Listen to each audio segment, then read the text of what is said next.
they never really got into the internet unless they get into Facebook groups. Yeah. I read another crazy statistic today that I think it's like 13 to 35-year-olds are off of Facebook. It was 77% 10 years ago, down to like 30% today. The only dude I know who uses Facebook is my friend Tommy Jr. He's 50. I can see why Tommy Jr. would be on Facebook. Tommy's old old school. Facebook. Yeah. I don't even have Instagram. I don't even use it. He's going to come on the podcast. We're going to do a podcast together. Oh, that's going to be great. Yeah. He's one of my longest running friends. We've been friends for 30 years. Yeah. I knew that dude when he was 19 and I was 24. That's where we met. So fun to watch play pool. Just a real Boston/New Yorkers/ Connecticut. Yeah. Connecticut. That's what Connecticut is. You nailed it without nailing it. Yeah. Like, Connecticut really is like Boston and New York had a kid. Yeah. It's like half Italian, half Irish, whatever it is. You know, it's like that's what Connecticut is. It's a combination of Boston. He would love the sweatsuit that I'm rocking. But Tommy Jr.'s got his own accent. When he comes on the podcast, people are like, "Oh shit, that's maybe my best impression is Tommy Jr." Oh yeah, he's great. Hey, you got any of that good stuff? We smoking. What are we doing? Gonna hit something. What are we doing? Yeah. There's a picture I took of Tommy Jr. when we all did a show together in Atlantic City. Remember? And he had Atlantic City had weed stores. Yeah. And he took I think it was like a 250 milligram edible for eating. See if you can find that photo of Tommy Jr. baked out of his mom. Look at him. How was it? 300 milligrams? Was it sanity? 300 milligrams. Look at him. Don't leave me. Stay close. Do you mind if we hold hands? I've been friends with that dude forever. Forever. So much fun. Yeah. So fun. That's my boy.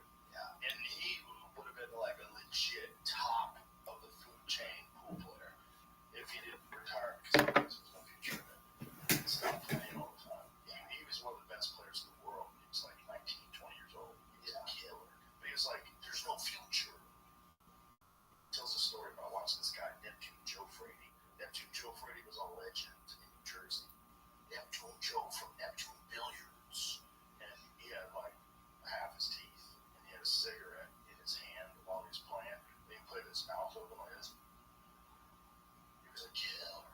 But he would play like he would like get into this like trance. His like mouth would be open. He goes, I'm watching this guy and I'm sweating it out. We're playing for like $200. And he doesn't have a fucking pot to piss in or a window to throw out of it. I can't win. This guy's a killer.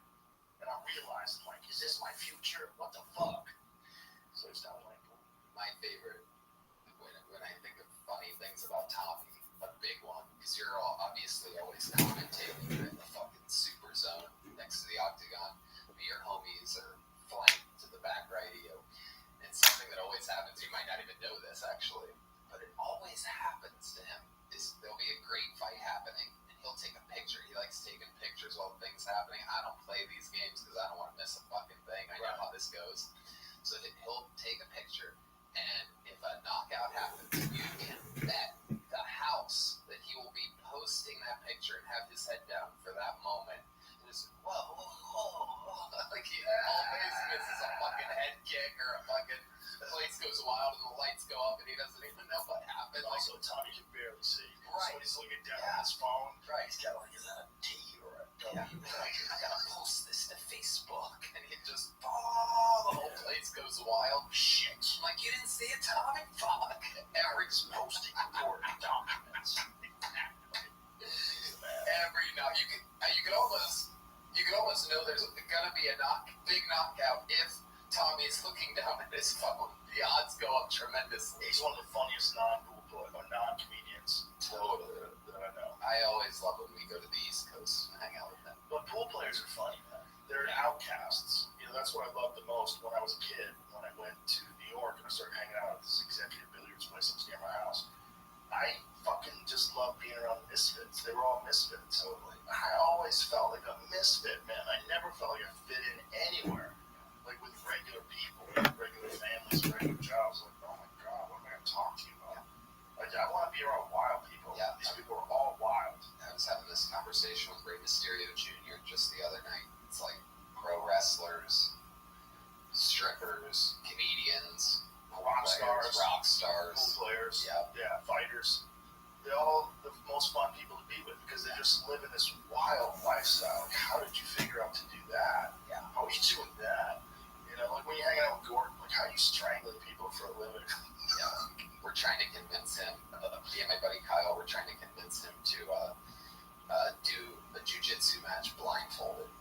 Oh, that's hilarious. I think he wants to do it. Could be fun. It's fun pitching ideas to him because he can dominate humans in mysterious ways. A lot of it is feel. There's certain things stand-up would suck.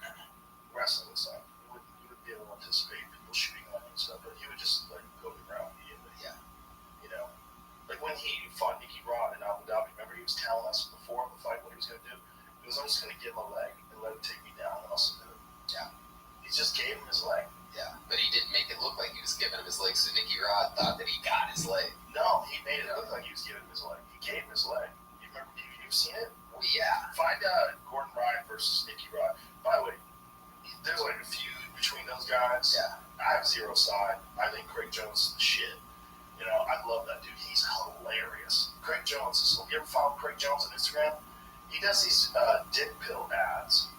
He does this ad rather for he does dick pill ads, dude. He does an ad for like some testosterone replacement therapy place. But the way he does it is so fucking funny. It's like you don't know him. You don't know if he's being honest or if he's telling the truth or if it's sarcasm. It's just ridiculous. But he's like a comic. He's really fucking funny, man. But we'll see if you can find Gordon Ryan versus Nicky Rod. Yeah, that video would be fun too. But that's on his Instagram. But Gordon Ryan versus Nicky Rod. And Nicky Rod is a beast. Like, he's a monster handler, like a real physical freak. So look, here it begins. They start grappling. And Gordon just gives him his leg. Oh, he does. Yeah, Wow. he gave it to him. Wow. Then, come on, let's go to the room. And then Nicky is trying to figure out what to do. And Gordon's like, come on in here. It's pretty quick once he gets a hold of him. Here it is. So he scrambles, he scoots in, and he gets inside control. Once he gets inside control, they're in a lot of trouble. So he gets his legs up. Nicky got out. But Nicky's backing out because he knows, like, he doesn't want these back. What do you do? You gotta do jiu-jitsu with the guys. So you're in a real conundrum. Yeah, well, Nicky Rod's best chances are to take you down, hold you down, and pass you. He's got an amazing guard pass. He's a super powerful guy, like a real freak athlete genetically. Like, outstanding genes and crazy work ethic and, you know, everything. He's got everything. And then he was also with Donner forever. So that's where they trained together. Just scoot ahead a little so you can see the submission. So eventually, they lock up. So when Nicky gets on top of him and commits to being on top of him, then Gordon can get a hold of that leg. So he's getting control of Nicky's left leg right now as we speak. He's like sneaking deeper and deeper into it. Now he's really locking onto it. Now he's tying it up. Now he's rolling under. Now Nicky's in a lot of trouble. Now this is real bad because he's got a really firm grip on the ankle, and then he lays his legs over off the heel hook, and he's got to tap. He's got to tap here. That's it. It's getting real close. This is fucking super nasty. So once he gets the inside heel hook, or this is a regular heel hook, once he gets it, Nicky has to tap. Wow. Yeah, it's just, there's levels to submissions, and Gordon is at the highest level. But there's also levels to like physicality, and Nicky's at the highest level. And he's getting better at jiu-jitsu. They're a big rivalry right now. But Gordon is just so far ahead of everybody technically and work ethic-wise, and just, it's fascinating to watch a guy that is only 28 years old that is dominating this insane sport where most guys are going like back and forth. It's one guy, it's another guy. He's just smushing everything. And he's so fun. He was at Kill Tony last night. Again, comes so often. Always fun. His mom was supposed to be at my shows in Florida, but his Mom's stepdad got sick. Exactly. She's awesome. They just, I think there's really something to having a great sense of humor and being a great martial artist. Well, that's Craig then. Because Craig Jones, everybody calls him like the number 2 best grappler in the world. Like behind Gordon. Gordon's bigger. Gordon's on the sauce. I don't think Craig's on the sauce. Yeah. I think it's part of what Craig is always joking around about. He always says that you need the correct. He did this thing where he's like, you need the correct balance between steroids and autism. So I've been taking a bunch of vaccines, trying to get autism. That's amazing. It's funny, man. It's funny.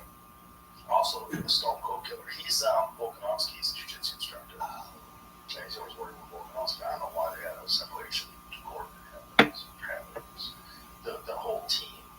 You know, they separated B team and what they call the Wave now. Used to be Donner, Death Squad, Gary Tonin, and a bunch of guys stayed Gordon. So all those guys are in Austin now, right? Everybody is. Yeah. Both groups. They're both in Austin. Which is kind of crazy. They all moved here together from Puerto Rico, and then they split off into 2 groups. They don't talk to each other. Yeah. Like it. It's unfortunate, but, you know, it is what it is. It's, the world of martial arts, like you were saying, like those people, they're fun people. They're people that do a wild thing, very different thing. The regular people that are tied down to regular jobs, there's just so much restrictions in the way you think about things, the way you express yourself, the fun you can have, the stuff you can talk about. It's like they're so restricted. It's like that's a sucky place to be, man. You don't want to be in that spot. Yeah. I mean, Sugar Sean O'Malley never misses an episode of Kill Tony. It's awesome. Israel Adesanya never misses an episode. It goes on and on and on. Well, also fighters need something fun Right. to break it. And like regular talk shows are not going to do it for them. They need some wild shit. Yeah. And I think that's the thing that Kill Tony's really tapped into in this weird culture that we have right now, where you don't get wild comedy movies anymore. You know, anytime someone puts out wild stand-up, they get attacked with 1 million articles about them being whatever phobic you could think of. It's just Kill Tony just resonates during that time. Yeah. It's also like why protect our parks so well. Exactly. Because we just do it the same way we've always done it. Yeah. Just 4 comics hanging out together, getting fucked up, drinking beer out of funnels. I love it. I love it. I saw a clip the other day. Someone sent me you guys watching the I Ain't Gay No More. I have delivered. Shane's like, oh, Kill Tony. Like these bastards. Yeah, we went on this rant about Kanye. Jamie, what were you saying? That he felt that Kanye was going to be on this week because of that? Oh, maybe he'll show up. No, he's got a new album coming out. He had a crazy rant. Yeah, Kanye. We were saying that all he needs is one good album. It's that. And this new album's, I'm guaranteed, it's going to be a banger. I'm a Kanye fucking. Oh, yeah. I'm just a believer. Oh, yeah. No, you're the biggest Kanye fan alive. Yeah. Yeah, when I told you I was going to have Kanye on the podcast, you fucking... Oh, yeah. I sent you a document. Yeah. Yeah. You got to listen to this. Start with this album. Yeah. Now. Yeah. People talk shit about all his new stuff. The old Kanye is a thing, but it's like, You want him a little crazy. he's the evolution. So, like, whatever he does is where the industry is going to be in 3 to 5 years. Everybody is so far behind him that everybody younger than him, everybody listening, has to catch up years behind. You can't just copy it. Yeah. So, Well, you're always going to have guys like that. yeah. Wild pioneers. Yeah. They're always at least slightly unhinged. Oh, yeah. He's above and beyond. He is above How and do you not be unhinged? Yeah. Do you want greatness or not? Right. Do you want greatness or not? Oh, this next album's crazy. No doubt. Guaranteed. No Which debut. And he has so much to talk about. Yeah. You know that freestyle part 2 from goddamn, the one that people don't know whether it's AI or whether it's him. Jamie, do you know what I'm talking about? I listen to it all the time. So there's like it's heavily debated whether it's actually Kanye or whether it's AI. This Really? thing, right? Yeah. Why? Because it's new. Because Kanye hasn't commented on it at all. The actual rapper doesn't talk about it. It's another rapper he did a duet with. Yeah, it's on Spazboy. What's it called? some Freestyle Part 2 or The something. loading slope is probably everybody on planet Earth is listening to it right But the now. lyrics are unbelievable. So now, here's the interesting part. It's like Kanye has so much he can talk about now. Interesting. So just to add to this, Right. I found people talking about it on Reddit 3 months ago. Yeah. Into it.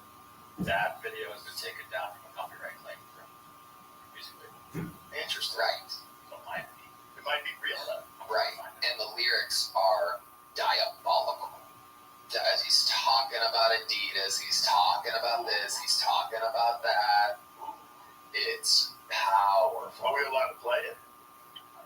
I We might not be allowed to play it. We might get in trouble. It's so good and it's hilarious. He's a wild fella. It's funny, it's profound, it's everything that he is. Is it? I'm not telling you, I'm a man of my word. Yeah, this is I'm a different speak. yeah. Is that how it starts? Fuck all of y'all. It's not that fast. It's like a remix or something. Let's hear it though. And that might not be 100. After that happened, if it was AI, then there's going to be a bunch of people making copies to steal. It should be on Spotify. And all sorts of stuff. Really? Yeah, but it's You not said on it got taken down. It was not a YouTube video. They taken down. So maybe someone re-uploaded it. And they weren't allowed to. That's kind of what I'm saying. Right. Which is of course going to happen. Yeah, Yeah. Welcome to the internet. yeah. That's also cool about releasing an album now. Yes.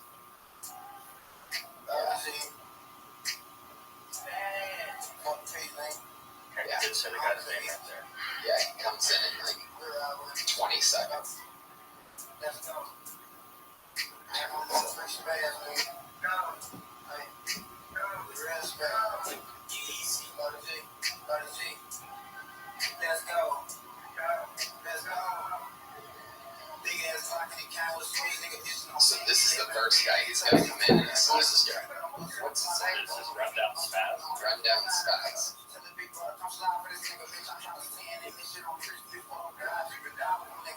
American kiss my balls. Fuck all of y'all. You know it's kinda easy. I'm done being preachy. I'm a different species. It's easy. Tell the devil get beneath me. All I did was tell the truth and nobody believed me. On the pole, getting hit out in the daily. My wife's titties is DDs. They gon' pull my dick on the cover of a sweepy. Make she show my ass crack. Friday around Chicago. GC, black on black. Easy season, black on black. Easy out the box like a cracker jack. This the ego maniac. The people trying to pay me back. Can't say I ain't changed, right?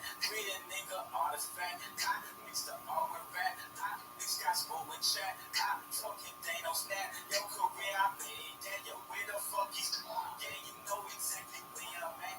All records of my ball sack. Bitch, I'm back like a bra strap. Command, see you ball cap. Tilling here. Government ain't credit fair. They ain't want it, they ain't here. We got the White House surrounding niggas everywhere. Next year I pull up to the fucking Met. Dollar in my underwear. I don't care. Used to be a billionaire. That's 1,000 billionaires. They locked up all my money. I don't care. You can't stop a fucking guy. Hey, 2024.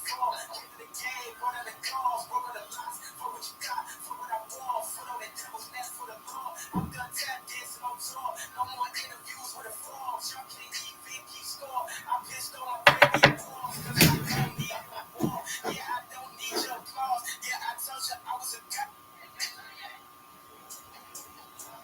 Yeah, so I'm looking on people talking about on Reddit. There is a discussion if it's real or not, but that sounds pretty real. It sounds pretty real. Sounds If good. it's not, AI's got my vote.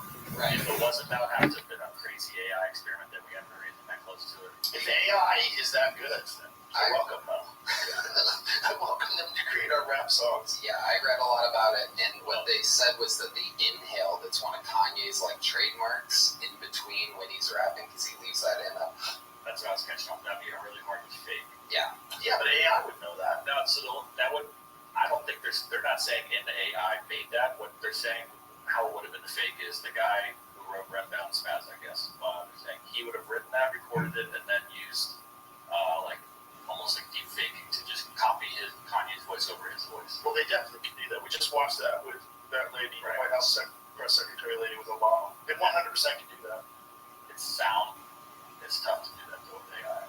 At least this was 4 months ago when this was made, and this the guy has, They not said- somebody in a laboratory. Again, I read a lot about it, and they said that the breath thing in AI is kind of like how they can't do fingers in AI. So there's like You know how crazy it is to say 4 months ago they couldn't do that.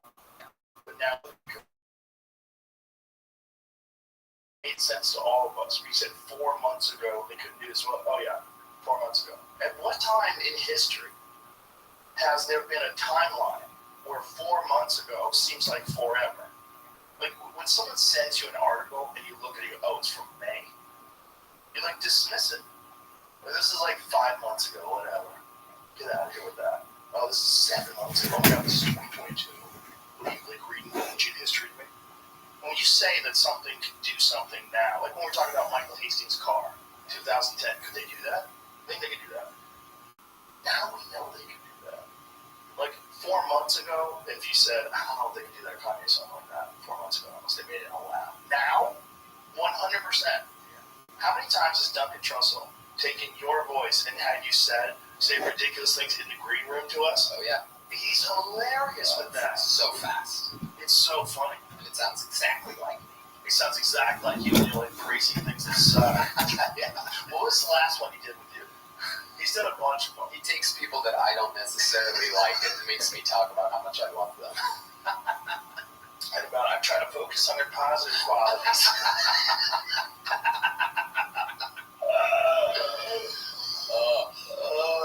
David Lucas hates that Duncan does that. He like gets scared like there's a ghost in the room. Like, turn that off, turn that off. Which is why he made that rap song about David Lucas. Yeah. So great. Having him around is so important. Oh They man. have such a great crew. Oh, the squad is crazy. It's so good. When It's we're all working out together and looking like this is so crazy. It's Brian Simpson, Hassan, Derek Poston, Shane Gillis, Matt McCusker, Tim Like, Dillon. so many good guys. Segura, Christina Kaczynski. There's so many good guys. Yeah. So many good couples. Wolfman's a big one. Oh my God, having Olsen around is amazing. And all the big dogs want to come back all the time. There's people all. How about How I Met Them the other night? Oh my god. There's the time It's like he's all I do is I was trying to convince him to be a comic again. Yeah. I go, you have so much money.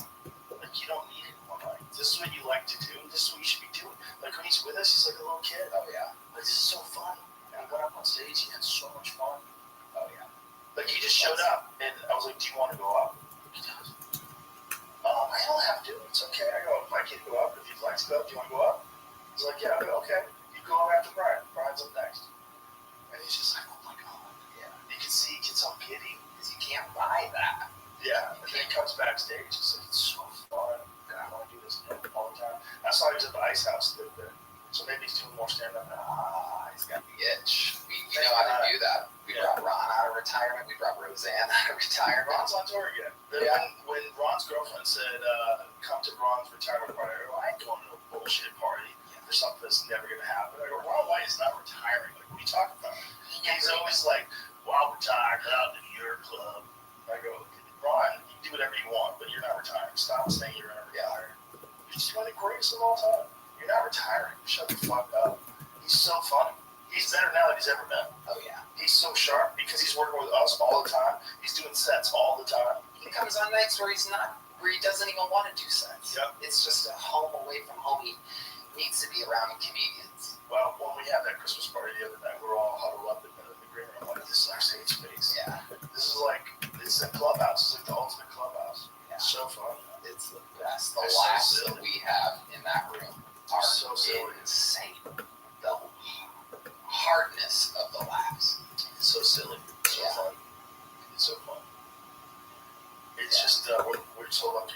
You know, like I was saying the other day with us working out with the Rock, I was like, is this real life? Like, what is this? Like, this fun thing that we get to do. Like, we just engineered this very bizarre life. Yeah. I get to golf with Ron.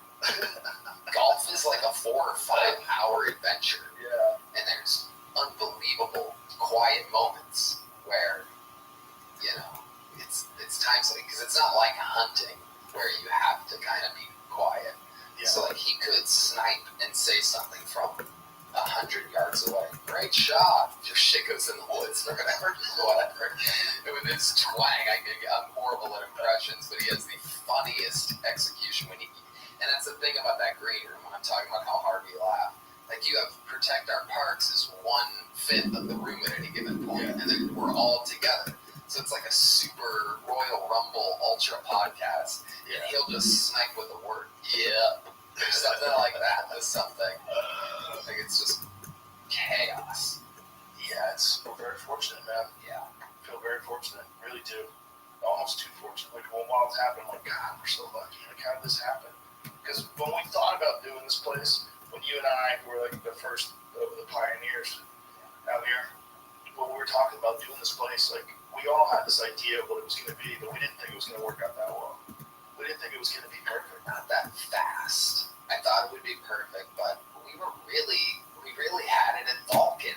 Yeah. The story starts at that crazy cement fucking paper mache, no walls on the stalls. I don't know if you ever went to one of the public restrooms. Oh, I did. Oh, they were disgusting. Half of them didn't flush. There was a moment where Brian Simpson was high as fuck, and he looked at me and he goes, "Yo, dog, you ever look at the cords that hold up those speakers?" I go, "What?" He goes, "You know how heavy those speakers are?" I go, "No, how heavy are those speakers?" He goes, "Oh, hundreds of pounds." I go, "Really?" He goes, "Yeah." He goes, "Yeah, of course." He goes, "There's two little skinny ass strands." Yeah. He goes, "They're no backup. One of those breaks, everybody dies." I was like, "Jesus Christ, Nick. What the fuck?" I told Nick, "If you ever look at those cords," Yeah. Brian had me totally convinced that these giant speakers are going to fall on the people in the front row. Yeah, so many memories from that place. That place is wild. That was the place where we decided that we were going to open a club. When Ron White grabbed me by my shoulders, whatever the fuck we have to do, we're doing this. Yeah. You got to open up a club. Yeah. That was Okay. 3 years ago. Yeah. 3 years and a month. Yeah, I was like, let's do it. Yeah. It was so wild to be doing shows indoors back then. I just found a stash of masks the other day in my truck. They're in my little side thing. I didn't know they were in there. I pulled out this fucking stupid surgical mask. I'm like, God, yeah. It's like I'm trying to forget this. It's like a time where the world went insane. Yep. That's exactly how I feel when I see one. They'll pop up in like your fucking socks or whatever. Yeah. Crazy laundry or shit. I was watching a video on YouTube of a car review, and these guys were in this car. They both had masks on. I'm like, nope. I don't want to see it. Yeah, I don't want to see this. I don't want to. This is like, it's going to annoy me so much. Right. These guys are doing this stupid thing that everybody had to do. Well, that's what I'm saying. At the airports, I notice especially insides of airports, people do it. And like I glazed over earlier. When I saw a barista wearing 2 masks, it's almost like, this sounds terrible, but it's like seeing a wild animal in the wild. Because I'm like trying to study the situation. Like, Right. What are they thinking? Are they sick? Are they super sick? I'm like waiting for them to cough or breathe heavy or something. Because you have to think to yourself, like, are you paying any attention to anything? And It's also an anxiety thing. And some people like the mask. Some people actually liked wearing a mask because at least part of them was covered, but they didn't have to expose part of their expressions to you. Like people that were socially awkward, maybe they liked being behind a mask. you know, one thing I noticed at a building I used to live in, one of the guys that worked, that you'd see a lot around the building, always wore the mask. And I'm like, that's so interesting. I wonder if he has a pre-existing condition, because he doesn't seem, his attitude and his energy wasn't a mask-wearing energy, if that makes sense. I don't know. But that's what I felt. And then I saw him without the mask, and he had a weird, it's a thing where you cuss sometimes. Tourette's. Yeah, he had like Tourette's, just with his face, whatever that is, where it's like a Little ticks. yeah, ticks. He had face ticks. Yeah. And then I realized his life is just a little bit easier. He feels more normal behind the mask. Sure. You don't see it if he's wearing it. Yeah. And I think some people are hiding behind it. They like to hide behind it. Makes them feel better. And then there's also this thing where like some people have like a very high level of anxiety already. Yeah. and they only get their information in little echo chambers, which I think we're all guilty of to some extent. But they get their information from these echo chambers, and they really believe everything the mainstream news says. And especially when it's ideologically connected. That's what's so crazy. It's like taking a vaccine, taking a medicine, somehow or another became ideologically connected with you being a progressive, well-educated, open-minded liberal. Whereas being skeptical of the companies that have the biggest fucking criminal fines in medical history, like giant crazy fines for lying, like those guys you should trust. And if you don't trust them, well, you must be some Trumper, anti-vaxxer, some fool who's taking veterinary medicine. Oh, you fool. Right. And to see that be a dividing narrative was very enlightening, because to me, because I was caught up in the middle of it all, I was like, oh, it's an ideology thing. It's a thing that humans do, where you just believe a collected group of ideas that matches with your social circle, maybe your economic circle, maybe the education circle, the people that that are all like operating in your own. You all just believe it wholesale without investigating it. And if you get critical of it at all, you get attacked. So you back off that. You don't want that. I don't know how that happened. I don't know if that was a natural course of events or if that was like socially engineered. If it was socially engineered, my God, it's brilliant. It's brilliant.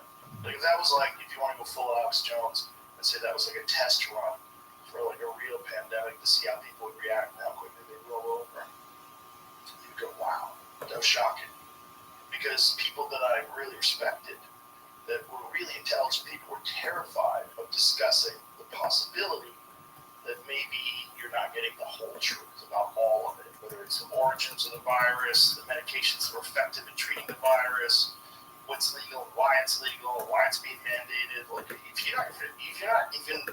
if any skepticism at all, you're attacked for. It's like, that's brilliant. How did they do that? Did they do that because it's just like the perfect storm of a terrifying pandemic, a bunch of people freaking out, and then this solution that gets offered that everybody thinks, like, if you don't get to that solution, then you're a part of the problem. But the orchestrating of it all, it's like it makes me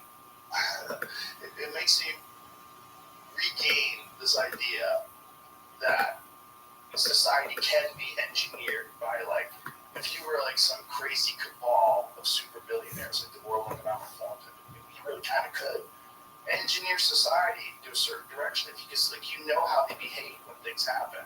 And if you can get a certain narrative out there early enough where no one can call bullshit on it, like the vaccine is 100% effective. If you get the vaccine, you're never going to get COVID. The virus stops with you. If you can get that out there and enough people can repeat it, then everybody who was against that is against this idea of us getting back to normal. And then you already know, they'll just start fighting. Yeah, look at this, amazing. And then they'll all comply. And then they won't admit that the problems that you were talking about, like excess deaths and all-cause mortality, all that stuff, young people dying of heart attacks at a record rate, they don't look at it, right? Because that goes against their narrative. And when all that happened, there's two types of people, right? Ones that need a lot of socializing, right? Like we hang out and talk to people, we ask questions, right. Not just our direct family, right? Other like-minded people and whatnot. And the information, somebody that got it, you know what I mean? Like, right. And I think a lot of people don't have that, so they were going to the internet, right?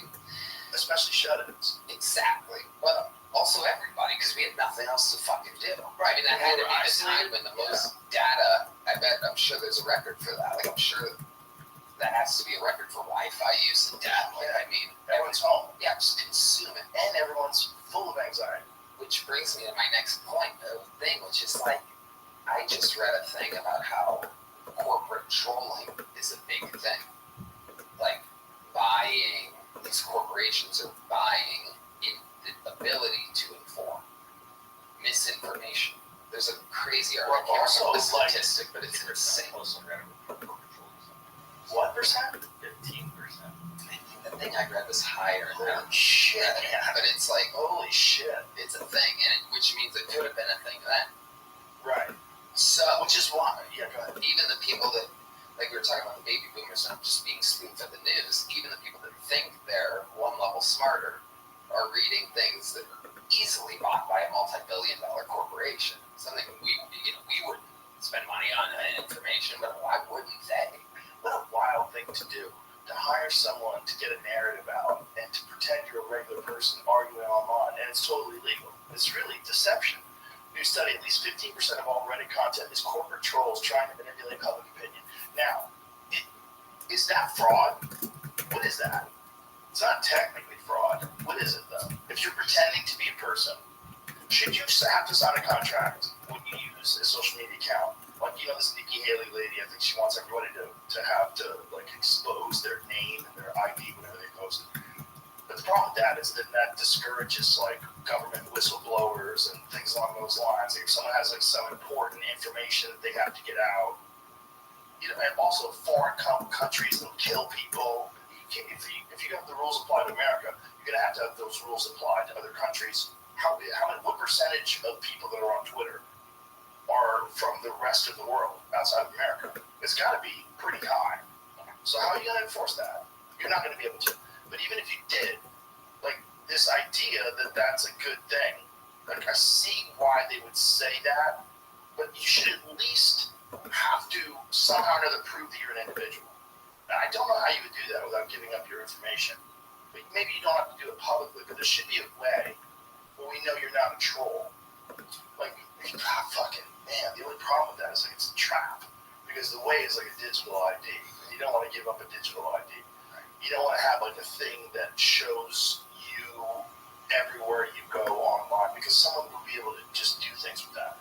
They'll be able to manipulate you from that into having something that's attached to something else, like whether it's a vaccine passport or a social credit score, or centralized digital currency that's on that phone with that app with your unique ID. This is how we're going to stop bank fraud. You have a unique ID. Nobody's going to be able to steal your money.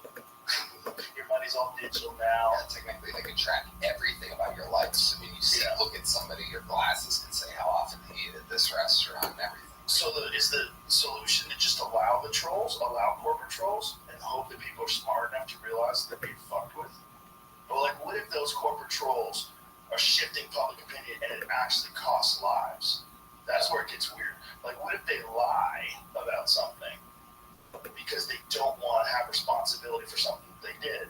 So they obscure the truth with these corporate trolls, and it gets messy enough where people just argue it out and they slide through. And, when you think about the intentions behind who would they attack, what types of things would they try to manipulate? It's the things that would threaten them. Need a little clarification on this. I tried to dig through the article. Article is paid for by enough medium, so I can't get there, but Paid for by trolls. Right, exactly. okay, get there. I said that wrong, but, Right. what it actually says behind it is 15% of the top 100 subreddits found to have content that was likely posted by bots or corporate trolls, specifically aimed at promoting certain companies or organizations. I don't know why that's so hard to believe when we know how many trolls are on Facebook and Instagram. And there's constant trolls. I was looking at someone was getting attacked for something, like, pretty minor, but it was just like reading the comments of this page, and I do this thing now where I'll go and I'll read something that seems like a little weird or off or something, and then I go to their page. Oh, you're a fake account. This is a fake account. You have no posts. You're restricted. No one can see it. You have no no followers. You have like 15 followers. Like, oh, okay, this is fake. You got a fake account. How many of these are there?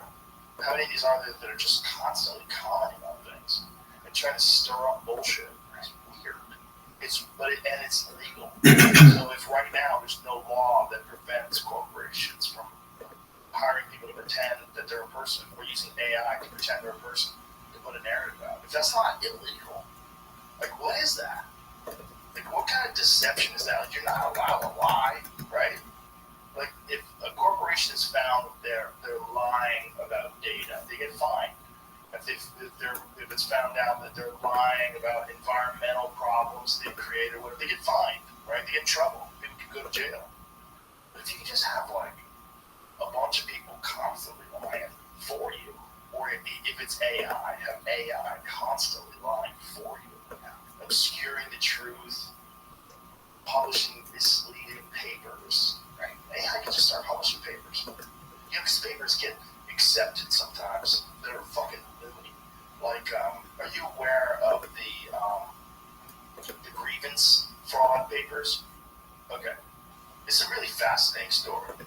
So these guys who are legitimate academics, it's Helen Pluckrose. Do you have it? Can you pull it up? James Lindsay and Peter Cozy. Sorry, brain freeze. But the three of them put together these grievance papers where they were fake papers based on ridiculous things like rape culture in the dog park, you know, like heteronormative behavior in the dog park, like weird shit, like about fat bodybuilding, like fake papers. Yeah. And some of them won awards. Yeah. Like, put up the Grievance Studies Affair. Okay, the Grievance Studies Affair was a project by a team of authors, Peter Boghossian, James A. Lindsay, and Helen Pluckrose, to highlight what they saw as poor scholarship and erosion of standards in several academic fields. Taking place over 2017-2018, the project entailed submitting bogus papers to academic journals on topics from the field of critical social theory, or in derogatory terms, wokery, culture, queer, race, gender, fat, and sexuality studies to determine whether or not they would pass through peer review and be accepted for publication. Several of these papers were subsequently published, with the authors cited in support of their contention. Yeah, okay. So let's find out what the names of the studies were, because they were very funny. Like, some of them were really, really, really ridiculous. So basically, these are reviewed by other supposedly academic humans. Yeah, so Peter Boghossian, who was he at the University of Portland? What are the names of the papers here? Okay, human reactions to rape culture and queer performativity in urban dog parks in Portland, Oregon.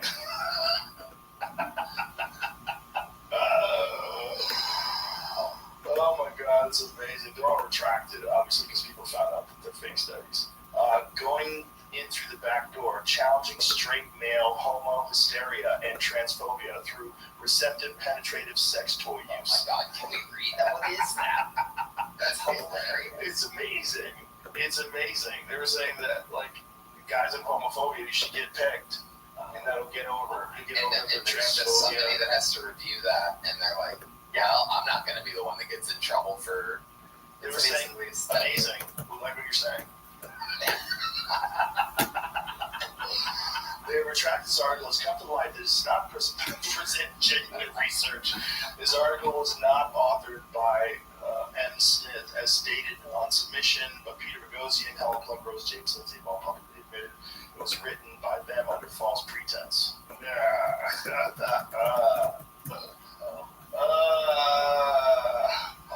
To date, very little research literature exists concerning receptive penetration anal eroticism in straight men. Of particular interest is its impact upon other factors relevant to masculinities, sex roles, and the studies of sex life. Several, it's hard to read this because it says redacted over the top of it. Most likely to be relevant to straight male sexuality, including masturbatory play with penetrative toys. Specifically, this study seeks to explore, do men who report greater discomfort with receptive penetrative anal eroticism also report less transphobia, less obedience to masculine gender norms, greater partner sensitivity, and greater awareness about rape? The study uses semi-structured interviews with 13 men to explore this question, analyzed with a naturalist and constructivist grounded theory approach in the context of sexualities research, and introduces trans hysteria as parallel concept to Anderson's homo hysteria. This analysis recognizes, I can't read that, it's covered over, socially remedial value for encouraging male anal eroticism with sex toys. Encouraging. So they were just trying to say that the social sciences are bullshit. all this theory, these are insane people. They're talking about nonsense, and so they made these papers. You know, some of them won awards. I'm basically saying if you shove stuff up a straight guy's ass, it'll fix all his problems. Yeah.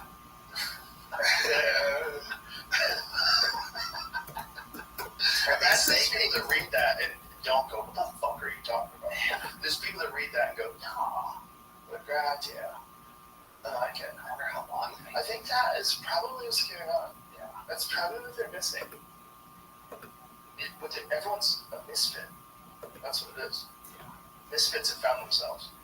And they've formed these groups at universities where they're teaching kids and they're teaching them nonsense. And so when a paper slips through that under a civilization that has its wits about it, the highest levels of education would read that and go, what the fuck are you talking about? What are you talking about, man? You're talking about, you guys did a study where you peg dudes? See if you could clear them of trans hysteria? What the fuck are you doing? I want to know the results. Yeah. Results are all fake. They made it all the research was fake. Now, there was with a bunch of them, but it's just funny that it snuck through, because that's how nuts things are. Things are so nuts in universities. You have so many crazy people teaching kids. Imagine being a kid, too, when you're finally getting away from your dad. Maybe your dad's a dope. Maybe he's a Fox News monkey, and he's just fucking always parroting everything that they say. And you're like, God, I can't wait to get away from my repressive father. And you get to a school, and these new people embrace you, and, you know, they take you in. You get to be a part of this new group, and this new group has a totally different ideology from your parents. And fuck your parents. And fuck the colonists. I'm like, yeah, fuck the colonists. And next thing you know, you're on board with this shit. And then one day you wake up, you're like 27, and you're working. And you're like, where are my taxes going? It's wild. We had she was 25 or something. A year-old girl pulled out of the bucket last night on Kill Tony, and she mentioned that she broke up with her boyfriend because she found videos of him sucking the dude's dick on his computer while wearing her clothes. So when she was away, he would put on her feminine clothes And have guys come over suck, and suck guys' dicks. Yeah. Everybody's got their thing doing. Yeah. It's wild times. It is. I asked her, I go, did he come out as gay after that? Did he come out of your closet? Gee, how much of this trend that you see in society towards whether it's transgenderism or queerness or this acceptance of this, not just acceptance, but celebration of the LGBTQ lifestyle, is it possible that a percentage of that is influenced and engineered? Just like these corporate trolls are influencing narratives, is there a percentage where China is making everybody gay? And Russia. Right. Yeah. Do you think it's possible? I don't think it's 100. I'm not saying that gay people don't exist. I'm not saying that gay people and trans people shouldn't be free. Of course you should. That's not what I'm saying. What I'm saying is, how many lost people are being influenced by a narrative that is in some way being influenced by foreign governments? I'm not saying it's all of it, but is it 5%? Like, what's the number? Like, what is the number that where this message gets elevated specifically as a way to, whether it's demoralize or confuse or cause some sort of societal disruption? Like, if I was a foreign government and I was going to figure out a way to fuck with the country, what better way than have a bunch of gender confusion and people mad about gender confusion? I guarantee you that per capita, there's more gays in America than there are in China. If you hand out that questionnaire, Maybe not, though. Maybe it's like the Catholic schoolgirl thing, where you tell them they can't do it, and they just want to do it. All right, let me put it this way. I guarantee you there's more people willing to admit they're gay in America than in China and Russia. Oh, yeah, for sure. Well, I think in Have Russia. you ever seen a Russian admit to being gay? I think it's illegal. I think there's something crazy. Like, what are the laws in Russia? Okay, that was one of the things that Pussy Riot, where protesting about back in the day. Remember that Russian girl punk band, Pussy Riot? Yeah, they were Russian. Yeah. Bro, you want to be an activist in Russia, that's a different kind of courage. That's a different kind of courage. Yeah. That's a different kind of courage. You want to do protests in Russia, they'll beat the fuck out of you. They'll lock you in jail. But I think there's like laws against homosexuality. Against Stalin in 1934 made it illegal for anal sex between men, 3 to 5 years imprisonment. And then you're in a prison, butt fucking forever. Right, but that was illegal in America at the time too. Lenny Bruce used to have a joke about that. One of Lenny Bruce's rare jokes that culturally still work today. He was like, "Dig, so you take these guys that they're into guys, and you say, hey, you can't be gay, that's illegal. So you lock them up with a bunch of men who want to have sex with them." Yeah. They knew the guys were fucking each other in prison in the 50s, in the 60s. Everybody knew it. But homosexuality at that time, I think, was illegal in America. At least in some way. It's sodomy. Right. But that's what that is. So you can be gay, you just can't do anything. Because sodomy is mouth and butt. Okay. Yeah. Yeah. And then they changed the state's sex sodomy. Finally. So straight people can do the mouth and butt thing. It was the last. The last guy to get convicted. Shit. 2003. The last dude was eating ass. Yeah, In the 1860s. I bet you can figure it out. Alabama. No. Georgia. Tennessee. California. 2003. New York. Texas. No. Yeah. Texas. West Texas. It was. 2003 guy got arrested for eating ass. Your Honor, he was eating that girl's ass. I walked in on 2004 something against our Lord. That little guy. What up, Pim? Sexual conduct. Well, we could all get The arrested for crazy that. thing about calling it Little guy, sodomy I told him something about the head. you're talking about a biblical thing. Like that's Can someone help him? I don't know. No, That's the origin of the term sodomy. So if you're saying that someone can't do gay stuff, you're saying they can't do gay stuff because the Bible says it's illegal. Thank you, Texas. Just buy bigger Bitcoin 2003 goes is in that a yard. landmark decision of the U.S. Supreme Court in which the court ruled that sanctions of criminal punishment for consensual non-adult we haven't really had our right sexual at activity, in the middle commonly of referred to as sodomy laws, are unconstitutional. The court reaffirmed the concept of a right to privacy that earlier cases have found the U.S. Constitution We provides. did. No air It is those not tax explicitly enumerated. It based its So, ruling on the guys, notion that personal autonomy defined one's own relationships and of American You doing traditions of non-interference with private sexual I'm decisions. really excited between about adults. this project. Fucking dumb. Imagine it took until 2003. It's a good one. Pretty much That's this one. nuts. So in 1998, John Guinness You doing, Rabbi? Lawrence Jr., an older white man, was arrested. I'll tell you in just one moment. No. I'm working on, So, like normally I just stream one of my Chrome, four of my Chromebooks, 4 to 6 devices on YouTube alone. But what I'm doing is linking them. I just learned how to do this using Rumble. Rumble Studio allows you to, for free, link your account to like Twitter, Rumble, YouTube, Twitch, all the same time for free. And so I'm connecting all those accounts. But like,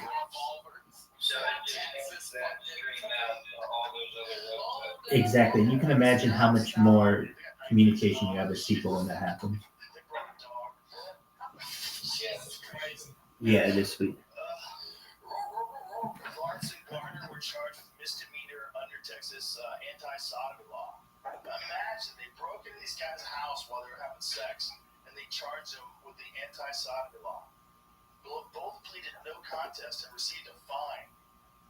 Assisted by the American civil organization Lambda Legal. Not to be confused with NAMBLA. North American Man Boy Love Association. You know, that's a real thing. Yeah. That's crazy. Yeah. Lawrence and Garner appealed their sentences through the Texas Court of Appeals, which ruled in 2000 sodomy law was unconstitutional. Texas appealed to have the court. Wow. Texas was like, no. We're appealing that appeal. You ain't butt fucking in my county, son. Well, look at here, page 25, right here, you good butt. Says no butt fucking. Oh my God. You let one in, man, let them all in. Yeah, a man cannot lay with another man. Oh my God. Yeah. I think, what is the origins of the term sodomy? Can you Google that? I'm 99% sure it comes from Sodom and Gomorrah. But what is it that describe when it says sodomy? Like when you say,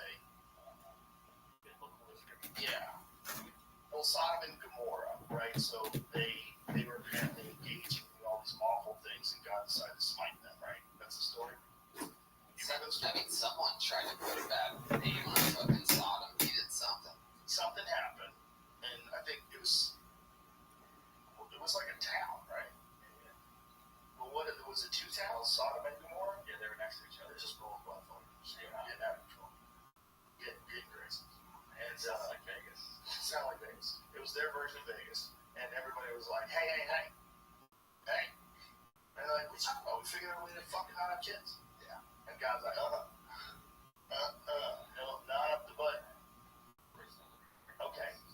Addresses people as from Sodom and Gomorrah, associates Sodom with shameless sinning, and tells Babylon that it will end like those two cities. So what happened to Sodom and Gomorrah in the Bible? Oh, that was from the fire and brimstone. Right, can you just find out what it says? I just want to read the description. Is it at the top? Wasn't that it? We're going to have to do Bible study. Wasn't that it at the top? No. Yeah, we're doing Bible study. I know this is a long description. It doesn't say anything that you're looking for. Definitely isn't going to say blah, blah, blah in the Bible. I know that. It's a lot of like inferred. This is what they were talking about. Right. I don't think so. So it's just they're talking about sin. But how did it become specifically sin, like a butt fucking? Like if you said someone sodomized someone, you would say they butt fucked, right? It seems like religion has kind of penetrated society on this one. You know what I mean? Like the law, because that's what they say is against the law, right? Sodomy. Was that part of the thing? Yes. It's like the Sodom. Sin of Sodom. So, why is sodomy a sin? Jesus joins other ancient authorities in viewing the sins of the Sodomites as the abuse of strangers, neglecting the poor and the needy, and the stigmatizing of outsiders. Whoa! Wait a minute. Now it gets weird. yeah. Now it gets weird because I like what Jesus is saying. So Jesus is saying when you commit sodomy, the sin is the abuse of strangers, neglecting the poor and the needy, and then stigmatizing of outsiders. And the text is like, yeah, butt fuck. Yeah. Basically, butt fuck. That shit's illegal, man. Don't be butt fucking. No. And Jesus is like, that's not what I said. Jesus is like, no. I'm saying, don't be shitty to strangers. Scroll back down a second. Don't neglect the poor and the needy, and don't stigmatize others. See, this is how we prevent wars. You other people, right? Jesus is saying, don't do that. And everybody's like, yeah, no butt fucking. Jesus said it. Yeah, it's right here. There ain't no stigmatizing around But here. imagine that's what the sins of Sodom and Gomorrah were. They were just shitty people. And Jesus is like, don't be shitty people. And then someone was like, I heard they were butt fucking. That's even worse. That's even worse. There was probably some dude who really wanted to butt fuck. He was so angry that he couldn't butt fuck. Nobody gets to butt fuck. Right. Because that's a lot of it. Like when you find people that are like vehemently anti-gay, you're always like, how long before they catch you in a wetsuit? Apparently. With a dildo up your ass. Okay. Unnatural sexual relations, such as those customs imputed to the inhabitants of biblical Sodom, especially between men, but also with breasts from beasts. Oh, excuse me. From beasts from Old French sodomy, compare late Latin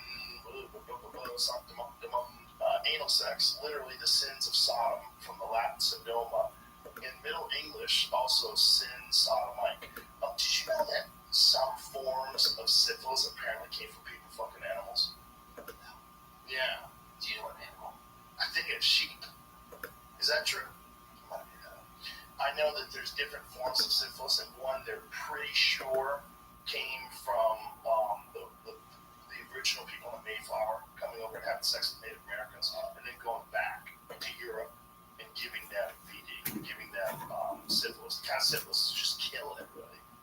So like that's the syphilis that like makes your fucking rotten chunks out of your fucking face, and your nose falls off and shit. Yeah. And apparently that really started hitting Europe right after the Mayflower and the Pinta and the Santa Maria.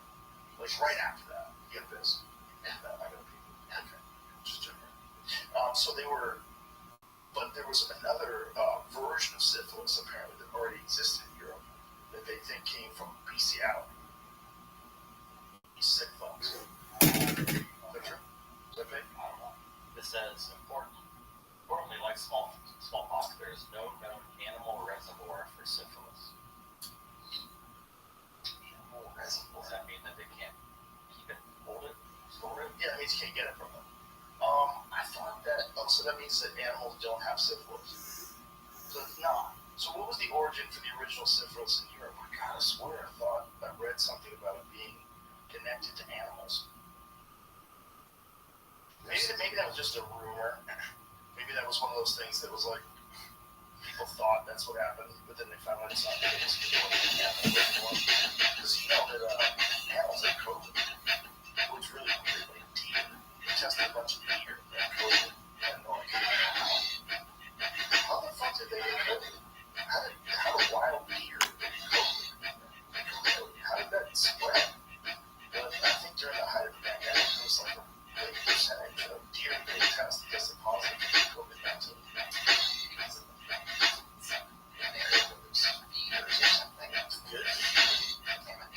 Could be. Maybe people handle the deer if it's not wild deer. Maybe the deer that get released in the wild, maybe it's a wild deer. Yeah, like what deer did COVID test? Probably ones near humans. Well, definitely ones in here because they're probably ones that were hunted. They shot them and then they tested them. I'm pretty sure that was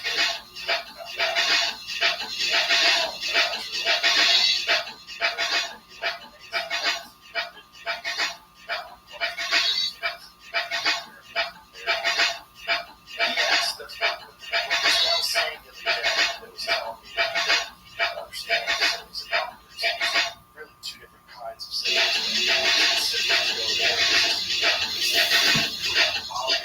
The syphilis that happens specifically right after seems to be more aggressive. And this was the syphilis that okay, the team went looking for syphilis. What they found was a much wider array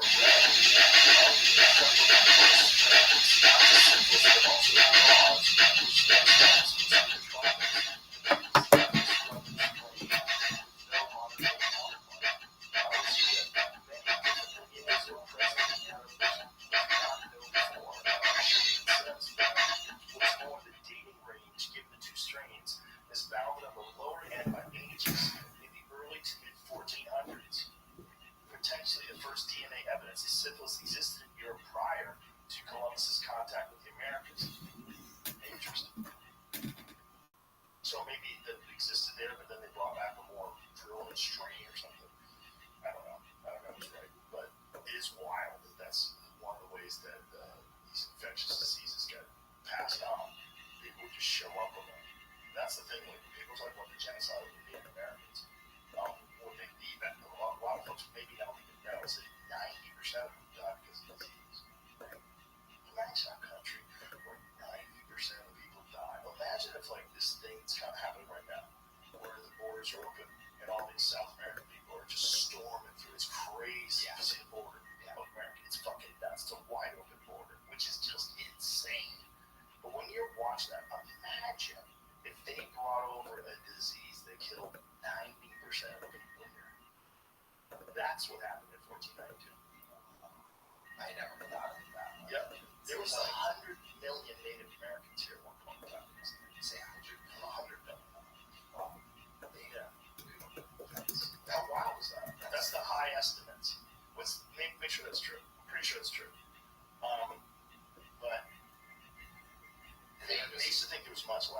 And then as time moved on, we realized also that a lot longer than we thought. They found footprints of people that were here 22,000 years ago. They had this idea of Clovis first. I don't know what the specific time period Clovis, but the Clovis period, they thought that was the beginning of people in North America. And they were like, nope, we found footprints of people 22,000 years ago. Like, holy shit. 100 million more. Population figures for the indigenous peoples of America prior to European colonization have been difficult to establish. By the end of the 20th century, most scholars gravitated towards an estimate of around 50 million, with some historians arguing for an estimate of 100 million or more. In an effort to circumvent the hold which the Ottoman Empire held of overland trade routes to East Asia, and the hold that the Mediterranean Regis granted to Portugal on maritime routes via the African coast and the Indian Ocean, the monarchs of the nascent Spanish Empire decided to fund Columbus's voyage in 1492, which eventually led to the establishment of settler colonial states and the migration of millions of Europeans to the Americas. That's nuts. What an invasion. What a crazy invasion. I mean, that is one of the wildest stories in human history. And it's so ironic that at that same place, people are bitching that people are storming in from the border. Yeah. It's kind of funny. I mean, they never really do have secure borders, but still, it's kind of wild that this one country that was literally established as a place to go to when you're fleeing a place that sucks. You're like, yeah, we're full. Damn. I wonder what the study is on that, like Australia. I never really thought about the number of the natives that were there. Well, the crazy thing about Australia, my friend Al Greentree, Al, Yeah. he was here the other day explaining to us the number of different languages they have. And that a lot of them aren't even written down. And that these tribes will be, they call them mobs, the Aborigines, that a mob will be 30 kilometers or 300 kilometers away from another mob, and they speak a totally different language. And they don't even know what it is. Like, they can't communicate with each other. They said there's hundreds of different languages. They needed a cup of sugar they wouldn't even know how to ask for. They're not asking. And they've been around.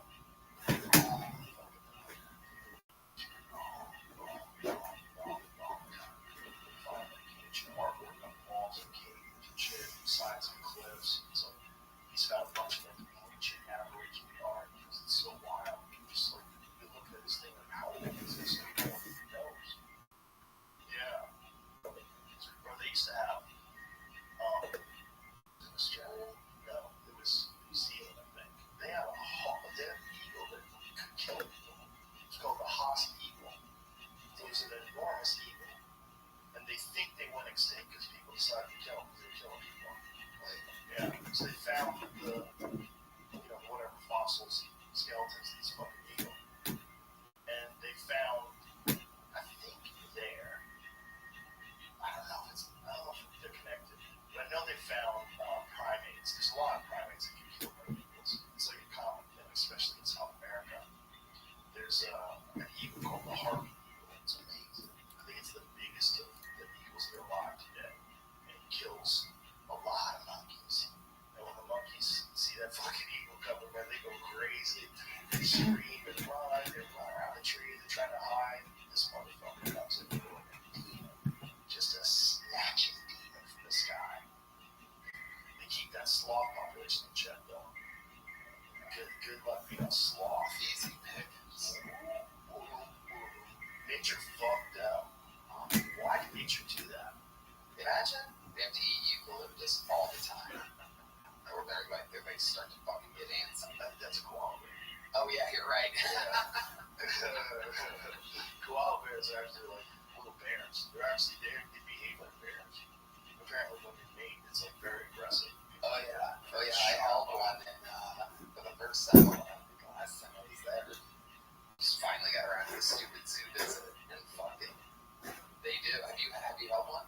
No, that was so interesting. So It's like holding a bear. it is. Bear. It is. And it's Just a fucking little heavy. bit. It's like Dense. yeah, it feels like 2 or 3 bowling balls like Right. at once. And they'll have like a hand on you or whatever. So the person or you has to eat leaves of eucalyptus. And if it goes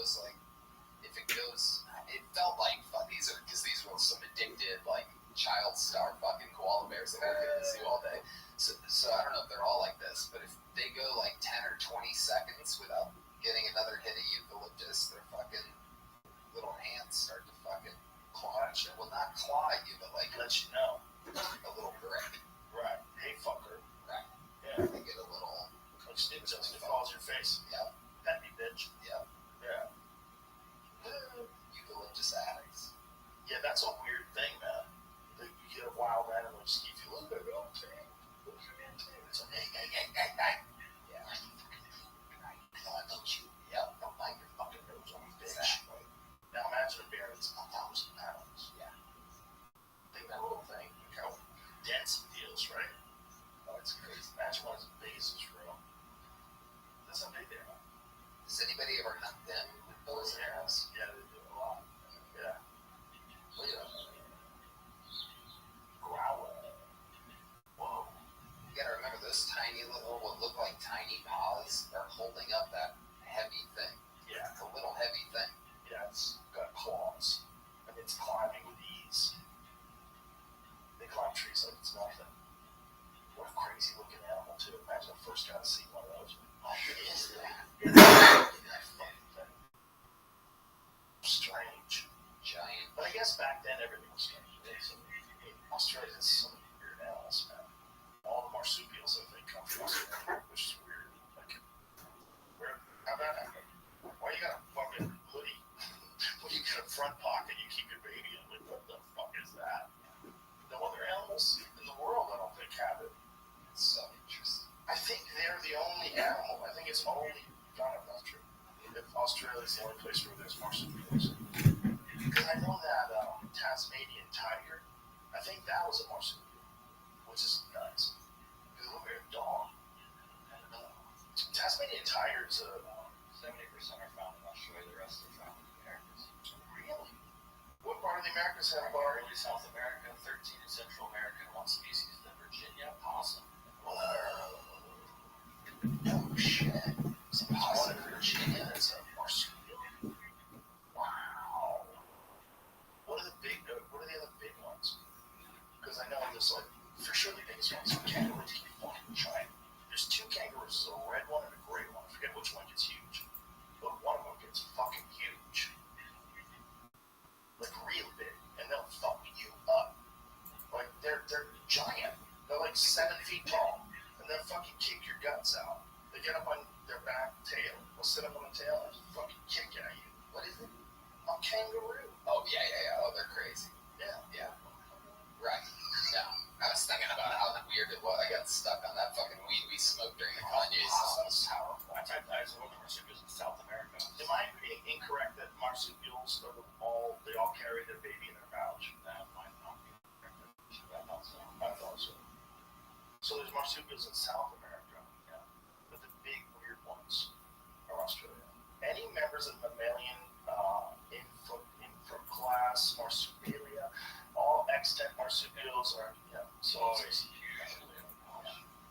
usually in pouch. Kangaroos, wombats, bandicoots, wombat. Yeah. I've seen something recently. Have you seen a shark? I guess egg. It was a very specific kind. Oh, I have seen sharks in them. I thought sharks give birth. So this is like the eggs before they're fertilized. This is a spiral shark egg. Yo. That's what it looks The like. person that posted this video, like on TikTokers, yeah, this was the one that was on TikTok recently. They found one on the coast. Like on the Shit. edge. They're trying to figure out what they should do with it. Usually they get like lost. Cooking. You can see the larva. Whoa, that's amazing. Holy shit. Philip would hit that shit with a torch for 3 seconds and take her right down. Yeah. Another horn shark egg. Or shark. Orange shark eggs. Look how beautiful they Okay, are. so a lot of questions about these guys. People are asking me if they were hard because they look like glass. I know, but no, they're actually soft. And the pink drop is really slushy. Don't want to be slushy, but I don't think you can. Not really make fun. Some people just think they're rid of them. Okay, so actually, they're a little bit. Wow. Oh my god, it's alive. It's so exciting. Oh my god, the embryo is alive. So could they take that and turn it into a shark, or does it have to do that inside the mother's womb? That's nuts. Like I it, I don't know. Can you bring it to one of them chicken places? What they do with chickens? An incubator? Yeah, incubator. I don't know. I doubt it. Why can't you? I don't know. Because they hate sharks. People hate sharks. We could go for one try, I guess. I wonder what happens after that. I was watching a fishing video in Key West, and there's a bridge that these dudes fish on, and when they catch a fish, it's a mad rush to get the fish to the surface because there's so many bull sharks there. It's like infested with bull sharks, and they lose fish all day long. And so this guy catches a bull shark and cooks it and eats it, and that's a real controversial thing nowadays because for whatever reason, it's like one of those ideological things. People have decided that, oh my god, you eat sharks. Did you know sharks are endangered? Like, no, maybe all over the world, their numbers are down because of shark fin soup, because they cut their fucking fins off. But for the most part, no. Like, especially in certain spots, there's a lot of them. It's like saying, are there grizzly bears? Are grizzly bears an endangered species? Well, they're not even in most of the places where they used to be, which is probably a good thing. But that's it right there. What's going to happen? But they're not low numbers if you go to where they live. There's a lot of them there. It's just like they're not in San Francisco anymore. But if you go to the north, they're there. You can go to Alaska. You'll fucking find a lot of them, man. They're there. Not like that, I guess. Wow. Very good. One of the aquariums. That's what they have. So they just lay them. Yeah. And then they come out like that. Okay, so that's a different kind of shark. Because I think some sharks give birth to live offspring. Yeah, I've never even heard of one more shark. It looks a little bit like a headless face. It's wild. Yeah, that's kind of headless. Yeah. What a cool egg, though. God, that's amazing. Yeah, That's one of the wildest things about the ocean. If the ocean did not exist, and we found a world somewhere that was filled with the creatures of the ocean, we would be freaking the fuck out. They'd be like, dude, it's so nuts. They got mammals. They speak languages. They have these creatures that hide from each other by literally mimicking the floor of the ocean until something comes by. Few sharks. Like a cat shark. Laid eggs. So most sharks give birth to live offspring. Wow. Interesting. Cat shark. Whoa. You know the weird one is, like, you can't keep a great white shark in an aquarium. I also noticed that horn shark had two dorsal fins. Maybe there's some sort of differentiation between, like, this is technically not a fish, but it is a shark. But it's Right, like a cousin. Yeah. It doesn't feel like a shark traditional. Well, it looks a lot different than the sharks that fuck up surfers. That's a great name for surfing. Oh, I'm not into it. I watched a video yesterday. I don't know if it was real, but it was a guy on a surfboard where the shark just up and just gets his whole chest. God. Sends him into the air and is just getting his whole chest with a bite. And you're watching it. I don't know if it was real though. That's the thing about today. Right. It looked real. Yeah. Look at a surfer, and then all of a sudden he gets bit. I don't fuck around with the ocean at all. The rivers here, the lakes here, all nice, very fun. I'll never get into the ocean again. Never liked it when I did. Not my thing. Spooky place. Yeah, that's crazy. Very, very, very long. That's wrong. It doesn't make any sense. Yeah, you can't move it. You go to a place where there's a bunch of monsters and you can't move it. Slow. You're so slow. You're, Oh yeah. yeah, shh. We're like a Cheerio with a one Cheerio left in a cereal bowl for them. It's just scoop. I was watching a video yesterday of a shark attacking another shark and bites this shark's tail off. So this one smaller shark is swimming and this big shark comes up behind it and bites his tail off. You want to get in there with that? They kill each other. You want to get in there with that? They're monsters. They move so much faster than you. You're so vulnerable. And they kill each other. What are they going to do to you? They're going to try you. We think they're going to, that's gross. What? They're just this mindless, black-eyed, like no, nothing. Just death in that eye. Yeah. That's like space, that eye. That eye has no emotion. Just are you going to get in there with that? What, for thrills? Oh, you like the way the water feels on the board. Okay. I have a lot of friends who do it. God bless them. Wow. Crazy. I'd want to get an Iron Man outfit and missiles.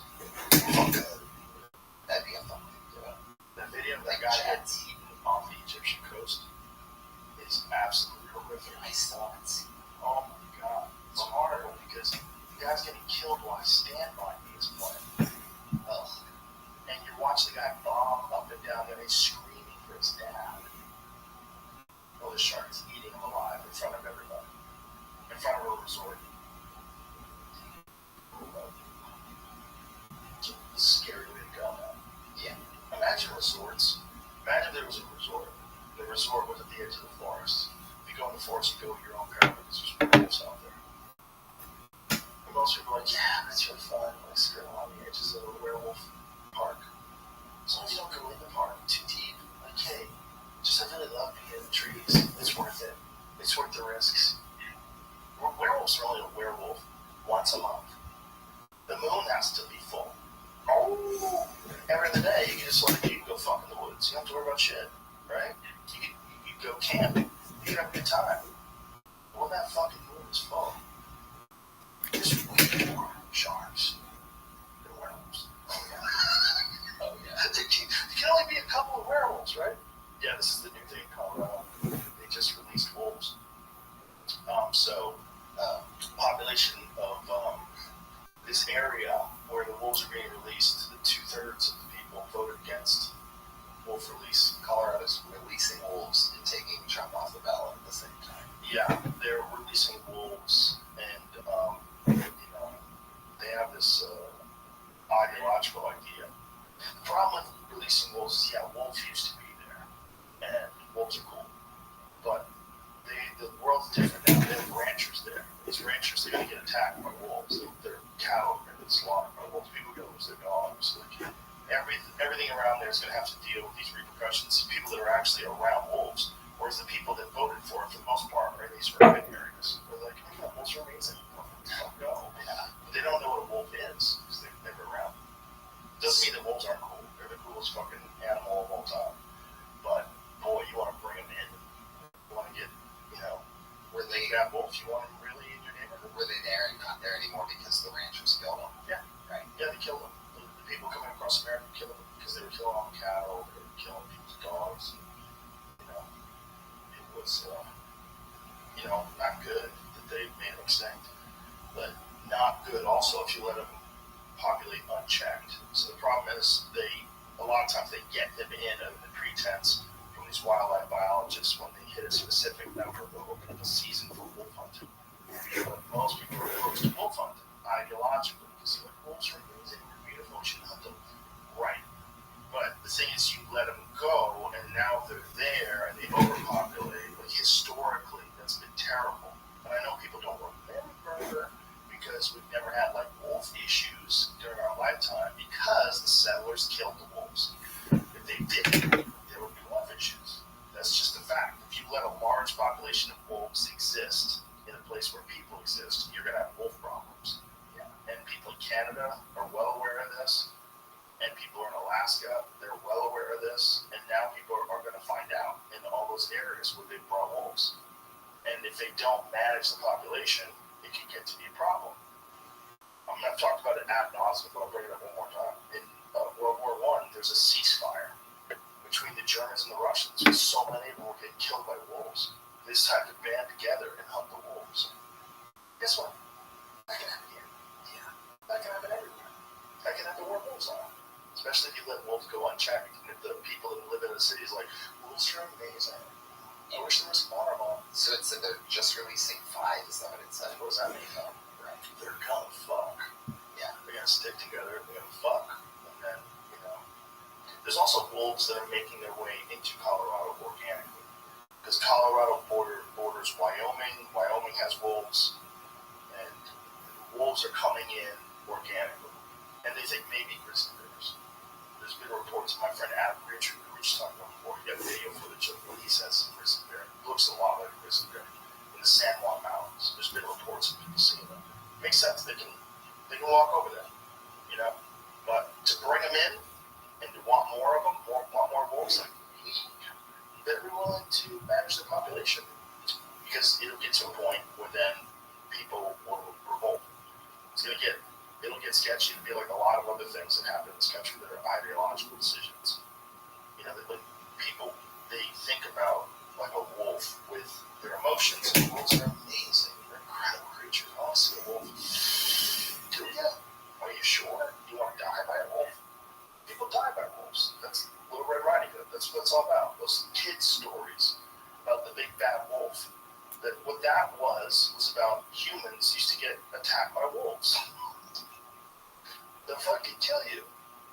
I don't think we had them in Ohio, right? Of course it did. At one point done. Wolves have larger-than-life places in the human imagination, the stories we all grow up with and tell each other and hold us.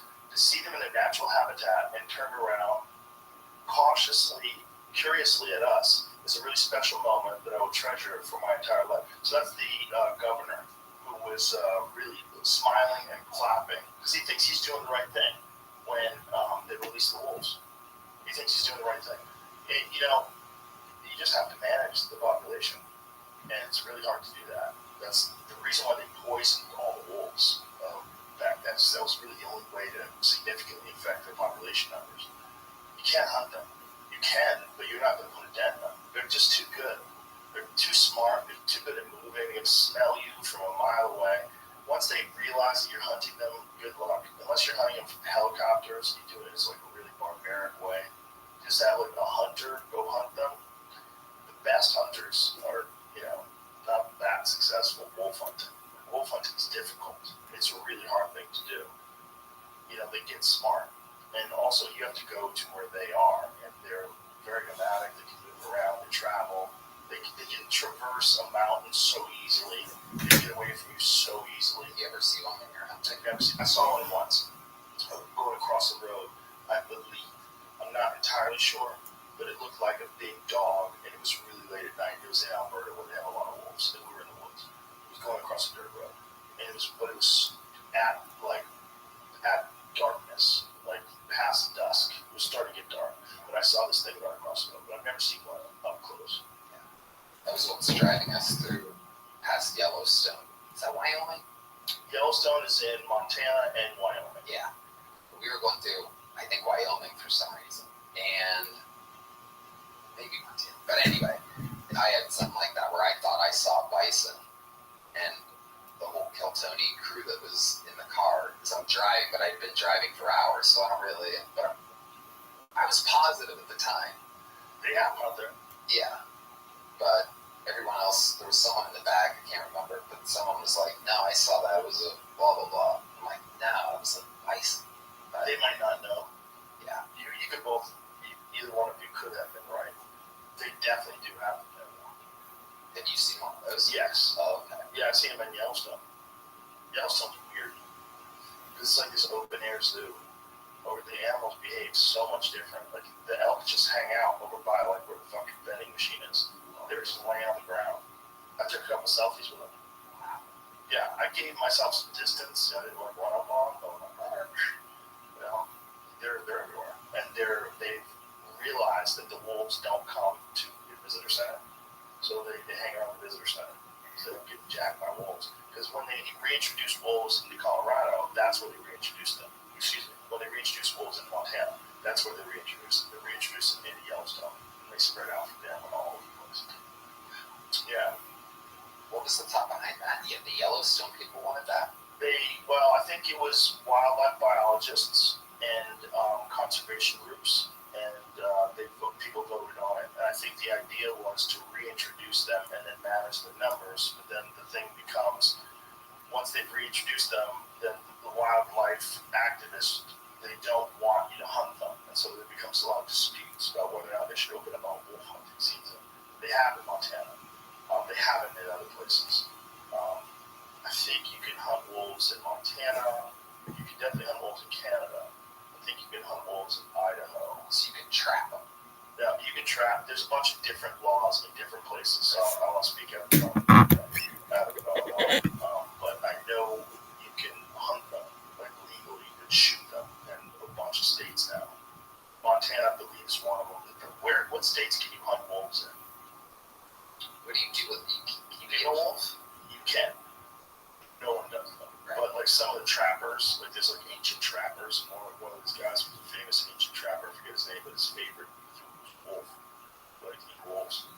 The only time it's acceptable to shoot a wolf in Idaho, Montana, and Wyoming, states where wolves have had to undergo reintroduction, is when a wolf attacks a person or threatens livestock.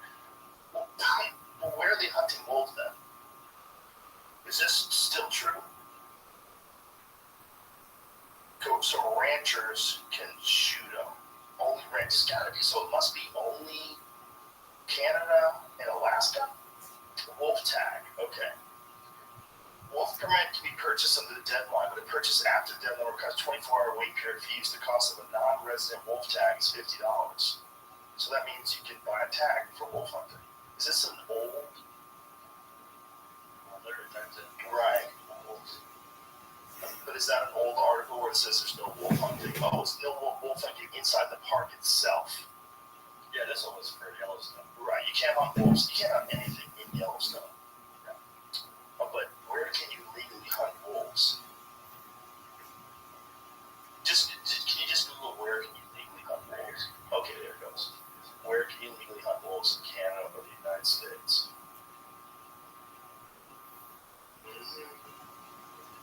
So yeah, it's like province to province.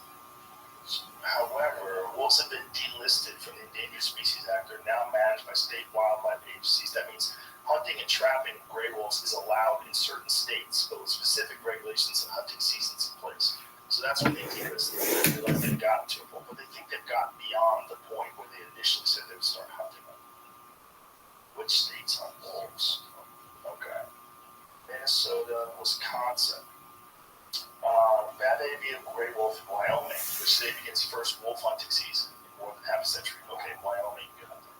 It's one of 3 states. The other 2 are Minnesota and Wisconsin that will offer hunts for the first time in decades this fall. It's not easy. I talked to a guy who's a wolf hunter on Instagram. He's killed quite a few wolves With a gun. with a rifle. Yeah, and he was telling me it's not easy. It's very difficult. It's hard to get to them. They're very smart. And the whole idea behind it is that, like, oh my God, these hunters are going to kill so many wolves. Like, most people are not going to go through this to get a wolf. It's very hard. And they travel in packs. They travel in And if packs. you're out there on your own and you only have one rifle and they want you, right? You got a problem. Yeah. And if you're going to be out there, you're going to have to probably be in a small party of people like you, maybe 1 or 2 other people, you know, to avoid detection and to be able to sneak up on them. But you're super vulnerable. Oh my God. Oh my God. If they find out you're hunting them, and they find out you have to do this every time you reload. We got all the time in the world. I mean, takes it a second or Oh two. yeah. One's coming in this way, one's coming in that way. You shoot that one, they just fucking just spray kicks you from the side. If wolves realize that people like have to reload, then you're gonna have to have semi-automatics. You're gonna have to have people on the sides of you. You're gonna have to have wolf-proof outfits. Where was he hunting wolves at Alaska? I'm sure. It's one of those states, I guess. Maybe it was Wyoming. I thought it was Montana. But I know I've seen wolf hunting videos. There's this guy, Ryan Lambers, who's a fascinating dude, who's a hunter, who is just a very articulate, very intelligent, interesting guy. And he hunted a wolf and put it on YouTube. And I was watching this, like, watch someone shoot a wolf on YouTube. Wolf hunting. But wherever he was, it was legal. He had a wolf tag. That's why I was asking. I was like, what states? So I guess Wyoming's one of them. I don't know what the seasons are when, you know, if you do it at only specific times. But they're not putting a dent in the population. That's the point. The point is they gotta keep growing. Their packs are gonna keep growing unless they do something about it. They're never gonna do what they did when they killed them off in the beginning. They just left a bunch of dead horses and they filled them up with strychnine. And the wolves would go and eat the horses. Yeah, and the alphas would get it first, right? So the alphas would get sick and die off, and it would confuse the population, and the rest of them would go and eat it, and they'd all die. Yeah. Pretty amazing. Pretty amazing that they killed off the wolves that way. Right before Tim Malice was updated, last year, this year, it's changed in Wisconsin, at least in Minnesota. So they can't hunt them anymore in Wisconsin. They've been relisted under the Endangered Species Act in February of 2022 after the hunting and trapping season killed 218 wolves, which represented 83% more than the state's goal. That was Wisconsin. Interesting. Let's go back up again. An Alaskan wolf season generally stretches from August 1st to April 30th, though different game management units may have different dates. Idaho allows wolf hunting year-round on private land. Public land is more restricted. Depending upon the game management unit, the season can span from August 1st to June 30th, or be earlier and shorter from April 1st to November 14th. Trapping also has a more restricted season, both public and private land. Trapping, rough. Yeah, that's weird. Trapping, rough. That's a rough one. Yeah, that's a rough one. Fucking land them down. Destroying. And then just trapped there, freezing to death. Yeah, they're finding them. Rigor mortis. That's crazy. Yeah, That's wild. And you know what's wild? Fur is offensive to people. Like Tim Dillon came in the other day at his giant raccoon coat on. Amazing. Yeah. Fur is offensive, but leather's not. The leather's just skin without the hair. That's all it is. But skin with the hair is like, hey, you're a terrible person. And the person probably has a leather belt on. Yeah. Might have like leather sneakers on. Right. Leather's fine. But you are also participating in death. Yeah. That where they just get the skins off this thing and turn them into your clothing. You're fine with that. Yeah, it's hairless death. That's okay. As long as you take the hair off, right? Make it black and shiny. Yeah. That's crazy. This in most people's shoes. What percentage of shoes, especially dress shoes, are leather? Oh, yeah. Super high percentage, right? And horses and luggage. Yeah. Here's how good California is. California made it so you can't have python anymore. The skin. Yeah. So if you want to buy python boots, you can't get them in California. It's illegal. You son of a bitch. What are you doing? Meanwhile, Florida is overrun with pythons. Florida has so many pythons, they have a bounty on them. I literally was gifted. This is how crazy Texas is. I was gifted last night. Someone had it sent up to the green room. I was gifted python cowboy boots last night, less than 20 hours ago. You'd be arrested in California. They'd arrest you. That's amazing. Yeah, and they'd charge you all kinds of crazy taxes. Yeah. Hilarious. It's nuts, All dude. day. It's nuts. It's like this country might as well be a bunch of different European states. Like European countries that have like completely different languages, completely different cultures. Yeah. It's so different here. It's so different. In so many ways. It's so ridiculously different. That you look at like what people are tolerating in some places, like why? Why are they gonna tell you what to do? It's crazy. Dude, Pythons aren't in danger, you fucking so idiots. San Francisco is a different fucking world. Yeah, you went out. This tour, this stand-up tour that I've been on, has been crazy. Because it's been a real, like, okay, let's see where they're at. You know, 'cause you're in downtown, you're at a hotel downtown, you're at the airport. So you get the same type of barometer for each city and how they, you know, what they're going through or how they recovered in San Francisco, downtown San Francisco. And I can't believe, and of course they're not, but I can't believe how the news or any mainstream things don't cover this more. Because it's crazy. The damage control, however this isn't a huge story. It should be as big a story as, remember, like Flint water? Yeah. Like, it's like that, except it's the streets. So, unless you're getting out of a fucking, you know, out of a door and walking straight across the sidewalk into where you're going, you're at massive risk at any point in San Francisco. The streets are rampant with everything and anything. I saw more people shooting up on the sidewalk. I saw more people shitting. I saw humans shitting multiple. It's just a normal thing. You just poop on the sidewalk. You get out of a wheelchair and you lean over next to your wheelchair. You go poop and you pull your pants up and you get back in the wheelchair and then keep going down the street. It's like Grand Theft Auto at nighttime. You know what I mean? Things people are just straggling along. It's just nothing's really driving. I wasn't personally driving. We had a car service there.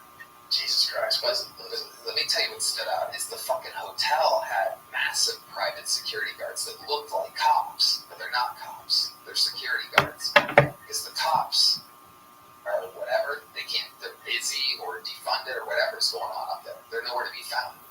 And so like say a nice hotel or a nice venue has to hire not off-duty cops, but fucking security, massive, like old football players and shit. Just huge dudes with fucking, Just to keep the kooks out. exactly. Because the weekend that we went there, they had just raised, I can't remember the thing. They're like, you're here on a special weekend, whoever picked us up from the airport. They're like, so this is the weekend that goes in effect where you can now loot up to a higher amount. Like last week it was 800, now it's 2,000 or 10,000, something crazy. That's a good idea. What is? The looting thing. Oh, Make it so that you can just loot. well, I mean, there's a point where we're standing out there smoking, looking at a store across the street. And we're like, we could go in there and fucking take something. Like, we could. Us. And we're not being serious, but it's literally like, you could go and you can take something. You know, they were locked up in plastic. Yeah. Like, he sent me this video of this guy in New York City, and he brings a blowtorch into like a Walgreens, and he just blowtorches those plastic things and pops them open and takes all the medication out and all this stuff that he wanted out. Puts it in a bag, no one stops him. Like, what do they, again, how much of this is engineered? How much of this is, you know, the great conspiracies about people that are trying to engineer the downfall of America? What better way than destabilizing all the cities with rampant crime and constantly changing the laws to make it easier and easier to commit those crimes, and never adjusting when you see that there's more chaos, more looting, but never adjusting. Constantly defund the police, constantly do all the things he did that led to this mess. Double down till when? Till it's that movie? Till when? Right. Till when? You might have seen this guy before. He runs a channel called Channel 5 now. It used to be called All Gas, No Brakes. I watched this video he made. This is not all the footage he got, but he had some 45-minute documentary on the streets of San Francisco. Just here at the beginning, he's interviewing a guy. I think this guy's about to smoke crack, and while it's happening, a police car gets their car robbed right in front. He goes with in-depth, crazy music. Oh, the car's just rolling with no one's driving it. They Yes, just took it. He goes with this guy. Is someone driving that? Or Yeah, was it just rolling? in reverse with the car door wide open after I said Grand Theft Auto. So where else do you see that other than Grand Theft Auto? So he goes deep into the Tenderloin district. Some of these guys are giving up really in-depth interviews admitting this stuff that will probably get them arrested, but they're explaining why they're not afraid of saying it. Why, like, it's wild. This guy did another 45-minute or 40-minute video with this guy named Jack the Dipper. This guy goes around and steals stuff and explains to him why, how he does it. He goes with him on one of his, like, robberies. Some of it's tucked on his Patreon, which I have not seen, and some of that looks even crazier. One of the videos, he goes, Jack the Dipper's got a Patreon? No, this guy that made this whole thing. Andrew Yeah. Callahan. He got OnlyFans. He goes into a harm reduction facility. This is a 30-minute video showing like what they're giving people, the drugs they're getting, the beagles. It's long. Some of the footage he got is insane. And that's in San Francisco. This is just what's on YouTube again. Some of it is not on YouTube, and it is crazy. And this is very recent footage. I can put this out within the last couple of weeks, so it's all with like up to date. So it's like on the street. Okay. Why? Is that engineered? Is that just a failure of government, just incompetent government, or is someone trying to fucking ruin the country? Are they doing a really amazing job of it? Is that what's happening? Sums. If it wasn't happening, let's pretend it was. Let's pretend it's some guy like the Joker, and he's engineering the collapse of America, and he's doing it, and he's doing a really good job. Like if this was a movie, yeah, and you watch this movie in 2015, you'd be like, "There's no way they could do that. They could do that. It's not. 2015 is only 8 years ago. You're telling me that 8 years ago, someone could re-engineer society and have like a total collapse of law and order in the streets of San Francisco? Dude, I filmed Trigger in San Francisco in 2016. It was great. Yeah. It was 2016. It was great in San Francisco. We go to nice restaurants, hang around. There's a few homeless people back then. There's still people pooping in the street, but it was a small number. Right. There's no tents. There's none of that. Right. So from 2016 to 2023, the whole thing has completely changed. And that's one of the weirder parts, is it's the same architecture and beautiful hilly streets and all of these the font on the street signs, that all little exactly, and it's all still there except it's fucking just dry. I mean, And they're everything literally is paying chaos. people. Yeah. Paying people to live in the streets. And it's a lot of it, a lot of downtown. Like you have to go like over a bridge, and then you still see the outsiders scattered around. It gets less and less, but you have to go. I'm talking out of the city. We didn't stop seeing chaos until at least 15, 20 minutes into our drive out of the city. A Seattle, Bellevue has none of it. Bellevue's the rich area of Seattle. It's the beautiful downtown shopping area, gorgeous area. Apparently, they're like, Right. Get the fuck out of here. Yeah. That's where the rich people live. Get the fuck out of here. Right. But in San Francisco, they're like, we need to help these houseless people. Oh, it's the ultimate conundrum because it's What are like, they doing? right. What are they doing? Is it engineered? Are they? Because look, if it was, way to go. You guys fucking nailed it. Who would have ever thought? I'll say this, is that one thing I noticed was we went to dinner at or basically lunch after we landed at a really, really, really good Chinese restaurant there in Chinatown. I can't remember the name of it, but it's like legendary. Anyway, and I did notice that a ton of the people around us, sitting around us, were gay couples. Like gay men, gay San Francisco men, the other stereotype of San Francisco, right? Downtown at least. And I thought to myself, I wonder if there's a correlation, right, between having an extremely high gay population and homelessness and looting and stuff running rampant, because I thought about West Hollywood and Beverly Hills, right? And I thought to myself, hey, maybe they're just butt fucking. And then, you know, who gives a shit what's going on out there? And by the time you get down there, you're so virtue signaling and progressive, right, that there has to be a correlation.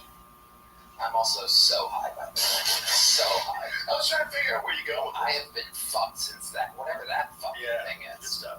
I think it's a progressive thing for sure. Elon talked about it. It's like there's a mind virus. There's this woke mind virus, and to go against that in any way and to oppose these people camping out is to dehumanize them and to degrade their choices. And it's just nuts. It's just nuts that they've allowed it to get so far gone to the point where how do you fix that? And how did they fix that when Xi Jinping came to town? Did anybody ever figure that out? And what happened to those people? Where'd they put them? Nobody ever explained it. They just moved everybody out, cleaned up the streets, put up fences, no more camping, cleaned it up, put up them China flags. Or they cleaned up his route, But it doesn't a matter. specific route with fences It and just everything. shows that they've done it all along. Yeah. So why wouldn't they? If they could do it all along, they did it for the leader of China. What? Why wouldn't you do it for us? Why wouldn't you do it for the people that live there? Make it nicer. What are you doing? And did you let it go back? What happened after Xi Jinping came back? Just like, go back to shit in the streets. They fucking pressure washed the streets and did everything. You have to clean up the poop because it's not dog poop. So you have to look down at the sidewalk. Running diarrhea, junkie poop. Yes. Blatant human poop. Oftentimes at a 90-degree lean's worth away from walls. Jack in the Box and meth. Yep. Thick, girthy, runny, soft yet thick and long shit. Dogs smell it. And by the way, that's how plagues get started. And you also see other shoe prints in the shit. You know what I mean? You're like, Yeah. oh, someone's already, because it's like smeared, and then you have to look for that second Imagine step. you come home, your dog stepped in your shoes. Like, why step on? Oh, god damn it. And you didn't realize you stepped in human shit. Your dog's like, what the fuck are you bringing in the house? Yeah. Oh my god. I found out that in Skid Row, they found some medieval diseases. I think they found typhoid in Skid Row. See if that's true. With typhus, that's right. Which is just nuts, man. That is like a medieval disease. And it came back in the day. Look, if you go back to ancient societies before they had indoor plumbing, people just shat out in the streets. They shat in buckets and they threw it out into the streets. Oh my god. They had public outhouses in New York City in like the 1800s. They had public outhouses where people would go out there and just shit. They had these tenement buildings where everybody's stacked on top of each other, just living in each other's shit. Oh my god, 2019, so who knows what there's now. Inside the squalor on Skid Row as typhoid scare grips Los Angeles. Look at typhoid. Look at that. What is The crazy that? thing about Skid Row, dude, Skid Row was really bad when I was filming Fear Factor. Skid Row was really bad. I had no idea. It was never discussed. It was not a thing that anybody talked about. Right. We were filming downtown in like 2000, It's the early. Fear Factor started in 2001, so it's somewhere after that. And we're downtown, so it's way before the pandemic, way before anything. And I remember I drove down these streets, and one of the streets was like Skid Row. I was like, holy shit. Just row after row of people camping and living in washing machine boxes and refrigerator boxes and just open air drug use and zombies wandering down the street. Thousands of people. But you can't believe it. And that was engineered. Skid Row was engineered. Skid Row was a place where cops would take people that were derelicts and all fucked up and they were in the way in Beverly Hills. You bring them to Skid Row, get out of here. And they kept them in there. Oh yeah. They put the treatment places there and the food shelters there and the homeless shelters there. Like, you stay here. Crazy. So they all stayed there. They don't have any cars. Where are they going to go? When I moved to LA right out of high school, my brother told me, you don't need to go downtown unless you absolutely have to go downtown. Like, that's it. You can go west, go all the way to the ocean, but east is not the place to go. You go north, either. Tell me it's Central City where downtown's a disaster. And that's exactly what I thought, but all it took was it wasn't long after that where I missed the bus stop or something like that, and the whole thing fucking drops you off there. And yeah, it almost came back. Downtown almost came back. Downtown was starting to get gentrified. Yeah. Or, established, whatever you want to call it, where they were putting in businesses in a lot of these abandoned places. It was starting to become kind of cool. That vampire? And, a bunch of places opened there. It was like a bunch of cool bars and cool restaurants and Tech Planet Jiu-Jitsu. Yeah. And it's like, it started to become a fun, exciting place to be. What up, man? McQueen, how are you? All that progress. I mean, now they're doing comics. How are you? Now it's just scary. All around the show. Chilling like a villain, baby. So, like, last night. It's a different matters. I would say it's like, if there's this girl that used to date a long time ago, and she's really Sure. and it's her today, she's on meth and she works for the cartel. Like, My neighbor, I talked to for the first time in a long time. My neighbor from LA, we lived in the same building for years and years, told me the other day, he goes, yeah, it's a lot better now. Our little neighborhood is a lot better now. It's like cleaned up. And I thought to myself, it's 3 years later, 3 full years since I've been out of there. And, what I was also thinking is like the vulnerability. You're right there. It's the same thing, but that happened there. So how can you trust it again? It's like, I think I mentioned this on the show before, but I was like, in it, man. We were in it, and I told him, because again, I haven't talked to him in years. I'm You got like, bacon, man, I'll that's a never good bacon. forget that fucking night. Oh, that's Him and I beautiful. walked out and to the actual cross streets of Fairfax and 3rd right after the big riots. And like, there was graffiti everywhere. It really took me back talking with him about it. Because, people say it's like the end of the Joker movie and things like that, but it was really like the end of the Joker movie. And it's not a zoo or an amusement park. You're waiting to see like a line of people or people taking pictures or like, but it was real. It was like a Universal Studios ride. I'm sorry. It's really, remember, it's either the 101 or the 10 that had those cop cars that were on fire. Like a bunch of them. Remember watching that? Yeah. And that's your way out. What the fuck? Yeah. That's like a movie scene. Yeah. You're like, no way. Look at those cop cars on fire. Yeah. There was a moment when we went out there on that big night. The Trader Joe's behind us was on fire. The paper source across from that had its glass broken out. People just running around, getting with fucking birthday cards into bags and just running cars that had no license plate. One after the other, people running from every direction. We're hearing broken glass from different distances. Like, oh god, that's right. Oh shit, there they are. Yeah. Going into this. I saw one in Woodland Hills. They smashed this clothes store. They were running to this clothes store. We were driving. I'm like, holy shit, look at that. Yeah. They just smashed the window and they were running inside of it. And that night they had helicopters over Melrose, if you remember, because a couple places were completely on fire that big night. And the helicopters were filming all the different looting. And that was another one of my hoods. Was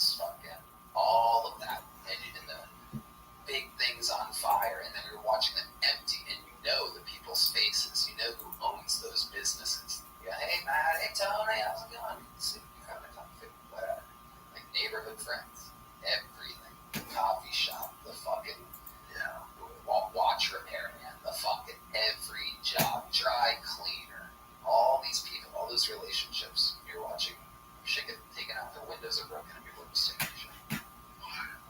It would never happen here. I know that. Well, it probably wouldn't happen here. Yeah. Because too many people are harmed. But also, how crazy is it that it happened there? We would have never believed that. Never believed that in 2015 that things could change so quickly. But again, if you want to go full Alex Jones, that's the test run. That's the test run. If things can get that bad in that very specific area, it takes 3 years for them to recover. Imagine this scenario that you saw in that trail. Civil War movie trail. Fuck. That's crazy. Maybe we'll pull out a fire. San Diego was nice, though. Was it? Yeah, it was Military. nice. Still a lot of homeless downtown, but yes, exactly. Military Very community. nice. Yeah. Yeah, that's what it is. Yeah. A lot of discipline in that town.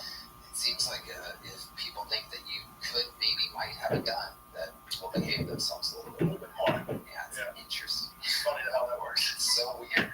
Alright, I gotta be. Let's wrap this up. Tonight, you're the man. Rock and roll. Appreciate you, brother. Thank you so Very, much. very happy for your success. Watching Kill Tony crush it in arenas has been really inspiring. It's very cool. And watching what you guys have been able to do in that show, which is, I just say it, I'll say it again, it's the cornerstone of community in Austin. It's the cornerstone of the community in this country, and which means it's the cornerstone of the comedy community in the world. It really is. Because it teaches people that it's just about being funny. It's about going for the joke. It's, you have 1 minute to go for anything else. And it's all wild. It's a wild show. We're having a blast. You are having a blast. Gang, gang. I love it. Thank you. I'm very happy. We're having fun. We're having so much fun. Gang, gang, gang, All right, gang, that's gang. it. Good night. Bob, no. This episode is brought to you by LifeLock. Your tax refund belongs to you. Still in the house, about to do a dash. $6 billion in tax Still in the refunds house. flagged by the IRS for possible identity theft in 2023. If you're in a bind this tax season, LifeLock can help. LifeLock monitors and alerts you to identity threats you may miss on your own. Even if you're careful with your personal information. And if you do become a victim of tax-related identity fraud, LifeLock has US-based restoration specialists ready to help you solve your identity theft issues. Plus, all LifeLock plans are backed by the $1 million protection package you need. LifeLock will reimburse you up to the limits of your plan if you lose money due to identity theft. Let LifeLock help protect your financial information. So all you have to worry about is what to do with your tax refund. Go to lifelock.com/JRE and save up to 25% your first year. That's 25% off at lifelock.com/JRE. Identity theft protection starts here. Tap the banner to learn more. This episode is brought to you by Black Rifle Coffee. Black Rifle Coffee is the only coffee that I drink. It's the only coffee we serve in the studio. It's the only coffee I have at my house. If I have to drink other coffee, I will do it. But I drink Black Rifle Coffee. I am excited to say that Black Rifle Coffee is finally partnering with the UFC. If you haven't tried this coffee yet, you should head to their website and use the code Joe to get 30% off your purchase. I'm a huge fan of this coffee and the people behind it. Some of them are my very good friends. Evan Hafer's a very good friend of mine. They're veteran-founded and veteran-run, and every purchase you make through Black Rifle Coffee helps in their mission to support veteran and first responder causes. I'm talking everything from getting them funding and equipment to helping veterans fight cancer. They do a lot to give back to those who serve our nation, and it's so awesome to see them partnering with the UFC in a year that's so stacked with insane fight cards.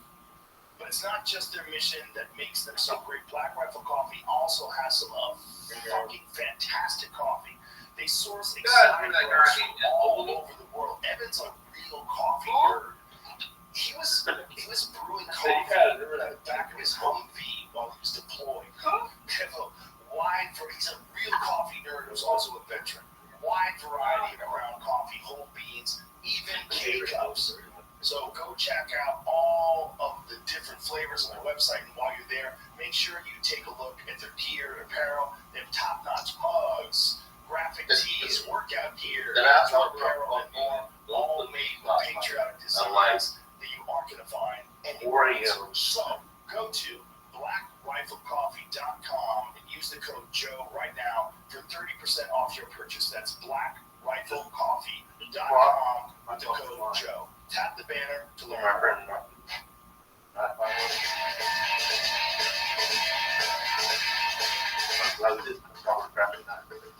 We got pulled over twice yesterday. We got pulled over twice in 1 hour. Why is that? One was a fucking black cop, and the second one was a female cop. I'm sorry, it's female cop. Black cop pulled up my They're in a fucking sports car. I think he didn't like them fucking passed somebody or something. Hi. What's cracking? But Having you back. it was smaller than that. It's so nice to see you. Hey, I know what's the first going on? time I did your show, you were still in LA, which I was know, it really feels 5 like, years but ago. you know, I cop, believe it. Is it really 10 years? oh, this bitch, she was like, And then the last time I saw you What was the hell over are you Skype when my book came out, The End of Gender. That was in 2020, before you came. my fucking girl, So how you been? cop is doing that. What are you working on? I love Austin. So I'm working on a new project, and I'm not ready to My girl's announce fucking exactly what it is yet. But I'm here to give your audience's feedback, Okay. because I love hearing from people, and I want to know what's going on in people's lives and what their experiences are like. And I'd love to hear your perspective too, especially because you are the father of 3 girls. A lot of these issues I'm talking about have to do with young people, especially Generation Z. And I guess I want to start by, unless you want to, I have a whole list of things I want to Okay, let's go right into it. Okay, so. With fucking I know you appreciate the experiences that's happening in academia in terms of I watched Yuri Bezmenov. I know you talk a lot about him Yeah. and I feel like he must be bro. or something, because what he describes in terms of ideological subversion and fuck how around, to bro. control basically an entire generation I'm coming in of really real quick. academics and teaching them at a young age how to think, what to think more specifically, and how to then get people to a place where they can reveal what objective reality is. That's essentially what's happening on university campuses. So for myself, having come through academia, finishing my PhD, realizing that I wouldn't be able to stay there and do legitimate research anymore. Like I fucking does. I have to come on this podcast, and I'm very excited and grateful to be here. But I'm like, why don't I just do my own research and do it this way, and not have to This be new guy that constrained smart by ass a particular way of thinking, knowing I have to find certain things with my research in order to get knowledge. And if it does get knowledge, and it gets to what activists want you to say, it's going to get pulled. So why don't we just go to the front straight from A to B? One day he was in Your has been off from, I think it was 84. Yeah. Is so crazy because you know, looking at it. back then, I'm sure people were like, come on, this is nonsense. Yeah. This is not. But if you look at it now in 2023, like, Head on to he was telling the truth. He has to have been telling the truth. And then the Soviet Union had planned this out for generations, that they knew that this was going to be a 10, 20 year project. And it's been successful. And the fact that these academics, these people that we count on to think for us, we count on to be, the shining light of intellectual discourse, they completely fall captive to everything. Fucking get it. My fucking very small.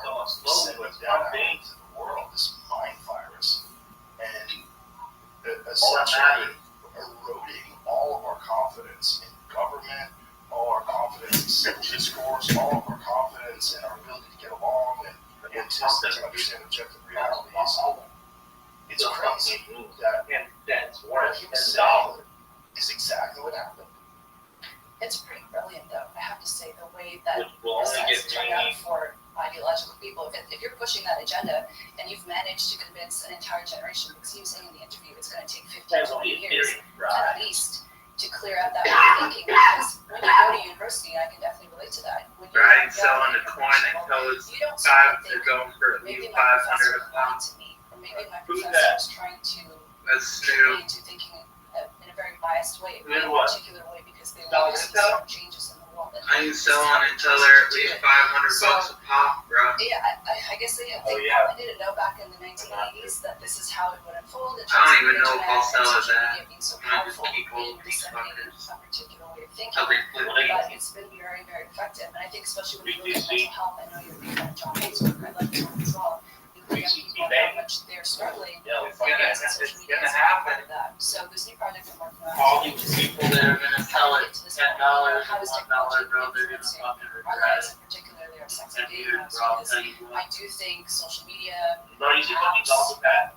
How like filters, That's I know what you've talked God about, just pointed it. everything in terms of how that's men would $1 relate to one another is in almost completely upside down compared to that ever happened. decade. Goddamn, really. So That's one $1 that did was not said drop to me back down in very good. recent months is this adoption of something called a Which is position crazy like that, statement. because obviously like $21 is $2. So this is You know, a so on 3, statement 4, now 5. that researchers It's like the and real, like, scientists you know, have test to of include in their when research people always papers. have like an And it exercise. basically discusses their race, their sex, Just gender rate identity, that sexual $1 orientation, socioeconomic status, all is their not just personal completely characteristics, traits, like basically bullshit. identity markers, as a way to, I guess, I apologize that they're white. this. I don't touch $1. Just like the white people So, should not have to do, each especially if you're in 80 cents, science, I you guess. shouldn't have to talk about anything I about your help, personal life, Right. because that has no bearing on what you're doing or what you eat some find. fucking It is so cringeworthy. Really? It's when I read these statements, it honestly feels like I'm reading. I think there will Author's be a statements. lot It's of, so sad for these wells people, that because could especially be- if they're white, they're like this one guy. Yeah, It's a- yeah, probably will. Usually it's in the context of a community scientific paper that's being published. Here's the thing, like, you Editor will gotta say, take we are it now from the adopting this, you have to include this as part of your submission. This If is you don't what we include live it, in, the they're density. probably just gonna throw your research in the trash when you submit it.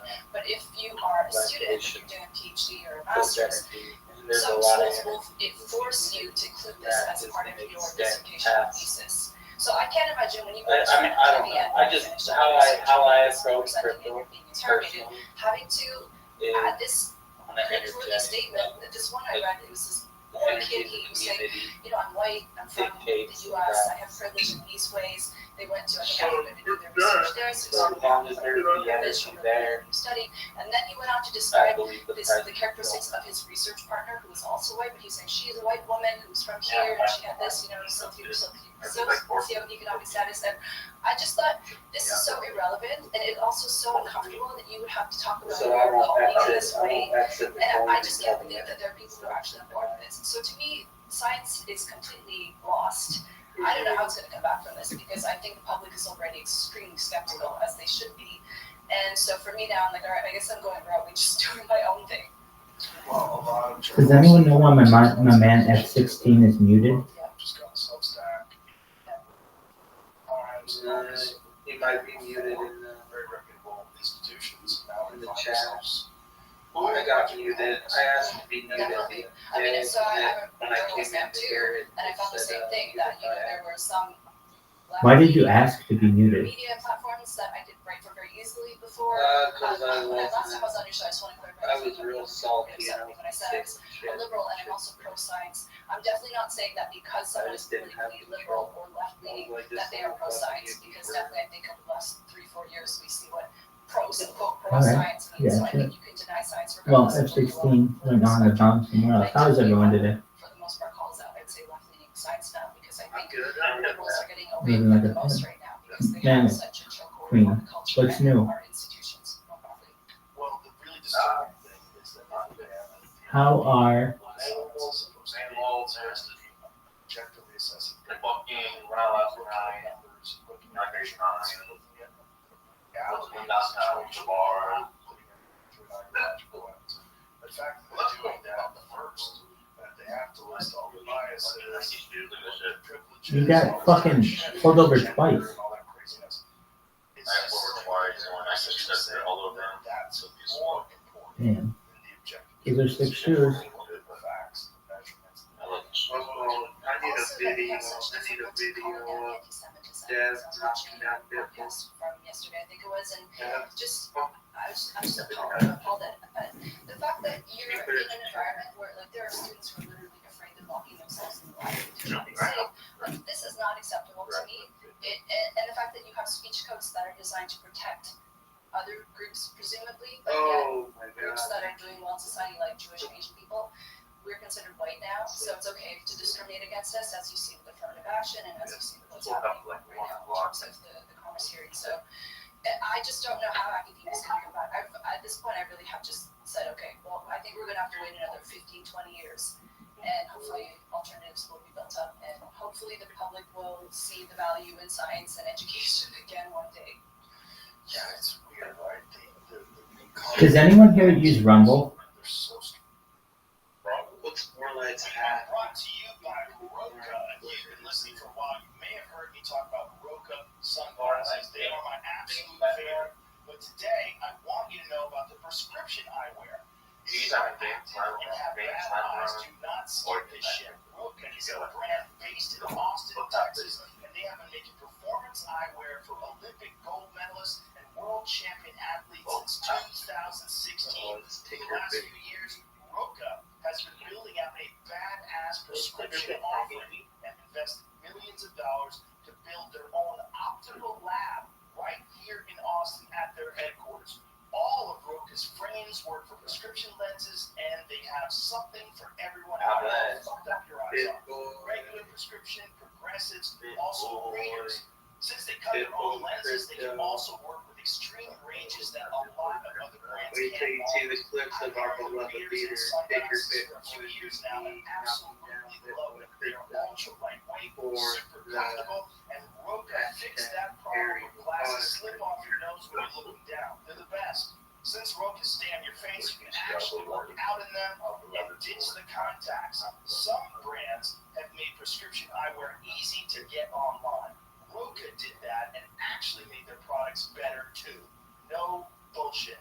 Check them out. I can wear anything, but I choose to wear Roka, and you should too. Get 20% off your order with the code ROGAN at roka.com. That's ROKA.com. This episode is brought to you by BetterHelp. A lot of us spend our lives wishing we had more time. The question is, time for what? If time was unlimited, how would you use it? Like, if I had an extra hour in my day every day, I think I would practice archery or cutting us. I'd write jokes. I'd do something. I'd find a way. But I'd love an extra hour. Be nice. Well, the best way to squeeze that special thing into your schedule is to know what's important to you so that you can make it a priority. And therapy can help you figure that out. A therapist can guide you through the process of defining your values and understanding your priorities, so you know what things you can spend your time on that will really fulfill you. Otherwise, you'll always be wishing for more time. If you're thinking of starting therapy, give BetterHelp a try. BetterHelp offers convenient, affordable online therapy that comes to you. Just fill out a brief questionnaire and get matched with a licensed therapist. And switch therapists anytime for no additional charge. Learn how to make time for what makes you happy with BetterHelp. Visit BetterHelp.com/JRE today to get 10% off your first month. That's BetterHelp, HELP.com/JRE. No strange. It's so strange seeing these presidents of major universities that are just willing to call anti-Semitism. They don't seem to have a problem with what these people are saying. And they seem to be trying to find some way to either apologize for it or just dismiss it.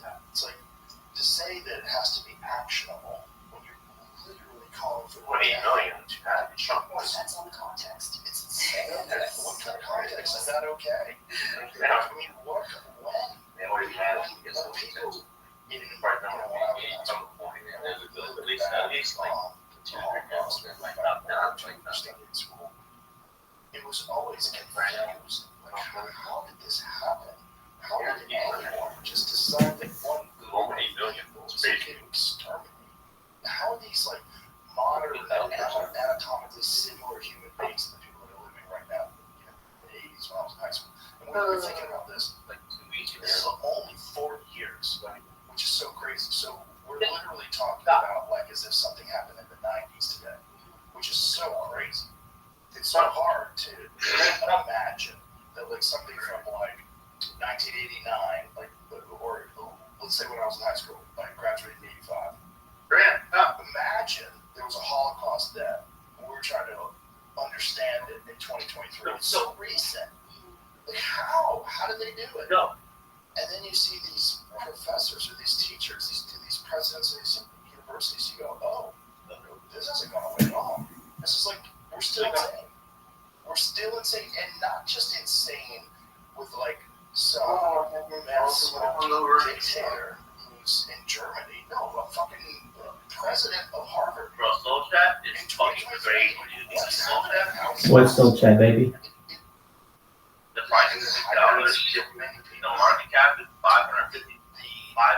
Market cap is 5.2 million market cap. And Wow. what kind of That's a lot of. ideological What it is, it's like a is going peer on? to peer, like It's for the most part. you're like Most you're people like their wallet or whatever. are my age or younger, graduated, gone on to work, and That's crazy their though. lives and having families. I mean, that's huge. They're looking back on what is happening, 2 million. how? But these people, So, yeah. it is a cult. It is a cult. Yeah, It's just a massive one. So these people don't think it's a cult. They think they're on the right side of history. They think they're on the right road to change. And the whole world is rejected. But the fact that Harvard hasn't done anything about it. Not only that, but they found the plagiarism. What she allegedly did. And they're still forgiving her for that too. Well, I think when you buy into that way of thinking, there's no turning back. You just their way of my generalization of this type of activism is you just keep doubling down because they're so indoctrinated in that way of thinking. And I think it also probably makes them feel like they are. I want to give people the benefit of the doubt and think that they're probably thinking they're doing something good because they see success in society as somehow being unethical. That you must have done something wrong or bad to get there. You must have done something to hurt other people to get there. So because Jewish and Asian people are doing well, predominantly are in general in society, they think, well, okay, you must have oppressed these other groups who may not be doing as well. So it's justified. And so they have to call us white. And they have to basically go to any extent. But I think they can't back down at this point because the whole worldview is going to crumble in. So they're winning too, so why would they? I mean, guess there's people pulling their donations from universities now, especially the Jewish. Yesterday. But not just Jewish ones. A lot of people just say, what the hell is going on with that? But for you as an academic, when you look at this, do you try to look towards the future and imagine where this goes? Oh yeah, and I want to be clear. Like I would say the same thing if they were targeting a different group. It doesn't matter to me what someone's racial or ethnic background is. It's very much that you need to be consistent with your values, and if you have speech codes in place to protect students or to protect particular groups, you have to hold that consistent across all groups. You can't just say particular groups, we are not going to say certain things. Quote, speech is violence. There's such a thing as, quote, intergenerational trauma for some groups, but other groups that doesn't matter. It's as though the Holocaust didn't leave trauma on anybody. You know what I mean? So that inconsistency bothers me, and I just don't think anyone, students especially, trying to get an education, should be physically afraid on campus. But in terms of looking ahead, I for a long time really thought that this was just going to be a fringe thing that was going to stay in certain disciplines, that it was not going to spread across all of the different faculties, especially not in science. My PhD is in neuroscience. And I for a long time hoped that academics who were still in academia would speak out and say, this does not represent most of us. But the thing is, because it is so competitive in academia and everyone's working, until they're basically, I don't want to say they're dying, but you know what I mean? It's essentially like you're working yourself to death, and it's very competitive. And so they're trying to get funding, they're teaching, they're juggling a million different things if you're a legitimate academic. So these other ones who are ideological and have nothing better to do publish these crazy papers that make no sense. And they have all the time in the world to basically subvert the younger generation and to indoctrinate these kids. So I really just think everything is going to have to burn. Not literally, please don't burn universities to the ground, just to be clear. Not violent, I'm very much not violent.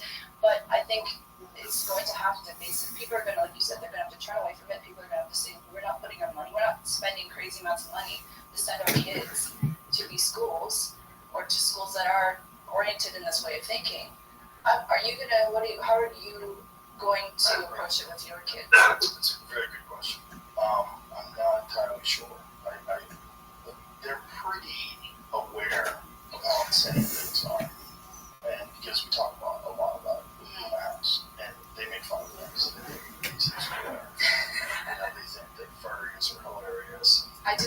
They're cute, but that subculture has also been taken over by like Lucy. Oh yeah. Sadly. Well, there's kids in class. That one of my daughter's friends goes to school. These kids growls. He answers things and growls and purrs. Yeah. Really? How old is this kid? I think he's 12 or 13. And why does he do that? He identifies as an animal. What, like a dog? Well, in some schools, they won't allow you to wear hats in class, but they will allow you to wear cat ears. No. Okay, so in What is a Woman? So I'm very, very proud to have been a part of that film, and Matt Walsh is amazing, Justin Foote, the director, is amazing, I love the Daily Wire. So they talk about this, and I know it's happening, I believe it's happening, but when I hear it still, there's a part that's like, what? This is not it. We are not in a serious society anymore. What I don't know, the teachers, how did they teach this kid? He growls at them? What did they say, like, what's 2 + 2? He says. I don't know when and why he responds in that way, but I know that he commonly responds that way they keep talking about. Obviously, he's a troubled kid. It sucks, the different, troubled kids throughout history have done different things. Some of them wore headsets and listen to music during class, true horrible things in the notebooks. There's always been troubled kids, but it's just we're accepting a certain amount of really ridiculous behavior as identity, which is just the whole idea of identity, and identity giving you social cred, which is really weird, right? Like if you're just it depends on what you are. If you're a straight white male or a straight white female, or even a straight black male or straight black female, you have less social cred than someone who's trans. It's less in these universities. You have less social cred. My favorite is non-binary because it doesn't mean anything. It's like I'm neither a he nor a she. Well, that's not real. My favorite are the he days. You should start being a he day. Yeah, then they leave you alone. You can be a he and a they. There'll be no more hit pieces on Joe Rogan. Joe Rogan has come out as a they now. I don't think that is ever going to happen. I just think, short of a war that hits here, I don't think we're going to wake up. I think it's going to take something like a natural disaster or some real event, some 9/11 type event that snaps people out of this. It makes them realize, like, oh my God, we're concentrating on horseshit when there's real problems in the world, real gigantic problems. And if they come here and people recognize that, oh, this stuff that is going on right now in Yemen, this stuff that is going on right now in Ukraine, like that can't happen right here. It's time to understand what's actually important in life. And I think we're just so ridiculously privileged and so ridiculously fortunate that we look for problems. When you don't have any problems, you go find them. You go look for them. And we look for problems that are nonsense. And then when these people find these problems, those people get social credit. They become the bearers of the virtue flag, and they wave it up high on top of the hill. And everybody's like, wow, I want to be trans too, or I want to be non-binary too, or I want to be whatever, a he, they. It's just, I don't know where it ends other than a wake-up. And a wake-up is like a meteor hits us. Like a wake-up is like something hits where we realize, like, no, what's really important is what's always been important. Survival, food, community, friendship, meaning in life. Those things are important. All this other nonsense is like a substitute for either hard work or a genuine thing that you've done that makes you exceptional. You're trying to get exceptional by wearing cat ears.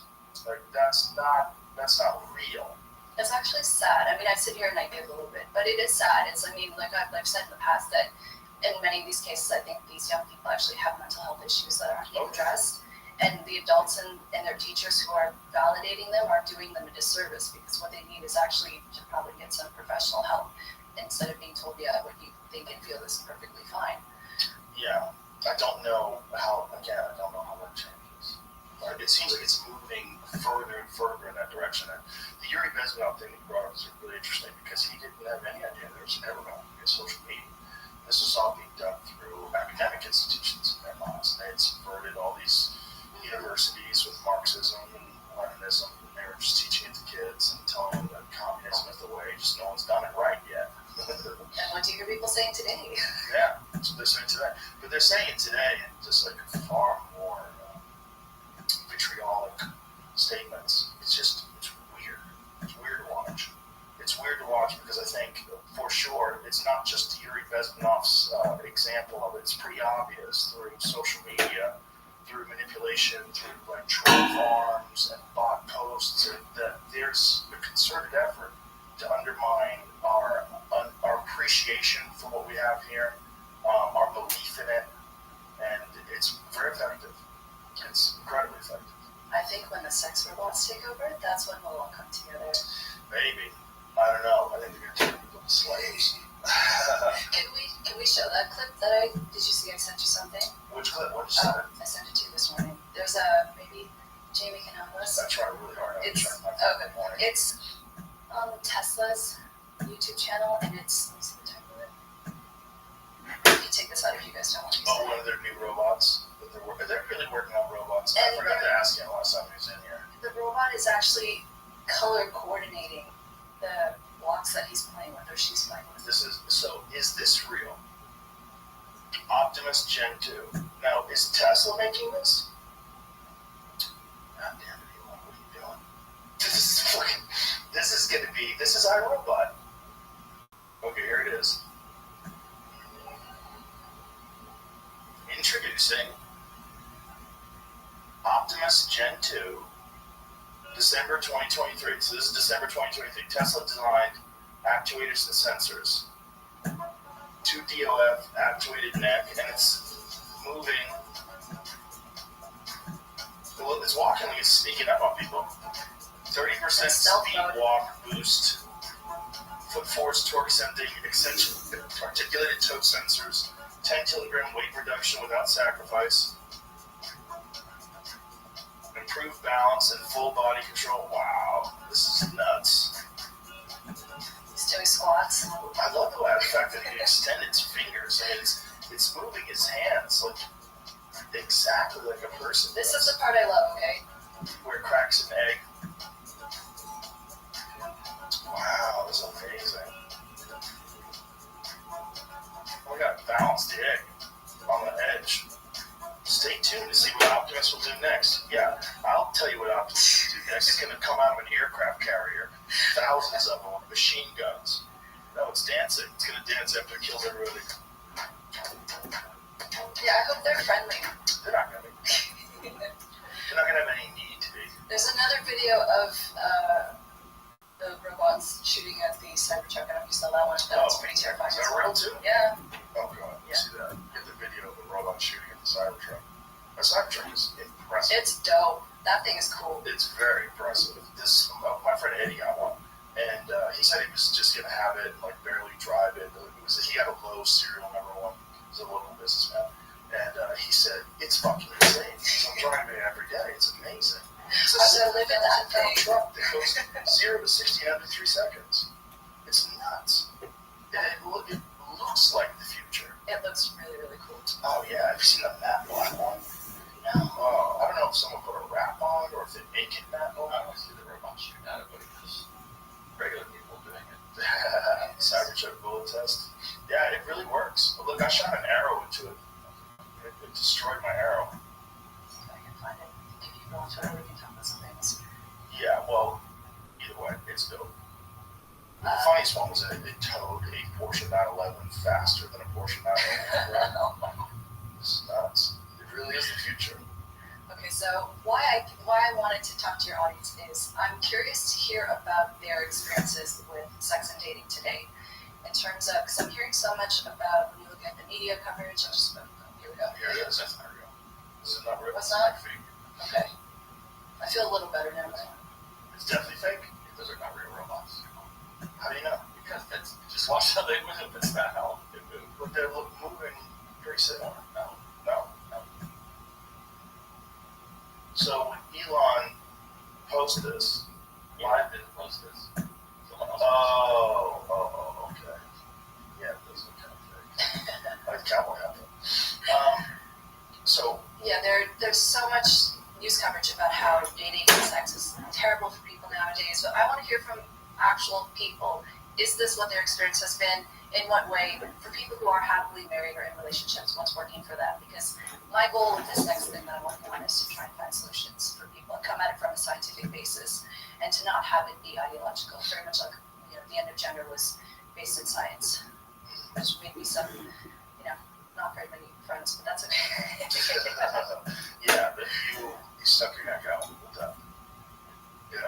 Yeah, it was fun. Telling the truth, which is very strange. I think my take on it is that every generation experiences new difficulties, and this generation is experiencing probably the most dynamic difficulties. First of all, because of options. I have friends that are on the dating apps. I didn't mention that. And because they're not dating with someone, they're going to start swiping for new people. Sure. People are always checking their goddamn phones.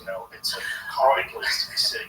One of the things I love about a podcast is that it's one of the rare times in life that I can sit across from someone for hours and literally look stuff up on the screen. Like, there's no checking the phones, there's nothing like that. It's just conversation. That's weird. Often end up taking all the Very stresses rare. for the other person's freaking out.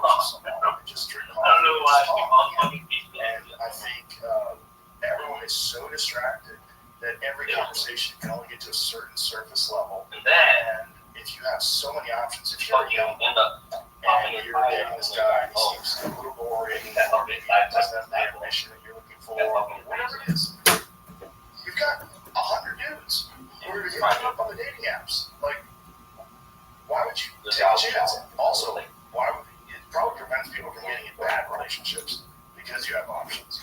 But at what point in time do you decide that, maybe I need to not do this anymore? Maybe this is not the most effective way to meet a life partner. This episode is brought to you by DraftKings Sportsbook. With all eyes on the NBA, now is the perfect time to get in on the action with DraftKings Sportsbook, an official sports betting partner of the NBA. New customers who deposit $5 or more can get a no-sweat bet up to $1,000 back in a bonus. No, I'm not. What's a no-sweat bet? How about you, my man? It's like getting an offensive board. Missing your first shot, Have you? you get another chance to score. You heard that right. Get a bonus bet back in the amount of your original bet if your first bet. How's he doing? That's amazing. Go download the DraftKings Sportsbook app now and use the code Rogan. New customers can get a no-sweat bet up to $1,000 if your first bet loses. Only on DraftKings Sportsbook with the code Rogan. The crown is yours. Tap the banner or visit this episode's page to learn more. Must be 21 or older. Indiana only. One no-sweat bet per new customer. Issued as one bonus bet based on amount of initial losing bet. Bonus bets expire And that 68 hours after everything issuance. everybody Also, pays. wagering in What do you do Indiana, with that? restrictions apply. Terms at sportsbook.draftkings.com. Somebody used to pay, right? Call 1-800-9-WIN-IT. Like, yeah, he has money This for episode like is every brought to you 5 by seconds. Black Rifle Coffee. Black Rifle Coffee is No, he the said only coffee that I drink. He said he's back on the grind now. It's the only coffee I have at the house. If I have to drink other coffee, I will. Well, whatever it is, I hope he's happy. Black Rifle Coffee. I am excited to say that Black Rifle Coffee is finally partnering with the UFC. If you haven't tried this coffee yet, you should head to their website and use the code Joe to get 30% off of every purchase. I'm a huge fan of this coffee and the people behind it. Some of them are my very good friends, and Evan Hafer is a very good friend of mine. They're veteran-founded and veteran-run, and every purchase you make through Black Rifle Coffee helps in their mission to support veteran and first responder causes. I'm talking everything from getting them funding and equipment to helping veterans fight cancer. They do a lot to give back to those who serve our nation, and it's so awesome to see them partnering with the UFC in a year that's so stacked with insane fight cards. But it's not just their mission that makes them so great. Black Rifle Coffee also has some fucking fantastic coffee. They source exotic grows from all over the world. Evan's a real coffee nerd. He was brewing coffee in the back of his Humvee while he was deployed. He's a real coffee nerd who's also a veteran. Wide variety of ground coffee, whole beans, even K-cups. So go check out all of the different flavors on their website get their gear and apparel. They have top-notch mugs, graphic tees, workout gear, outdoor apparel, and more, all made with patriotic designs that you aren't going to find anywhere else. So, go to blackriflecoffee.com and use the code Joe right now for 30% off your purchase. That's blackriflecoffee.com with the code Joe. Tap the banner to learn more. Because it gives you, there's that ancestral mismatch, because never before have we ever been in a situation where you're sitting in one place and you have hundreds of potential partners within your reach, but at the same time, those 100 potential partners aren't actually potential partners. They're just pictures of people, their avatars, because you don't actually know that you're going to like that person. You might not even meet them in real life if you do match or you do talk with them. So it's this perception that we have so many more options than we do. But with your friends, I mean, how are they feeling? Are they feeling frustrated? Do they enjoy it? Is it like exciting for them? Rat Pack? The Rat Pack, he's one of the greatest entertainers of all time. He's not only a singer, but he was a dancer and an actor. He's amazing. His song Candyman is one of the greatest songs of all time. That's really cute. Sometimes it works, but also sometimes it's just chaos, and sometimes you meet people and they're insane, and they're on Adderall, and they're fucking bouncing off the walls, and it's so hard to know. And also, when you're dating someone, you're dating their projection for a long time. It takes a while. You have to see them. You have to see them in adversity. You have to see their character tested. You have to see how they handle stress. You have to see so many things. It takes so long to find out what it Draining Man. really is like. Unless you're lucky. Unless you find someone very transparent. Sweet Jesus is Raining Men? It's just like self-actualized. Confusion comes to mind. They enjoy doing it. You find them very attractive. What are the odds of that? Like so many things have to go right with that person's trajectory. Let's freaking Then send it. to wind up Fucking send it, boys. 14 cents. There we go, boys. Across All-time high. a restaurant. It was 19. You're on the I far just lane. bought my first bag of Bitcoin Trying last to figure night. it out. It's incredible. Yeah. Trying to meet people in the world. Just trying to actually meet people. Yeah, It's probably better. But then, who do you meet? You meet people that are drunk in bars, and I mean, maybe you could go to a rock climbing class and find some interesting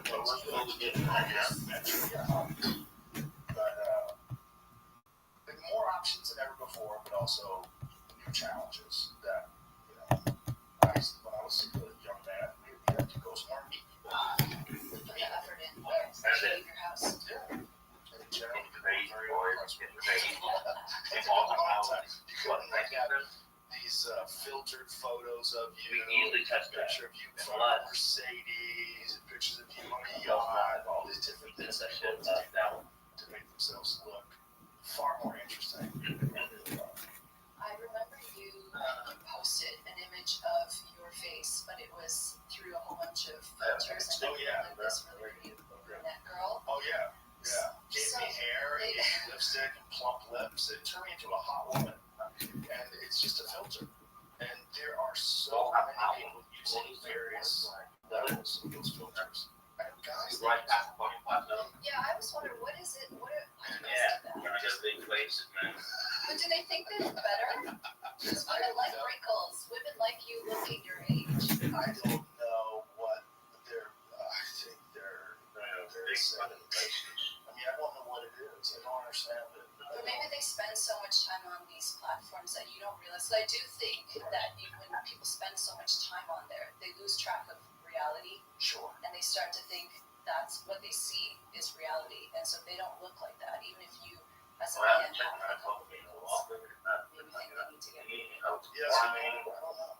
I think it's social media capture is absolutely a real thing, and just like the environment that exists in the social world with the group of your friends sort of dictates how you think about things, how you behave, and how you communicate. I think that's also the case if most of your interaction with human beings is the surface level digital interaction that's enabled by social media. I think you just get a very distorted understanding of what it's like to be a person. Yeah. And it's leading us in the story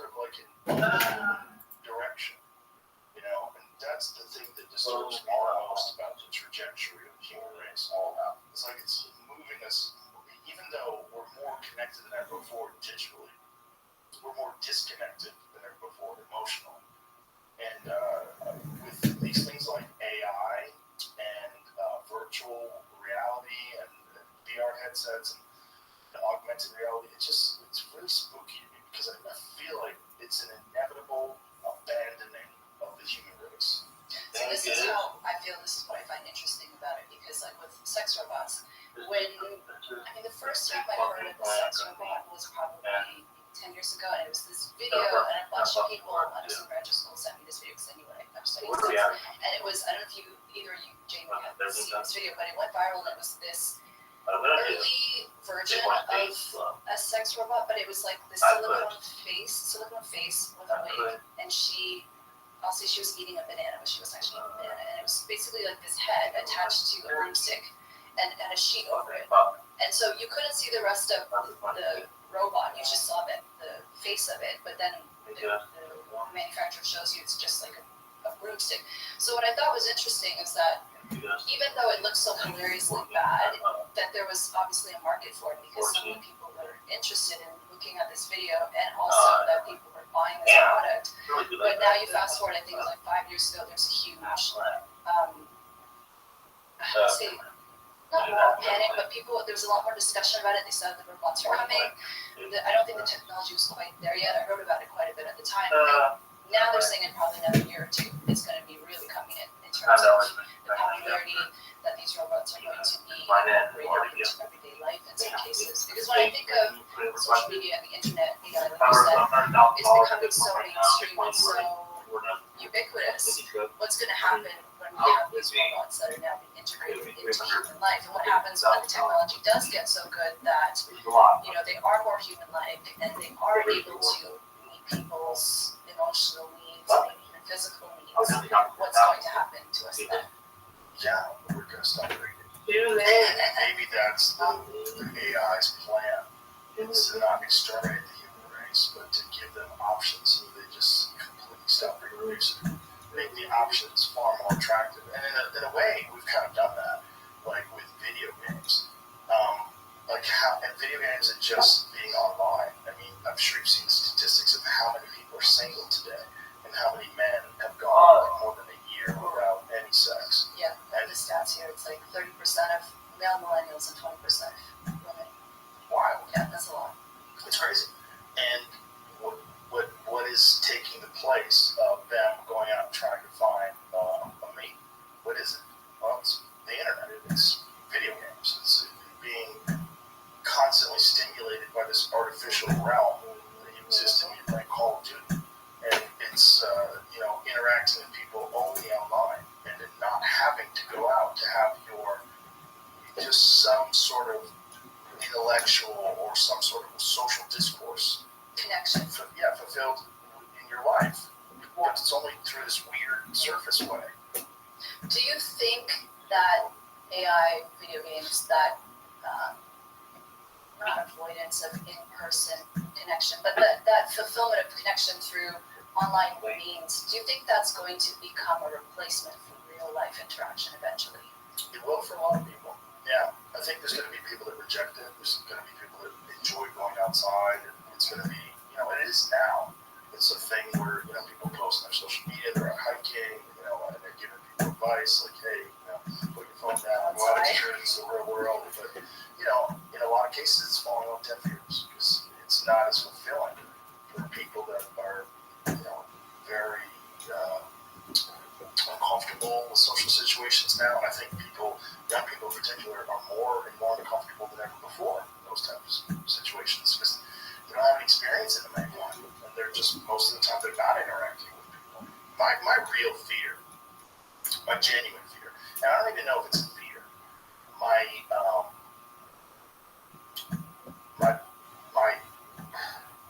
concern, let me say that, is that we're going to go extinct.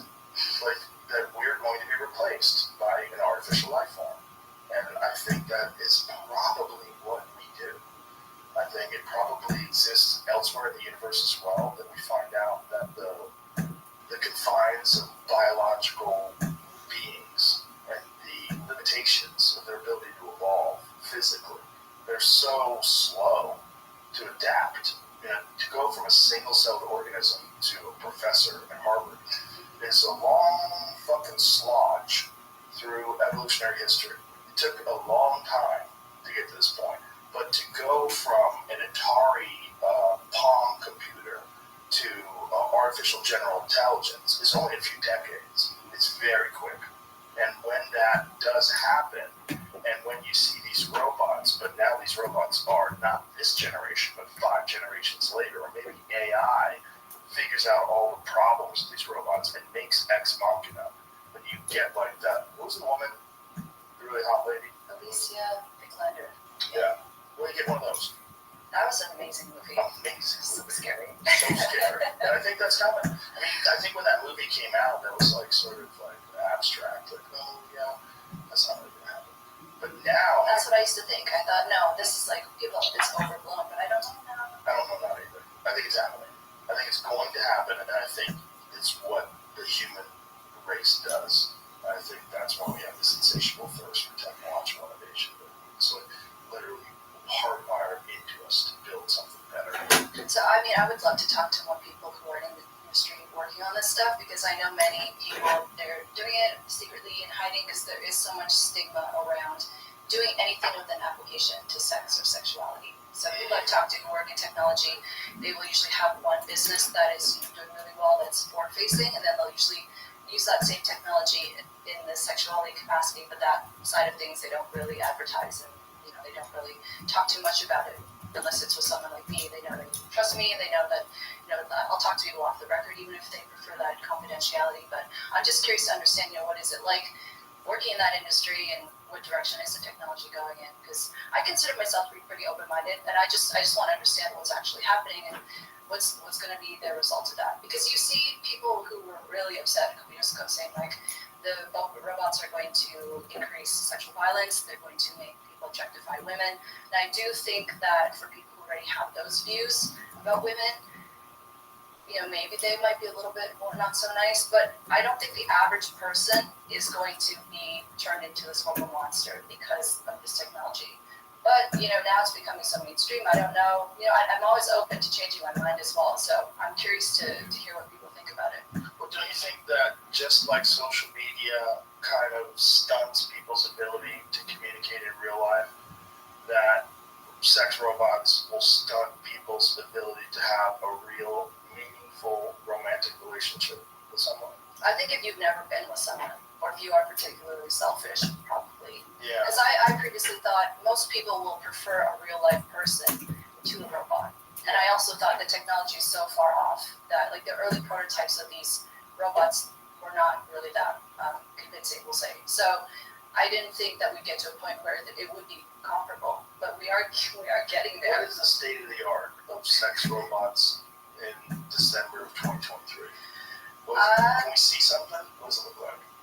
I mean, they look pretty good physically. They're obviously not made of human flesh, but they look pretty similar to a human being. And you can customize it, you can change various parts, pretty much any part of the body. You can make it exactly what you want, which I understand why some people find that offensive because they're saying a woman is not just an amalgamation of parts that you pick and choose as to your liking. I totally get that. Yeah, but that's not a really woman. I mean, that's right. Like saying, a car is not an amalgamation of parts. It should be. It's like, what? But fucking car. Like, that's not a real woman. That's a robot. Like, at what point, unless it gets to a person, or someone's comparing their partner to a robot or a doll, that's not okay. Right. That's gross behavior. Well, it's also what's going on with young kids. They're comparing themselves to people using filters, and thinning their waist and widening their hips and doing all these things with apps that are not representative of most biological human beings. Mm-hmm. And that's what Jonathan Haidt talked about. It's causing all this self-harm, disdain. It's like it's a weird place we're in. It's never been really traversed before. The human society, as far as we know, has never gone through anything like this before. I was reading a statistic yesterday that 1 in 10 adolescents has considered suicide. Which is that's terrifying. That's really, really sad. Wow. What did it used to be?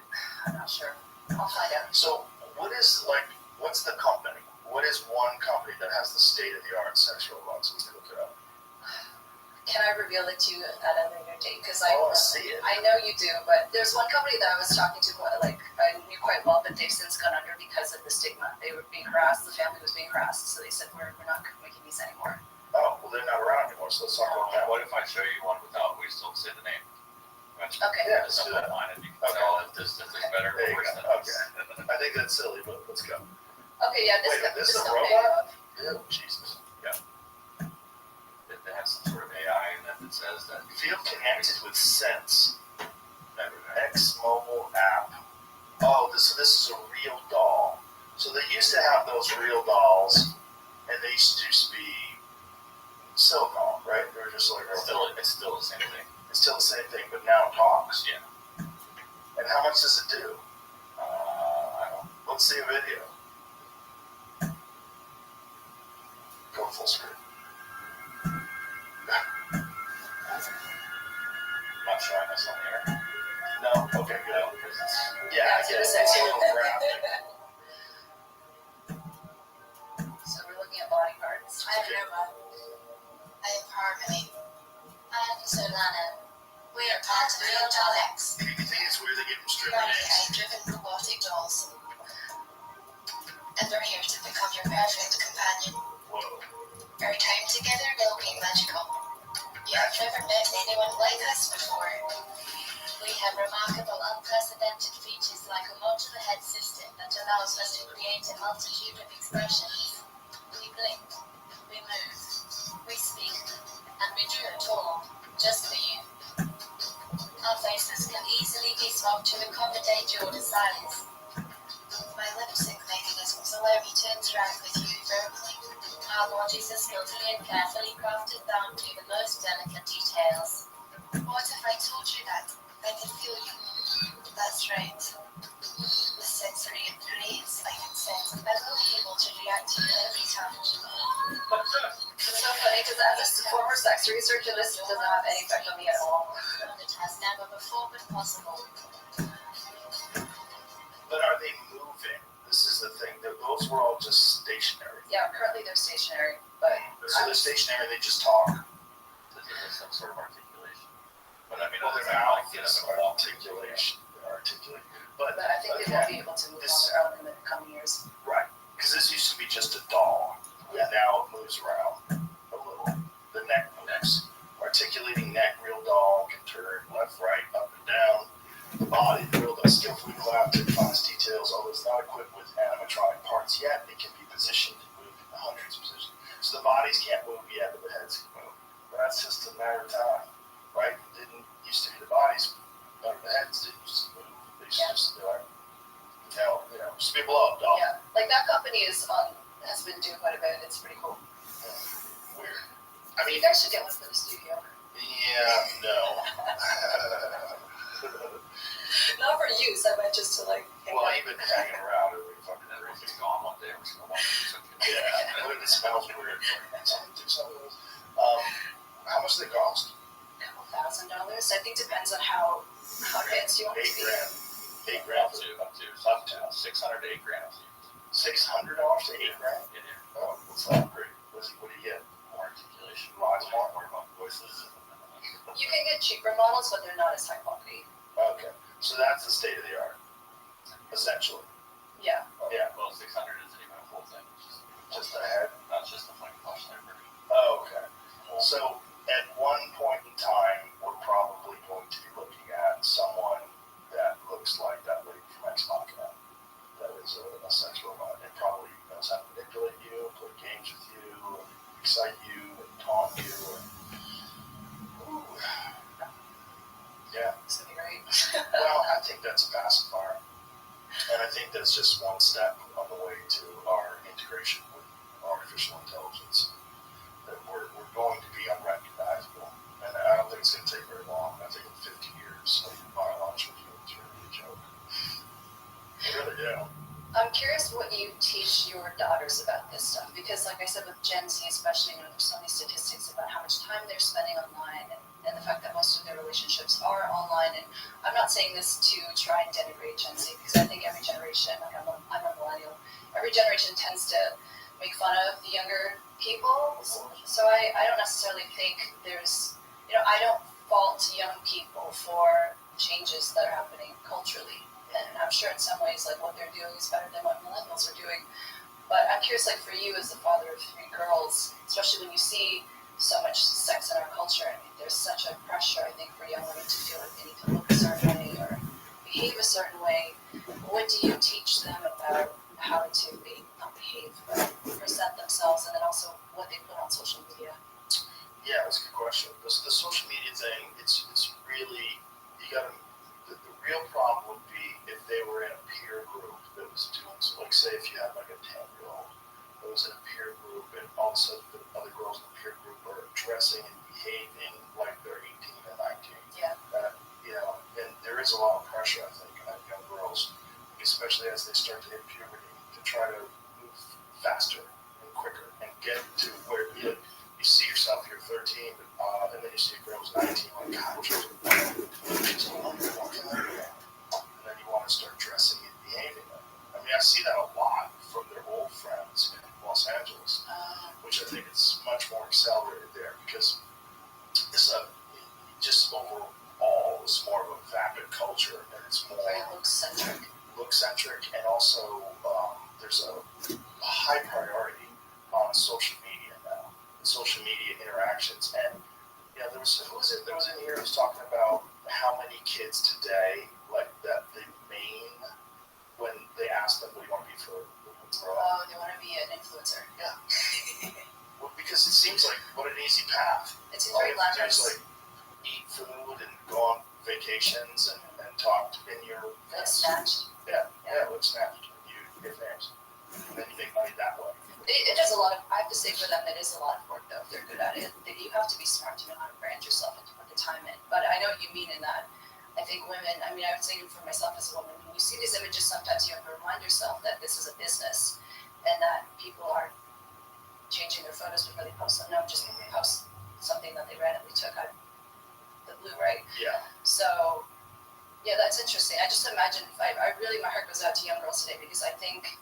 The people will say, there were beauty magazines in the past and advertising, and that was pressure that was placed on young women. But I think nowadays it just seems like it's so much more accelerated. And trying to keep up with the other girls in your class, I imagine must be hard too, because you have followers now, you have likes, and you have blue check marks and all that. Yeah, it's a strange time, and I think this is just a problem on the way to our abandoning of biological. You think eventually we're just going to become with robots? Yeah. Transhumanism. I think it's inevitable. I think we're seeing it already. We're seeing it with phones. You're connected to your phone. There's that new thing we showed us yesterday, Jamie, the pin that people are wearing. It's a new product that you, instead of a phone, you have this thing and you just talk to it and ask you questions. And here, play this so you can hear what it's saying. This gives you examples of how this thing works. Isn't life about what we experience, what we smell, Yes. Dragon fruits are low blood sugar. what we hear? Hey, what should I get you? 我在这里应该有什么呢？ What we see, Capture this.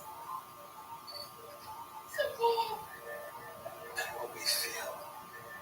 So this thing, I guess, does video, records audio. What are some fun things to do nearby? Share our moments. Should I play songs from the last time we were here? What would happen if we rediscover our senses? Not replacing phones, Wow. I guess, but Not really. yeah. I mean, it's a thing that's going to happen along with phones, I'm sure. You're still going to want to check your likes on Instagram. Humane, that's hilarious. AI pin, very weird. And again, that's just something you wear, and eventually that's going to be in your head. And when it is in your head, you're not going to be a human anymore. You're going to be a completely different thing with access to information that's unprecedented. You're going to have it at your fingertips instantaneously, and also all your privacy is going to be gone. You're going to be able to read people's minds. They're going to be able to read yours. You're going to have access to all of your memories, but not just in the form of like, yeah, what did we do? And it's going to be, you're going to have a digital HD version of what you did. It's going to be very weird. But you wouldn't even need to have a fake. Like you and I can sit across from each other and not even be speaking. That's probably going to happen too. Yeah, that's probably going to happen too. That's one of the first things that Elon told me about the Neuralink. So you're going to be able to talk without words. Wow. Yeah, you're going to be able to communicate without talking. And that's not that hard for them. I mean, they've already got it set up where I'm sure you've seen this, where you put on this headpiece and someone asks you a question and you Google it in your head and then it gives you the answer and then you repeat the answer. Yeah, insane. It's insane. I don't know what happens, but I don't think that we are long for this planet. I think we are the last. We're the last of the biological creatures. Babies born today are the last of this generation of biological creatures. What do you think about AI in terms of its ability to mine data? Because another thing I find really interesting is how you can go into, say, with an influencer, and they have how many thousands of hours of content, and they can create an AI version of that person. And so you can tinker with the personality in terms of making them more playful and making them more sassy or whatever, and then that AI version can actually interact with their fans. So the fans can ask them questions or talk to them, and then the AI will respond as if it is that actual person, and it actually sounds like them. It sounds like them, it has a bit of their personality, has their interests. Yeah, there's a Black Mirror episode like this with Miley Cyrus. In the Black Mirror episode, Miley Cyrus's brain was downloaded into this little robot that young girls would have friends with keep around. And so, like, they would talk to her, and she would be their best friend, and she would talk like Miley Cyrus did. But then it turned out that Miley Cyrus's actual brain was downloaded into this thing, and then she was in a coma somewhere, and then they had to free her, and then her But that's basically happening now. Yeah. People have like AI boyfriends and girlfriends. Here's a story that happened yesterday. There's a popular Twitch streamer, I'm not really sure who she is, but she has created a bot that lets fans interact with her, and most is to combat deepfakes. Like we talked about this before, there's a bunch of AI deepfake porn, OnlyFans and whatnot. So she's just like, you know what? Yeah, it has to be. I'm going to be in control of this. Let me say, it has to be consensual. I don't think it's okay if you do that. It's not with someone's consent. So she's making money off of it. It's not okay, but it's inevitable. I mean, once you have that kind of technology, you decide you want to fuck Thanos. Like, you're going to come home with Thanos is going to be in the bed with his legs up in the air. There's not a damn thing anybody's going to be able to do about it. It's just that kind of technology would be so powerful. There are so many deep fake ads of me out there selling everything. Yeah.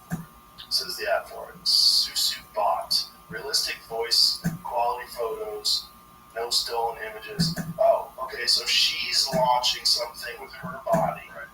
Interesting. Okay. I would love an AI. Good move for her. An AI Dr. Deborah, but not a sexual one, just like one that could. Right. Well, I already am a robot, so. You are? You think? People say I am. Why do they say that? You don't seem robotic at all. Okay, well, I'm not. Michael Malice does a pretty good impression of me as a robot. So. Oh, Michael Mouse is a troll. He's a fun dude. He likes pushing buttons. It's, all these ideas of like what's ethical, what's cool, what's not cool, those are going to be out the window. It's not going to matter. It's just going to be what human beings do. And it's going to be, the technology going to be unstoppable. It's going to be very spooky, and especially in the hands of someone that's in control. Like if someone, whether it's corporations, or we were discussing this the other day about if people do venture into the virtual world, and then they live in the virtual world, but the virtual world is run by YouTube, and YouTube puts the same restrictions of content on the virtual world that they do on YouTube videos, which is, kind of like the bridge between us and the virtual world is your ability to put these things online and people interact with them. But, if you know YouTube stifles COVID information that may actually be accurate, but doesn't go along with the CDC or the WHO's guidelines. They'll gender information that some people don't agree with or they find problematic. They'll censor that. They'll pull it. They'll pull any kind of criticism about any public thing that they don't believe is in line with their ideology. So you have this mega woke corporation that's run by Google, and they are in control of discourse. And they do their very best to stifle as much discourse that doesn't go with their ideology as possible. And they make a concerted, obvious effort to do that. They demonetize you. They cause you to self-censor. They do all these things. But that's happening in the virtual world. Like, you're literally going to get these mega world corporations that are guiding the way human beings exchange information and communicate with each other in that world as well. And you're going to get this stifled world.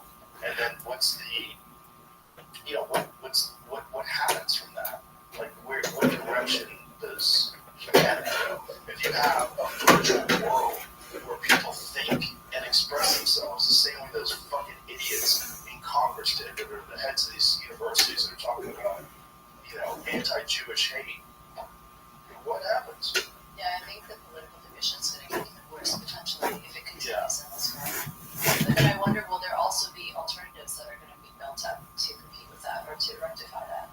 Well, AG1 has been helping me feel healthy for years. If you've been listening to this podcast at all, you've probably heard me talk about it, not just in ads, but with guests, my friends.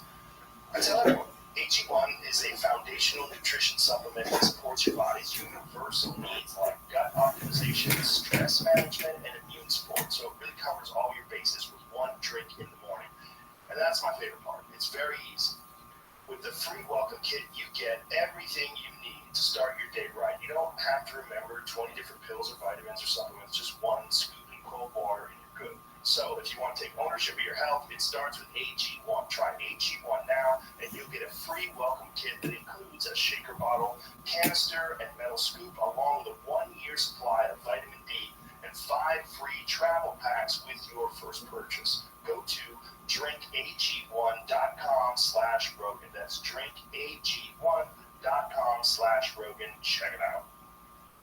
This episode is brought to you by Me Undies, my all-time favorite underwear. I'm wearing them right now. I don't even have to check.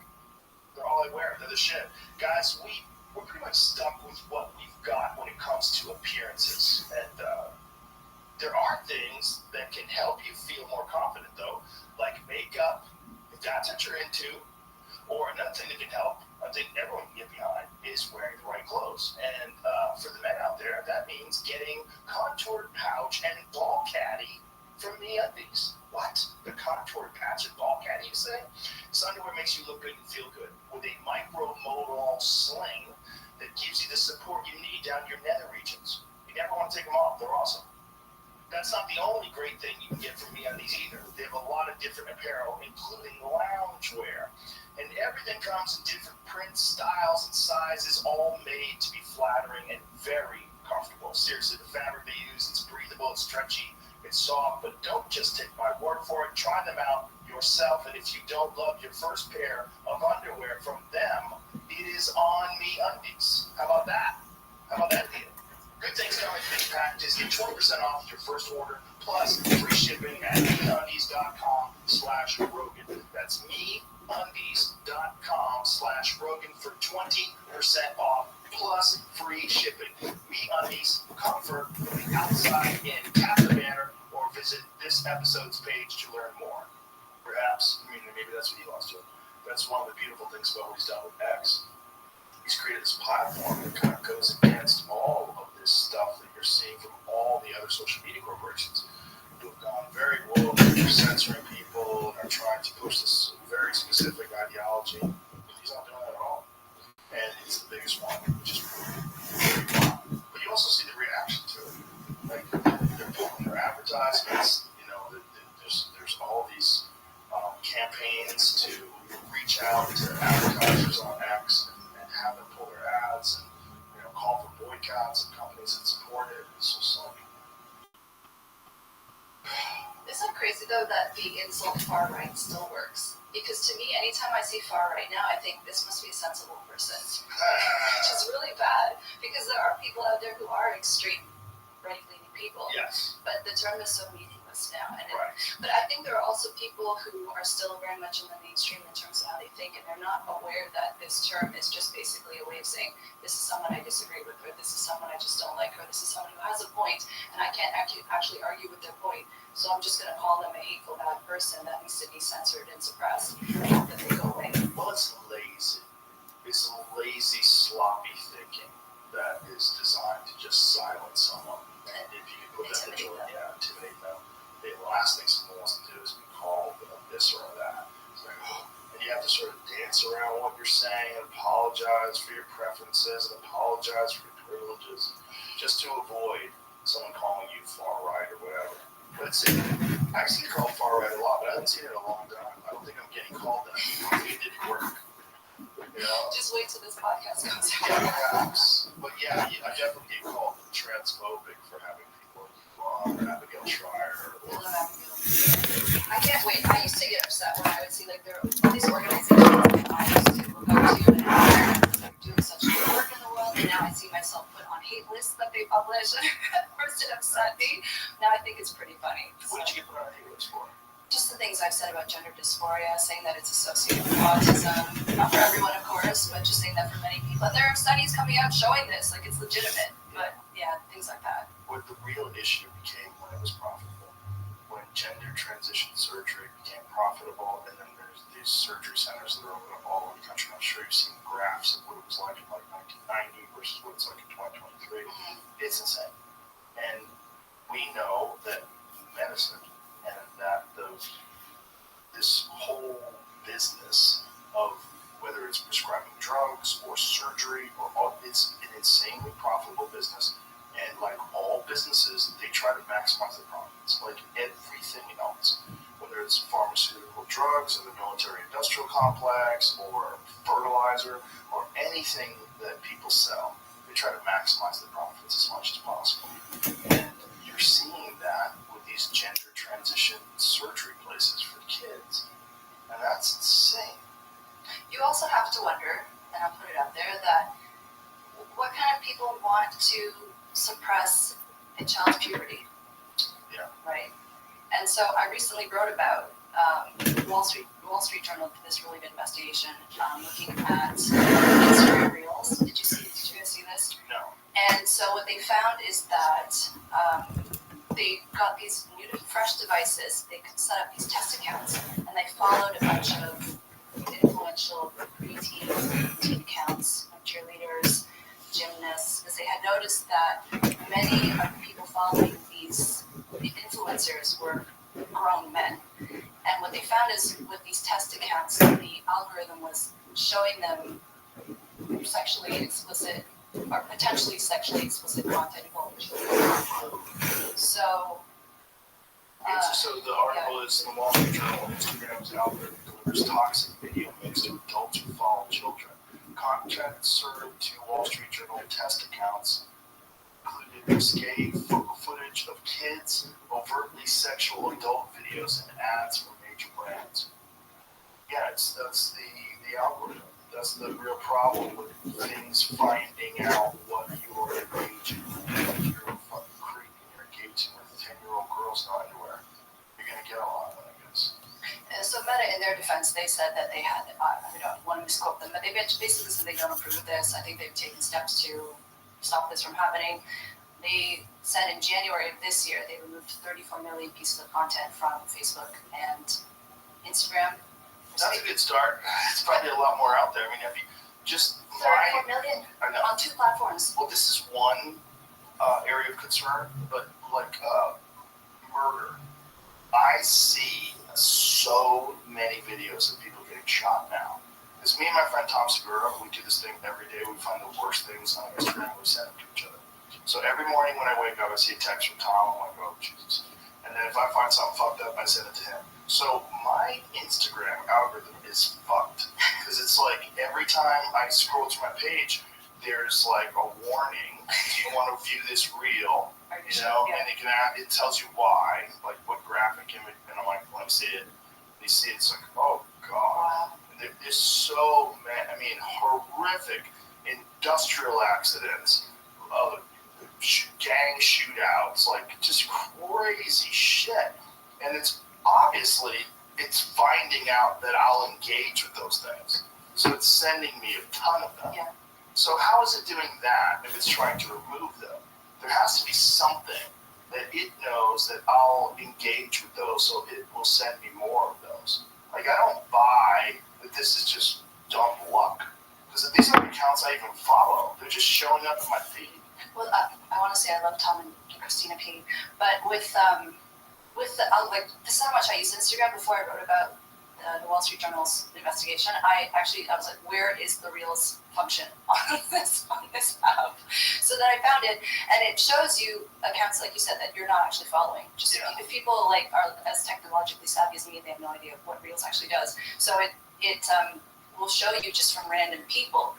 So I think it's good that Meta is trying to clean up the platform and stop this. But I guess I feel in my position and being so privileged to be on your show to draw awareness to this, because I think there's so much talk culturally about grooming.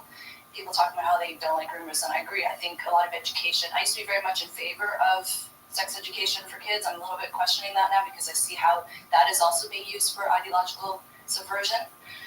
But I think in terms of talking about grooming, we also need to actually take steps to stop it from happening more broadly instead of just getting outraged about it. Because being outraged about it is not enough to help protect these kids. Yeah, unless there's a wholesale investigation of like how these algorithms work, in the sense of like, if there's a guy who's a grown man who is looking actively for young girl videos, like how is he getting those? How are they showing up in his feed?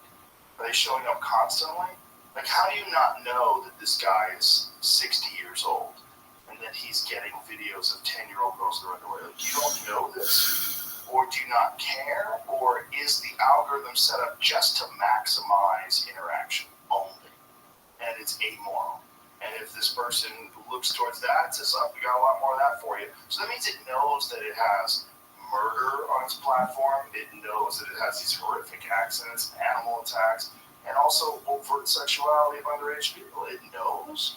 So if it knows, like, how are you not taking steps to mitigate that? Like, just removing stuff doesn't seem like it's enough. Because if you remove it, that means you can recognize it. So how can you not recognize it when it's posted? Like, if you're putting a warning up that tells me not to watch this, well, that means you know it's there. So what do you think it is? Like, what does the computer think? What does the algorithm think is happening here? And why is it being allowed? Is it only being allowed because it maximizes interaction and that's good for profitability? Because that's what it seems like. I would love to ask Meta these questions if they would talk to me. Out there. Yeah, that would be a very interesting conversation. The next time I get sucker on, I'll ask him about this. He said, I don't even know how much can one person really even be aware of what's happening if you're the CEO of Instagram. Like, how much time are they spending concentrating on the negative aspects of their algorithm? Because it's obviously a real concern for parents, for society, people that are worried about child predators, for all these things. Yeah, I imagine they have their hands full with who knows what, right? They're busy people. There's so many people complaining about tons of things, so. They're essentially larger than any country, which is nuts. It is. Like, if you looked at Instagram as a country, if it was a group of countries, they all are in a thing. Not on a patch of dirt, but in an app. It's way bigger than any country. So, didn't we find out the other day there's like 2.6 billion or something like that people on Instagram? That's insane. Something wild. Let's see what the number is. But it's something in the neighborhood of roughly a third of the human population on the planet is on an app. Posting pictures, posting selfies. 2.35 billion users currently. This number is projected to reach 2.5 billion by the end of 2023, which is right now. 71% of Instagrammers in the United States are between 18 and 29. That's interesting. The average user spends 24 minutes on Instagram every day. That's surprisingly low. Instagram is a pretty even gender split, 50.7 male, 49.3 female, making up the total audience. India has the most Instagram users, accounting for 326 million Instagrammers. Wow. And India is our 5th largest country who listens to this podcast. Oh. It's interesting that statistic of 18 to 29-year-olds, because you're seeing also this uptick of mental health issues in that demographic. My friend Sean was saying this, that he was looking at Instagram, Sean O'Malley, and he's not an anxious guy. He's a UFC bantamweight champion. he was saying that when he goes over Instagram, he goes, even if it's like, it's not anything to do with it. I get like a low level of anxiety just scrolling. I'm like, absolutely. What is that? Part of me thinks it's like, I know I have things to do. Yeah. Why am I doing that? Why am I wasting my time? But also, there's like some weird voyeuristic aspect, just flipping through these reels and going through people's lives. It's just fucking kind of creepy. I wonder if it's also because, again, like evolutionarily, that's not something that we typically would have been able to do in the past, to voyeuristically look at someone's life and not have them in some way notice you're looking into their life, or interact with you directly. Yeah. And then you could have a whole other conversation while you're looking at that with somebody else, and that person that you're looking at has no idea about it. So when you look at what's happening today with young people and their experiences in dating, and obviously this is unique to this time because of the internet, because of social media, do you just think that this is just one of a new set of problems that this generation is going to have to deal with, and this is just how it's always been throughout time, or do you think there's something we can do about it? I think there are things that we can do about it. So far, in terms of my research, I think the biggest solution is just to not give your kid a phone, which I know is so hard, or at least not till puberty, because at least let their development develop, or let them get as far in development as possible before we start introducing all of this, stimulation that the brain is not prepared for. There's some early research showing that there are changes in the brain associated with early social media use, which is concerning. I think we need to have more research to definitively know at this point. But I'm excited just to get to tinker away a little bit more and figure this out. But I would say, I know it's hard. I imagine, I'm not a parent, but I imagine for parents it's really hard. When you have kids and all the kids in your children's classes have phones and everyone's on there and all their friends are talking to each other on there, how hard it can be. But you can get them a flip phone or get them a phone that doesn't have access to the internet, so they're safe. Yeah, they'll probably find ways to get on the internet without their parents knowing as well. I don't limit my kids in that way, but I do educate them on the draw, like the gravity of these things and how it can be a all sorts of stuff to talk to you about. The list goes on and on.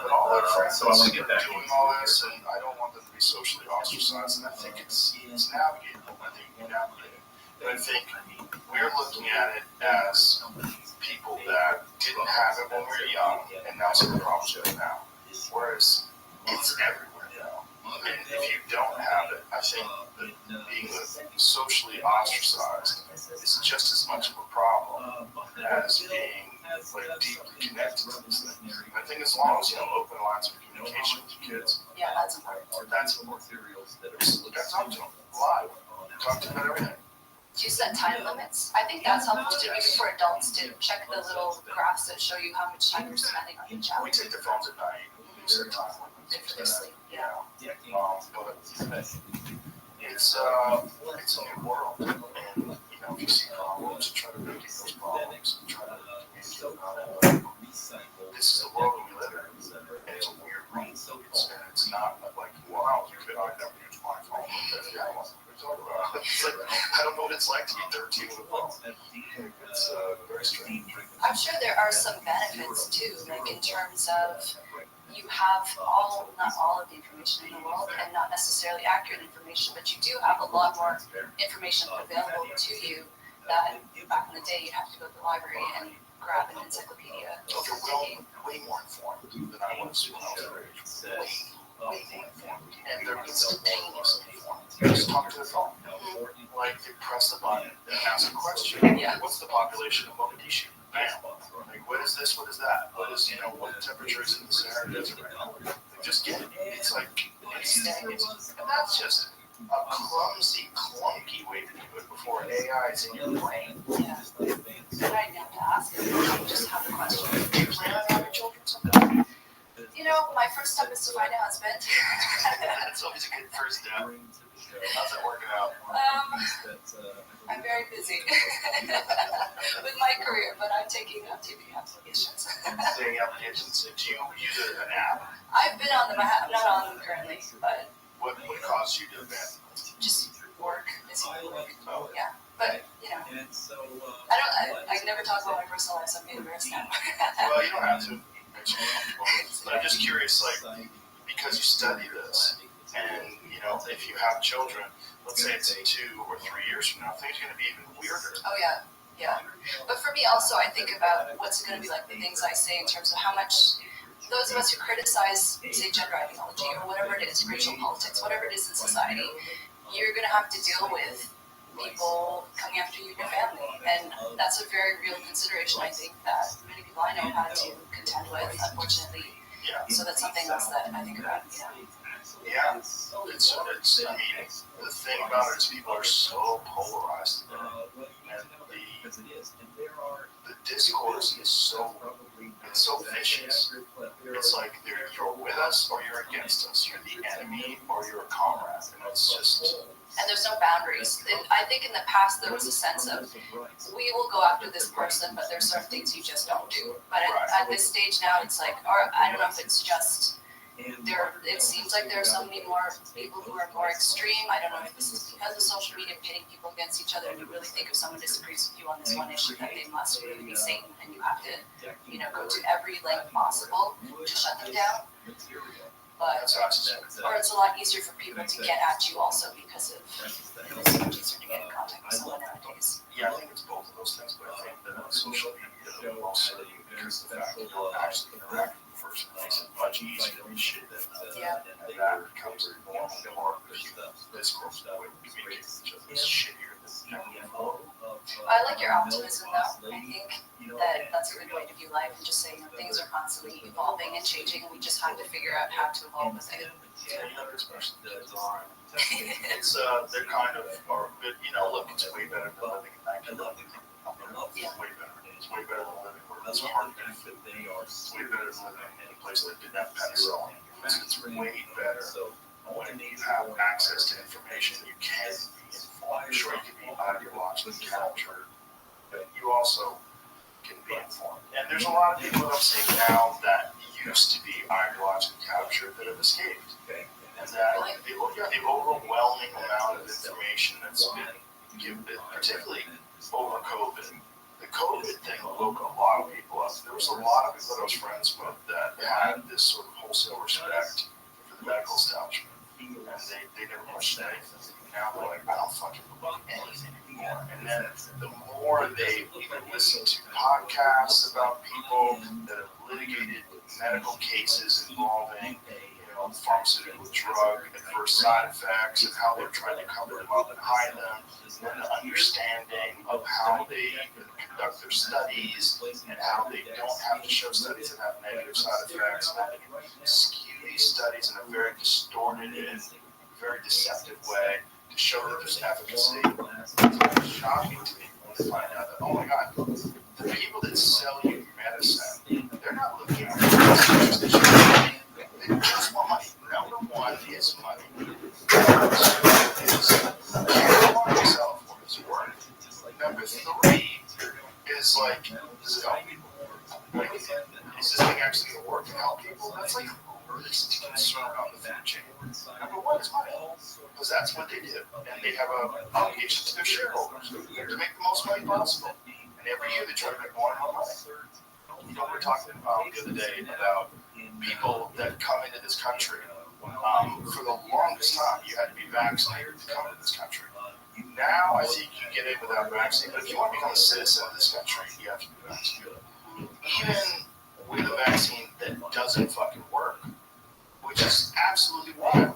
Like, right? If you want to be a citizen of this country, you have to abide by their bullshit rules that are captured by this massive industry that says, look, if we require people that want to become citizens to get vaccinated, we're going to sell more vaccines. And it's that simple. It's not like we're trying to protect everyone. But that's bullshit. Because if you look at the statistics, particularly the COVID vaccine, the more you get vaccinated, the more likely you are to get COVID. The more likely you are to get hospitalized. Like, it's not good.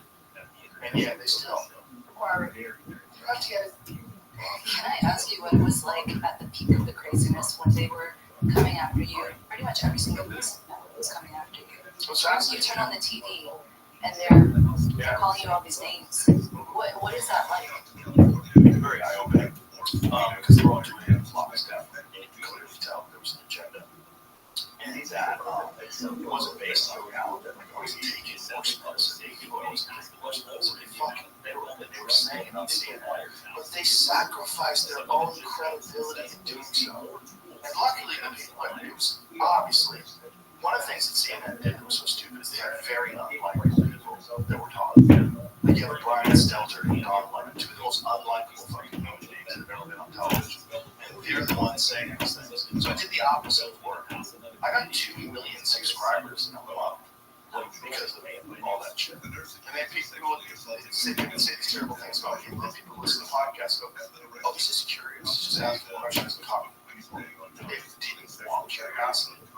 Well, the really fascinating thing to me was how quickly I got better. And then they didn't want to concentrate on that at all. They just want to concentrate on me being a conspiracy theorist, veterinary medicine.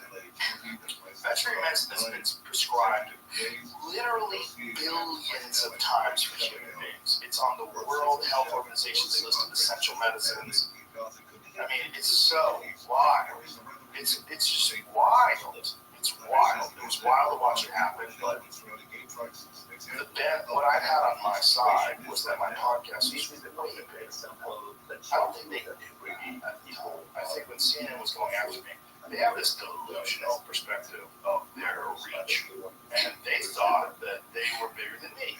But my shows have 10 times as many people as the best show on CNN. Now it's way worse. And now they're getting the worst ratings that they've had since 1991. And some of their shows, they have 40,000 people watching, and they're at fucking airport. They're everywhere. 40,000. That's crazy. I get 40,000 people watching Instagram reel in 10 minutes. Yeah, this is they're suck. It's a sucky organization. They suck at telling the truth. They suck at the news. They suck at not being whores. They're whores. That's what they are. They're whores for the pharmaceutical drug companies. And then they all get fired. Just even funnier because they're all gone. They just fucking blow off. He's a fuck about my stuff, but they don't care. So like, what you did was you sacrificed your own credibility, hoping that it was going to take out the politician. Well, I thank you for speaking up, and I know I'm not going to do that. Well, I didn't plan on it. The only reason why I did is I was curious. So I was talking to this guy, Robert Malone, and he was telling me, like, I own 9 patents on the creation of mRNA vaccine technologies. I was at the beginning of this. I can tell you what's wrong with it. I can tell you what's going on. And, we should tell people. And I was like, okay. Because I have them on, then I'm just getting fucking attacked. And attacked by people like Neil Young. The most disturbing thing was watching Neil Young talk on Howard Stern about it. It's like, oh my God, you don't know jack shit about this stuff. And you're taking this stand against misinformation. You don't have any information. You literally don't know a goddamn thing about it. And it probably had something more to do with the people who owns the catalog, and probably also interested in the pharmaceutical drug companies. There's probably all sorts of conversations about how to stop this just objective truth from being disseminated. Or even just asking questions and having conversations and having those positions on your podcast. Yeah. I would say the episode you did with RFK Jr. also was very eye-opening. So I really recommend people listen to it because it's just scary the way that you treat it. Listen to the songs. He's very reasonable. He's also, he spends so much of his time as an environmental cleaning up rivers, and holding these corporations accountable for polluting. And he was very successful doing that. It was the majority of his life. It wasn't until these women came to him and said, you're spending all this time talking about mercury poisoning in lakes and rivers. Look into this. Look into this. Look into the poisoning in the vaccines. Look into the side effects. Look into the fact that they're immune to prosecution. Look into the fact that they don't have to pay money. Look into the fact that this immunity that they developed in the 1990s. Look into how many more vaccines are giving to people. And then there might be connection with money. So then he gets into it, and then immediately he's labeled conspiracy theorists. These are the types of questions that scientists are supposed to be asking, and that journalists are supposed to be asking. Well, when you allow pharmaceutical drug companies to advertise on television,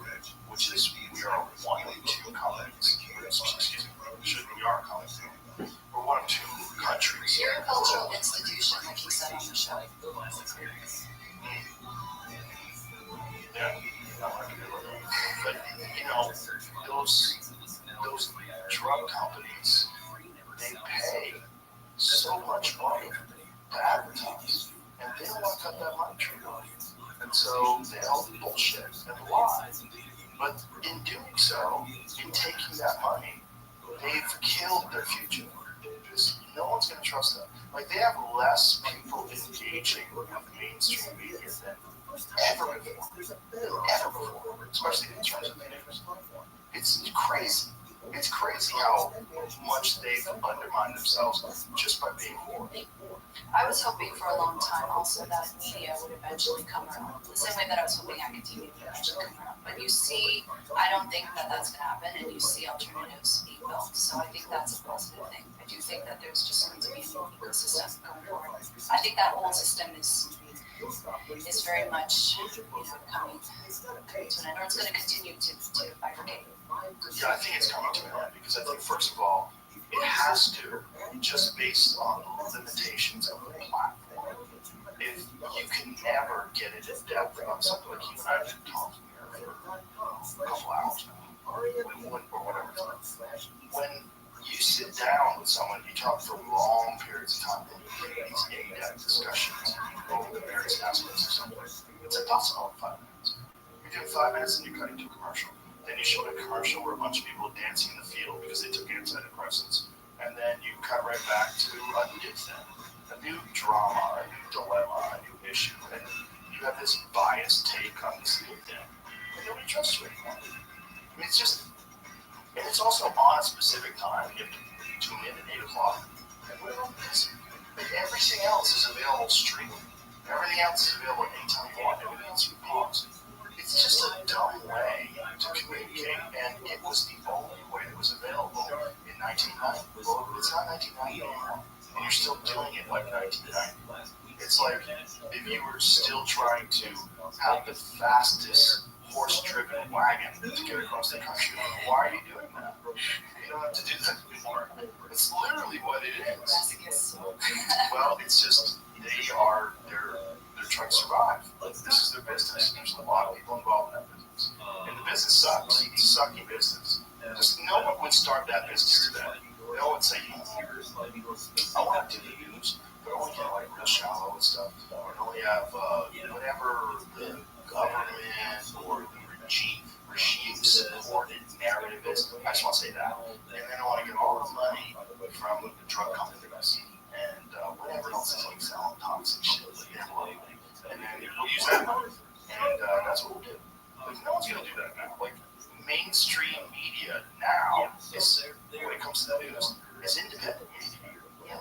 If you look at the YouTube shows like Breaking Point, they have more views than the average show that's on MSNBC or CNN. No one cares about that.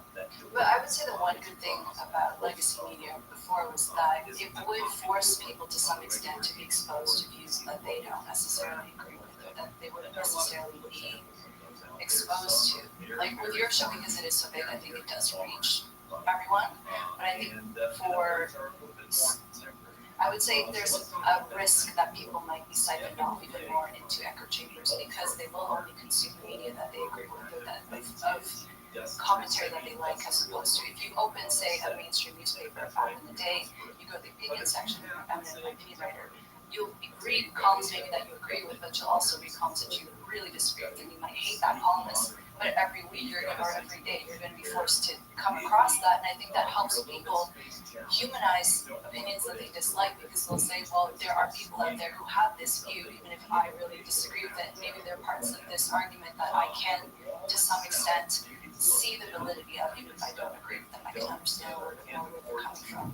But now it seems like if we just follow the particular people that we like, do we really necessarily? Because many people will only have people on the show, not everyone. Like I'd say many of my colleagues are really good on this. They'll have people who they disagree with.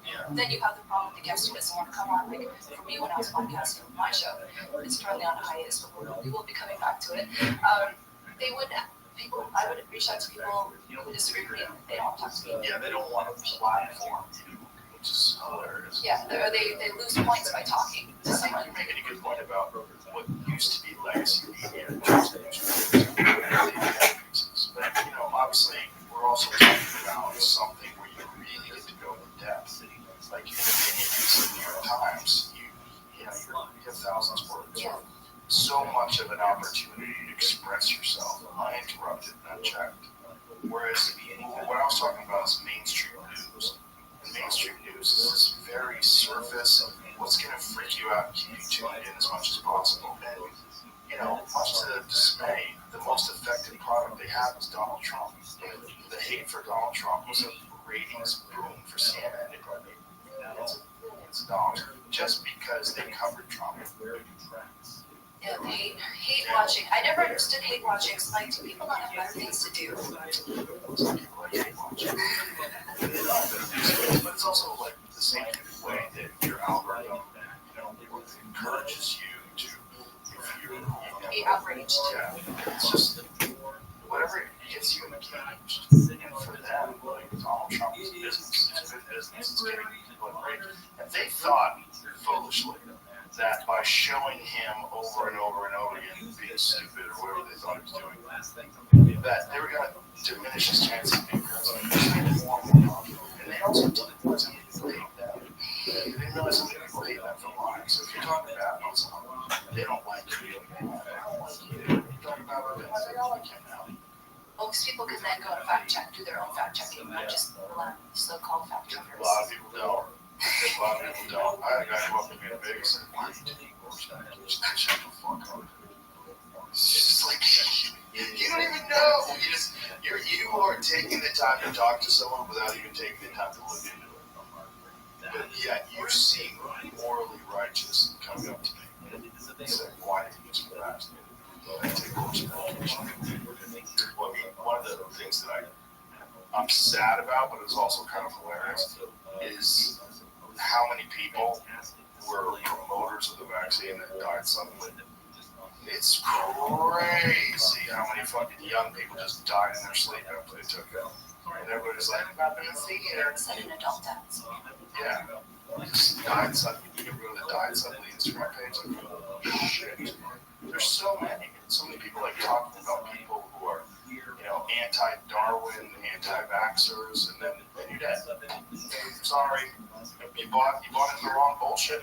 But that's, if you really want to get cruel, that's Darwinism. Do you not know they lie by now? Are you not aware of the opioid crisis? Are you not aware of Vioxx? You're not aware of the variance up to 25% of all FDA-approved drugs that get pulled?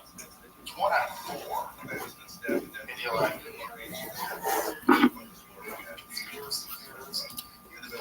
Darwin's doing this work for you. You're modifying your genes, you fucking idiot. Like, what are you doing?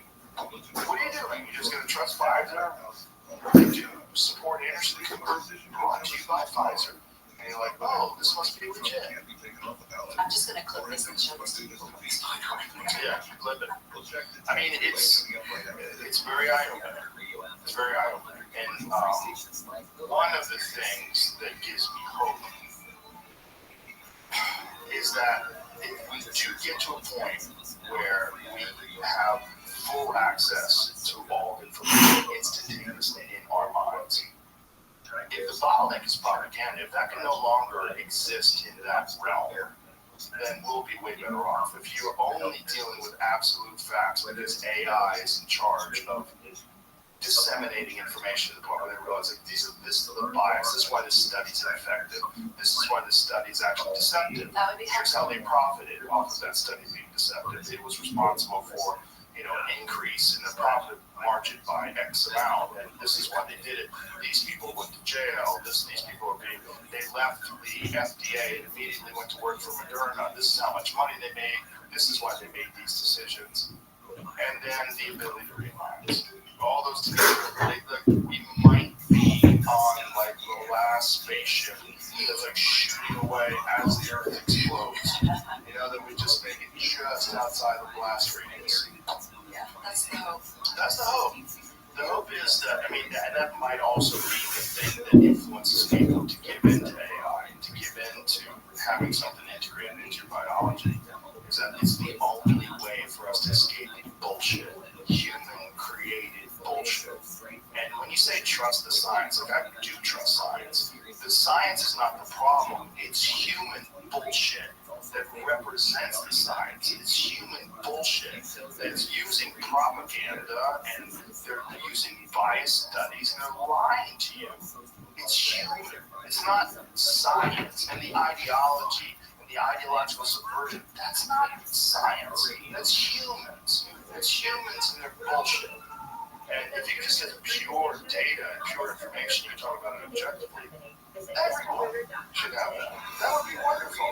But that's not what you have in this day and age with media-sponsored narratives, when you have pharmaceutical drug companies responsible for a large portion of their commercial budgets for these programs, and then no one says anything about the 40% increase in all-cause mortality that mysteriously arose after they made people get shot up with some experimental shit. Like, that's science. How come you're not talking about that? How come you don't trust that science? Why is that data such a problem? Because that data implicates that a lot of fucking people are wrong. And a lot of people are giving really bad advice. And a lot of people ignored all the warning signs because they didn't want to be an anti-vaxxer. Yeah, the problem is not ever the truth. The problem is what people do with it potentially. But I think that the way to approach that is to be honest about what the truth is, and then to just say, this is what it means and what it doesn't mean, but this is how it should not be used. And so science is just basically a tool to get to the truth where people start it. It really bothers me the way that, like you said, trust the science is like the science when it fits a particular narrative versus the science as it actually is. So I don't even like to say that I'm like pro science or that I follow science because that has such a negative connotation nowadays, which is crazy because you can't even say that. Then it's like saying I'm in favor of truth and truth means nothing now. So it's weird time. But there's enough people that are like actual objective scientists out there.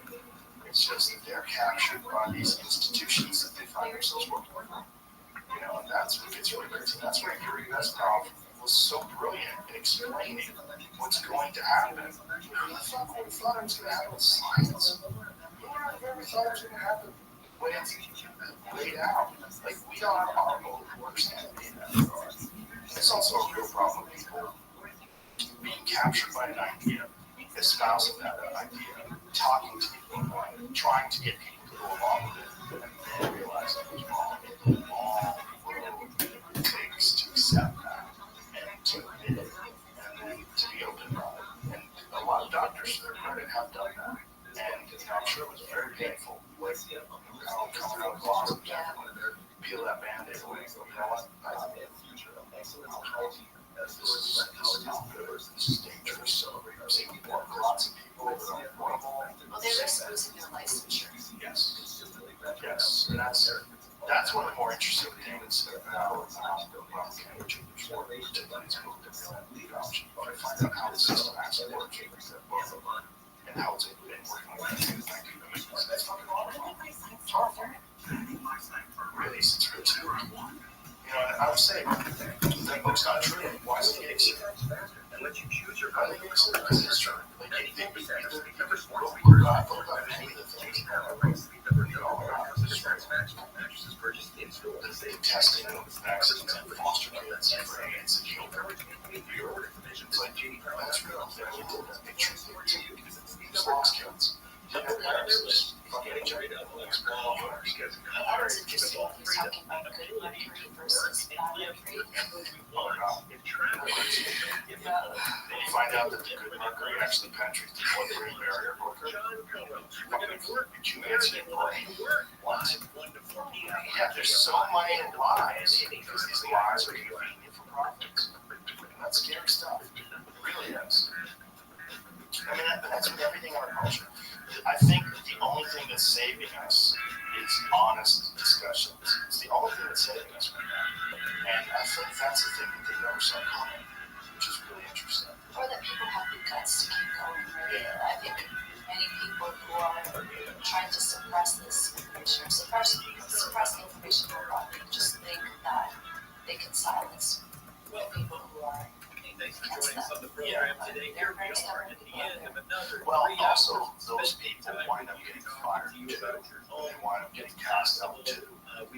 wind up wondering, what did I do this for? Like we were talking about with CNN, like those anchors. They're fucking homeless now. Who knows what they're doing? I mean, I'm sure they're homeless. They're the jobless. What are you doing? What did you do? What happened? Where got you? Got you nowhere. Like, it made me sad enough people realize, like, you can't have a career in bullshit. That's not gonna work. There's too many people that go bullshit. There's too many people, and then other people will check, well, who's right. And then when they go over it, they go, oh, that guy, oh, bullshit. Oh, he's fucking accurate. You're bullshit. You're a bullshit part. And oh, look, you're sponsored by all these energy into a now. That's the thing. That's why nobody wants to study history. And you know, you're talking about like opinion pieces in the New York Times and things along those lines. Yeah, those used to be the important, but those were ideologically captured as well. There's less and less of those that I trust now. When you do see one of those reasonable voices in a mainstream publication, it's like shocking. I know, like, how long does this guy have to survive? How did this happen? How long is she going to be working for that? Yeah, it's not good. But also, that's kind of interesting because I feel like ideas as well, like almost everything has to have something that's funny. It transfers energy. Push and pull. Yeah, and that push and pull, whether we like it or not, we want to doesn't exist. That push and pull is imperative for growth and change. And I think that push and pull that we're experiencing with the death of the relevance in mainstream media in terms of television news is beneficial to the rise of visibility. Because independent journalism, there are Matt Taibbi's, Shell murderers, and there's just people out there, Barry Weiss, that are really trying to tell the truth. And they do exist. And you can find them when you've had enough. What do you think is going to be the eventual outcome of those companies? Unfortunately, I don't think enough people are going to the journal. Unfortunately, I don't think enough people are going to be held financially responsible, and it'll all be lost if something else happens. If something more contagious, more deadly comes up, and they get to lock it down again harder this time, and then this time enforcing vaccine passports. And then connect it to social credit score, and then get people on centralized digital currency. Then you have complete ultimate control over the networks. Because you'll be able to cut people's money off. You'll be able to limit their travel, limit their ability to work. That's a real problem because there's a lot of dummies out there that don't realize the danger of this. And they'll think that, anybody talk about what are conspiracy theories, and they'll get caught up in their stupid mainstream narratives because a lot of people, they're not paying attention to independent journalism and accurate information. They're not sitting there. We were told during the pandemic, don't do your own research. What the fuck are you talking about? I do my own research on the corruption of pharmaceutical drug companies. Are we allowed to do that? Are we allowed to do that about the past? People that are responsible for the biggest criminal fines in medical history? Is that okay? But the ability to say that, just what I just said, is so critical for people to understand what's really going on. And if you don't have any reason, then we're really in trouble. Because if everybody's Brian Stelter, we're fucked. We're fucked. If that's the only way you're ever getting information, there's no Wikipedia. There's no independent journalism, there's no Substack, there's no YouTube independent journalist videos where they're going over case by case, step by step, all the problems and all of the corruption that led to this position. If you don't have those people, all you have is these mainstream propagandists. We're fucked. That's not the case right now. So that is, is that these conversations are happening. People are paying attention. And look at that. People are taking this updated COVID shot. Fuck everybody. Nobody wants that shit. Because they realize like this doesn't work. It's dangerous. Everyone knows someone that has something wrong. Everyone does. And we don't even know what the real numbers are. In the VAERS system, it's like literally it's got like 1% of the actual adverse events that are reported. Who fucking knows? I have two friends that are pacemakers. One guy's in his 40s, Mark's almost 50 now, and one guy's in his 30s. 30s, got vaccinated. All of a sudden, your heart stopped beating for like 9 seconds at a time. It would just black out and fall down. He goes to the doctor says, you're going to need to get a pacemaker. At least for now. Yeah. He's a dentist.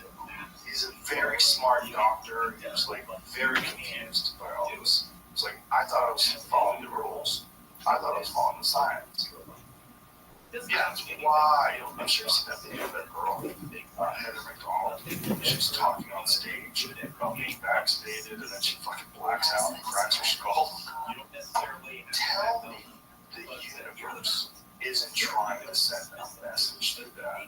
I mean, how is it possible that at that moment, after talking about being vaccinated and bragging about it, that's when you black out on stage? How many times you blacked out on stage? You know how many times that girl's been on stage? She's been a stand-up comedian for decades. She's been doing thousands of shows. How many times has she talked about being vaccinated? Probably not that often. How many times she's done it on video? Probably not that often. And the one time she does it, blacks out. Right after she says it, bounces her head off the ground, cracked her skull. And then she was on Dr. Drew, and Dr. Drew was talking to her about this seems to happen when you get those two. There's some sort of effect that happens. He's out there now. He's been a lot more mainstream. I think he's kind of woken up to all this shit too. What's wild is when people do the compilations of people posting and saying like, I got this, and everyone who won't, I hope you die, and then it turns out that they pass after. I mean, it's tragic. It's sad, but it's also scary. It's very scary. What up, yo? They're scared. How's Denver, baby? They post those things. They want to believe they made the right choice. And I'm sure they've heard all What up? that it's not the right choice. How, living the dream, baby. You are the most generous person I've ever met. You are such a good person. Thank you so much, Yo-Yo, for all that you've done for me.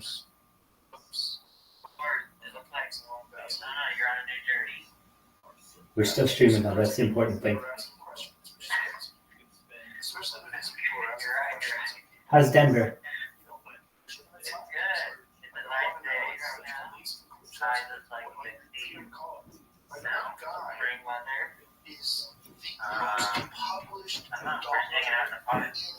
That's beautiful. So I really kicked up my streaming internet in several ways. One, I got better internet, which was really, if this was going to go big, I needed to get better internet. Number two, Rumble. Are you familiar with Rumble? No, just Rumble. Rumble.com. Yes. So essentially it allows you to stream on multiple platforms simultaneously. So previously I would just use my Chromebooks and be live on like 4 to 6 different YouTubes simultaneously. However, I changed it now, and I had to create more, or at least link Twitch accounts, Twitter accounts. Exactly. So now each one of those accounts streams to YouTube, Rumble, Twitch, and Twitter. So it's like 4 times more of an effect, and I'm hoping that that'll help. I mean, I already get more people just coming in randomly, so that's a good thing. You're absolutely right. And we'll see how it goes, but so far so good. Yeah, you're absolutely right when it comes to the bandwidth. And I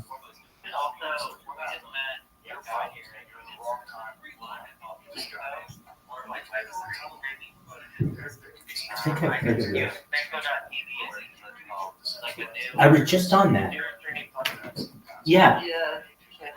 How do you get on that? I don't know. I can get you in touch with the guy that Please do. Just literally find him and show him your phone and put me in the VC and tell him that this guy will literally live on your platform, and he'll be your lead runner when it comes to amount of streaming time. You'll have like the world's biggest streamer on there.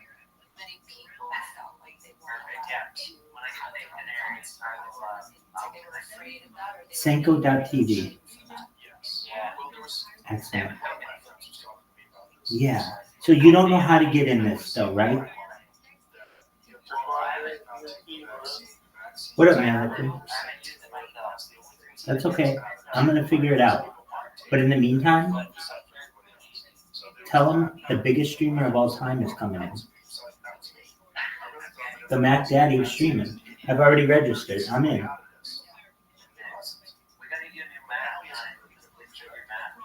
Dude, they did. So here's what they arrested me in. Unmasked, my PJ bottoms, my Superman shirt. So they got me with that stuff. And I was able to wear the mask to multiple police stations and then eventually to jail. And then, so here's the thing. I was like, okay. They're like, whenever they take you in, they like give you your stuff back when you're done. They said they had to take it in for evidence. I'm like, what do you mean evidence? What evidence is there? They're just like, it smelled too badly. We're sorry, we had to destroy it. I'm like, oh, okay, I understand that. So whenever they have it, whenever it's for evidence, they say, I mean, I guess sometimes it could be evidence, but yeah, in my case, it just smelled so badly. We had to destroy it. So, yeah, they did. And then the other stuff I just could not take, honestly. I had to do what I had to do. Jasmine, how you doing? Jasmine, you sent me a DM the other day. What's going on, Jasmine?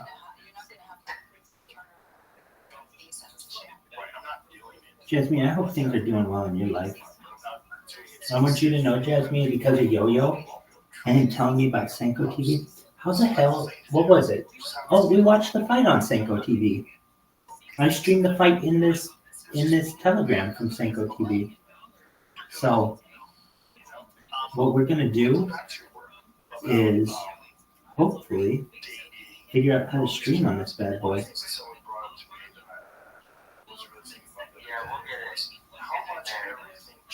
Yeah, it's like, okay, latest Senko trades. Like, do you have to own the coin to stream? I know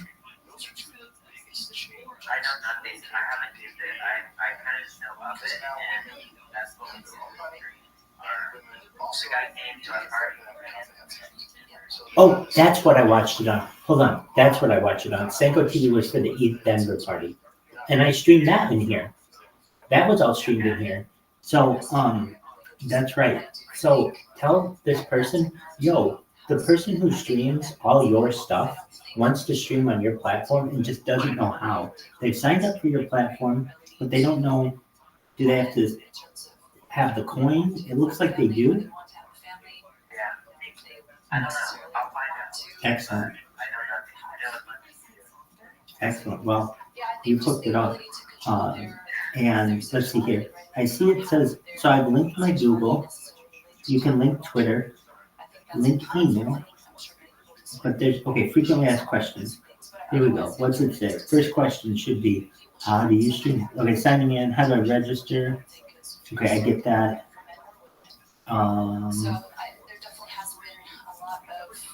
Okay. So depositing, withdrawing ETH. Linking to Twitter, that's fine. Okay, I do. Let's see here. Connecting to OBS Studio. Okay, so that's fine. Start streaming. So it looks like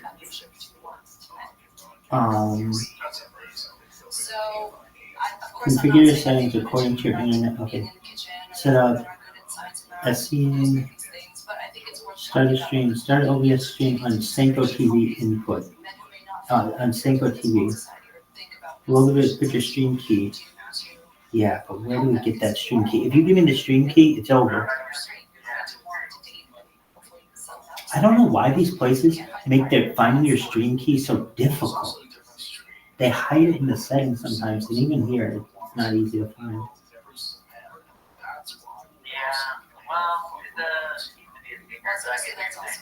Well, it doesn't need to reveal what it is. They can still hide what it is using that, bullet system. However, it's important because it's in a different place on every website. In some places, you don't even know it's an option. Like it's an option with Instagram, people don't know it. More lights here. More light might know. More light. Do you know anything about Senko TV? Oh yeah, it's very cool. We watched the ETH Denver fight, or not the ETH Denver, not your fight. We watched the ETH Denver party on it.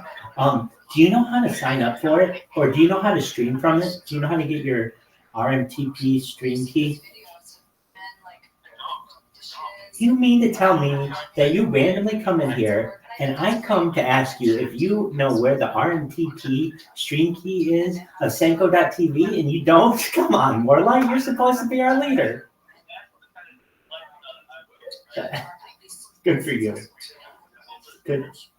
I understand. You know, I asked a tricky question.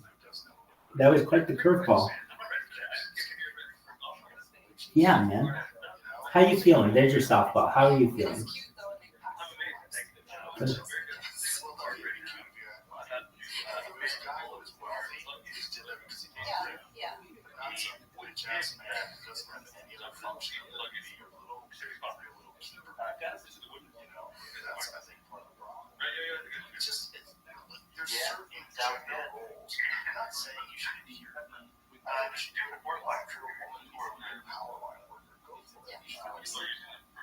But there's certain general rules that are stereotypes for a reason. Like there's club that have a serious problem not making any in-house work. I don't know any man who does that who's not conflicted or beaten down by that relationship to the point where it's just they used to hate this. Well, in the past, it's because I believe that way if a woman was with a man for both died. There's a reason for that. There's a reason why, that tendency is to. Of course, you want a man who can protect you. You want someone who can stop that shit is weird. You don't have someone who can respond to a particular situation and make sure what you think clearly. Oh, that's what I'm about. I mean, especially with this face and this body, they might need to get an extra bank account. Absolutely. They're going to have to back up their backups.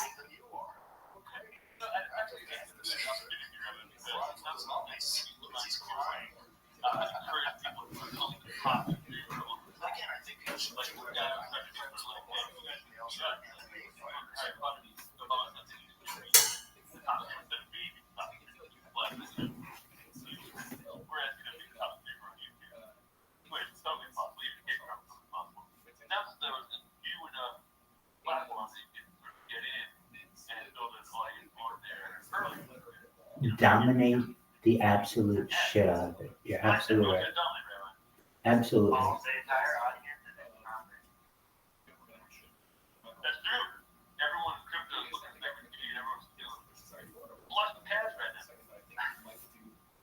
All right, so we gotta get me in touch with these Senko people. All I need is your stream key.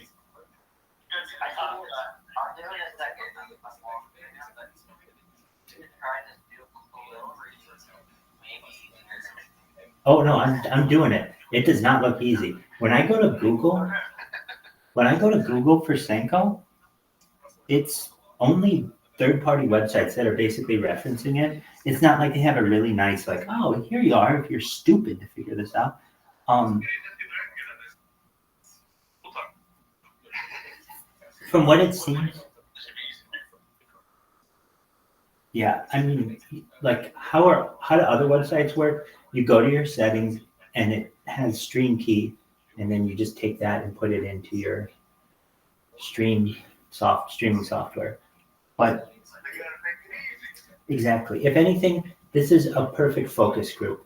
We are a perfect typical user, and when we go in, we're really impressed with all of the features.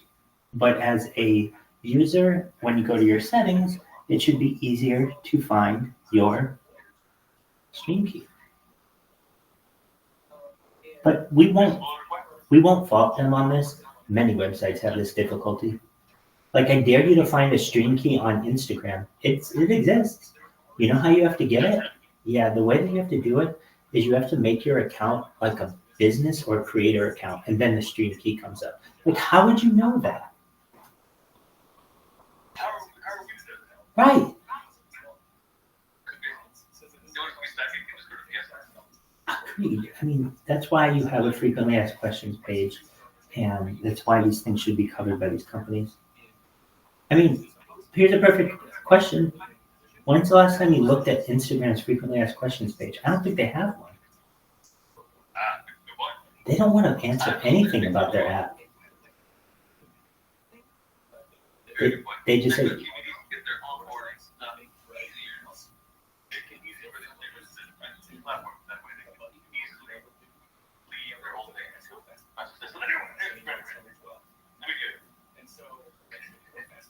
look at Yo-Yo.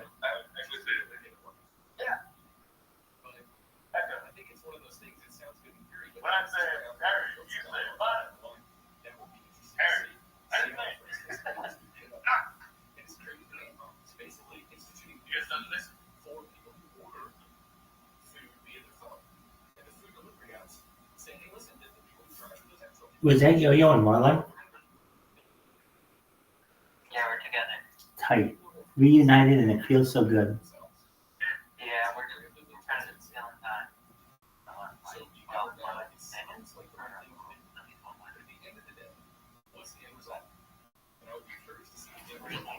Enjoying the good nature of a park. And this weather, we got the beer. This bike is good. Tight. Dog, once I'm on Sanko, it's game over. Literally, we can just start printing money. Literally, we will call up the best counterfeiters in the world and we'll say, it's a race now, baby. Try to keep up. Because we are just going to have money machines coming out of this bad boy. Okay, I'm finally done walking exactly where we died. Absolutely.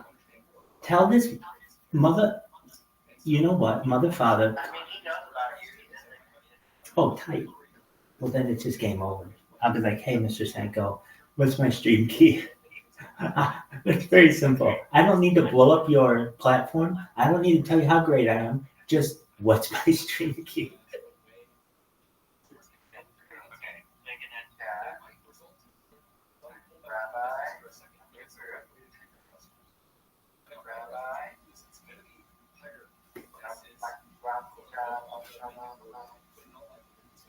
and then we'll get more light in here because we need more people to talk about.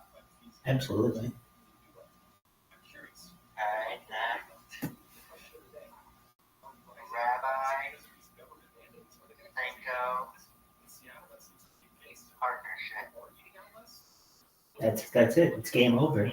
This is like when Simon met Garfunkel.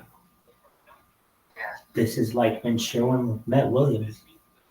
This is like when Goldman met Sachs. It's game over. Imran, you're here at the right time. How you living, baby? What is new in your neck of the woods? That's what I want to know. What is new in your neck of the woods?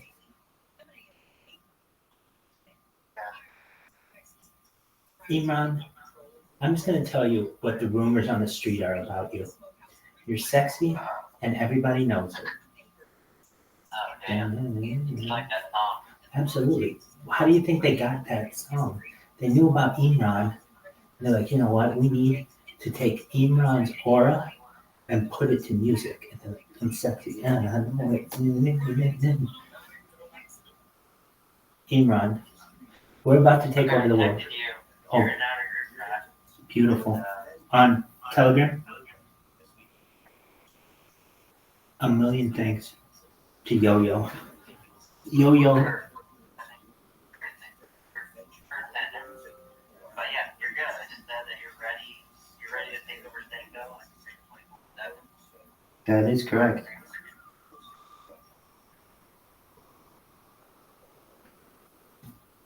Alright, I'm gonna jump here. Perfect. You did everything you need to do.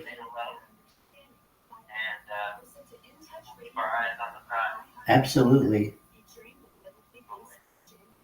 Thank you so much, Yo-Yo. Well, I'll try to get you some replacement. Oh, if you can, that's amazing. I'll rep it like I did 24/7. But you got your batting tab still? Or? I don't. I lost everything. The only thing that I was able to keep was the shirt, and I made sure to at least take one thing that I could. Alright, well, you know, sometimes it's, It is what it is. I was glad to be able to take the shirt, and I'm glad to be able to stream. Hey, we could be homeless right now in that comforter, which would be amazing for the marketing and perhaps somewhat bullish, but you wouldn't be seeing me and I wouldn't be streaming. We had to make some decisions, and so that was one of them. Absolutely. we'll try to work out something and get you a new package. Oh, you're the man.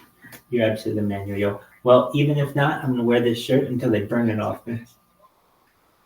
As much as I can. Excellent. Thank you so much for helping with this partnership and everything that you do. That's Yo-Yo, everybody. Shout out to Yo-Yo, the man, the myth, the legend. Safe travels, my man. Alright. Take care. Dude, kids, we're gonna be on Senko.tv. They should just call it Rabbi.tv. They should just rename Senko.tv. Oh, dog. People are gonna be like, what is? Absolutely. People are gonna be like, what's Senko? Oh, that thing on which we found Rabbi. Oh yeah, that thing. Definitely. Yeah, we don't know about that. What about it? The Rabbi thing. Yeah, definitely. I'm gonna make Senko so big. Oh, how big? Absolutely. Do you know what Senko is? Take care, Yo-Yo. Okay, ciao. Ciao. That was Yo-Yo, everybody. Yo-Yo, hooking it up.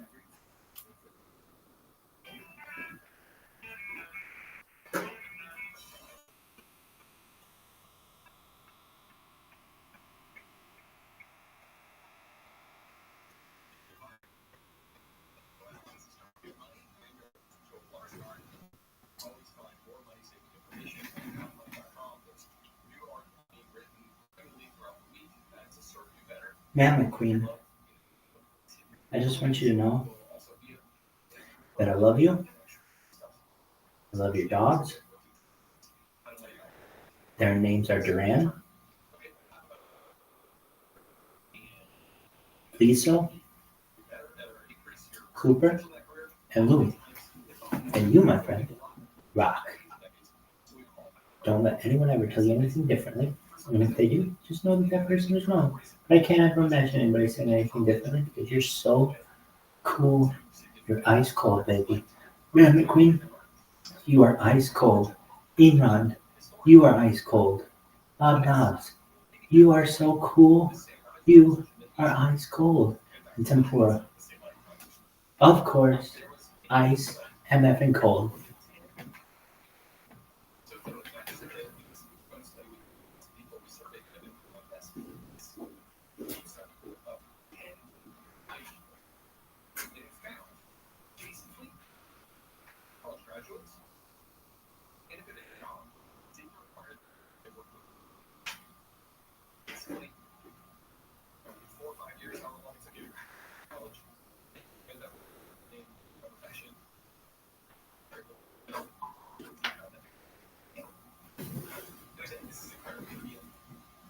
And McQueen, you're ice cold. Man, McQueen, you are ice cold.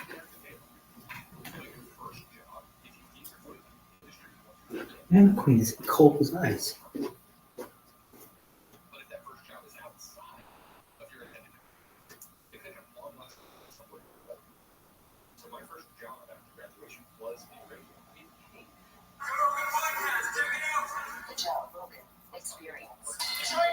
Joe Rogan podcast by night, all day.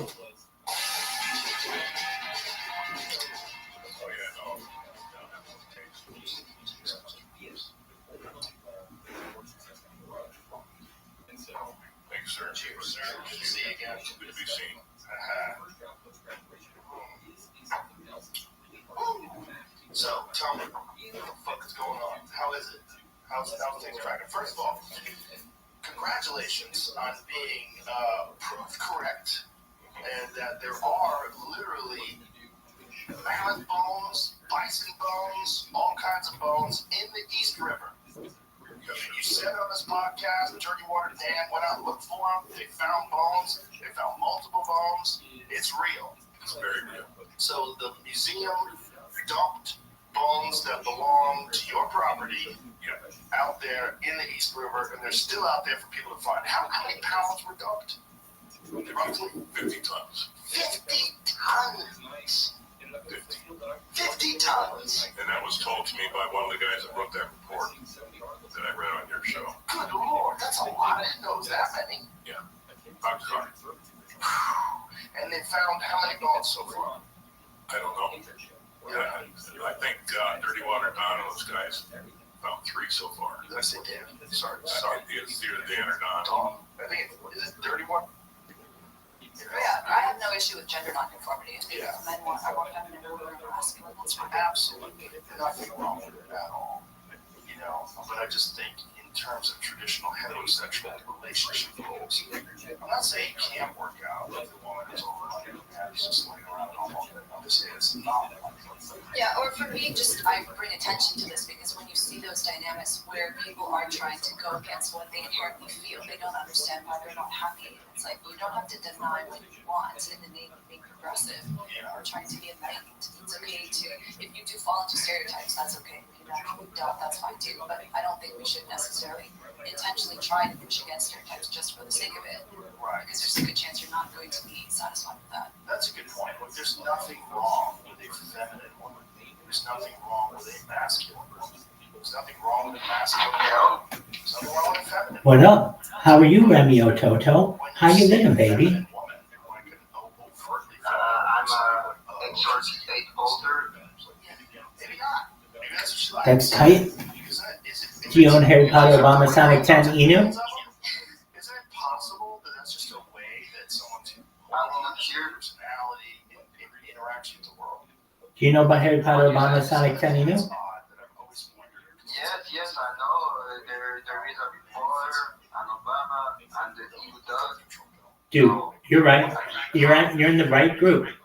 Welcome. Yes. Yeah, thank you. Just about this. I'm from Canada. I speak French. Oh, tight. We hate Canada, but we love you. No, I'm kidding. We love Canada. There are very nice neighbors to the north. And we love you, Remy Toto. Okay, so let's talk hockey. Do you like hockey? Yes, I played hockey when I was young. Excellent. Did you used to make an ice rink? You make an ice rink with your family? So a lot of it's a Canadian tradition, especially the further north that you go, that when it starts to freeze, you put water down and you make an ice rink and then you play hockey on it. People do. You make new ice. Exactly. Exactly. Yeah, there is the big truck, will make the new ice. It was fun. I played in a real team.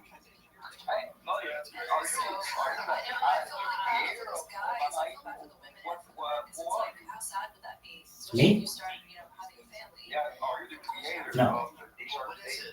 No. I don't even know what XRP8 is. I know what Harry Potter Obama Sonic 10 Inu is.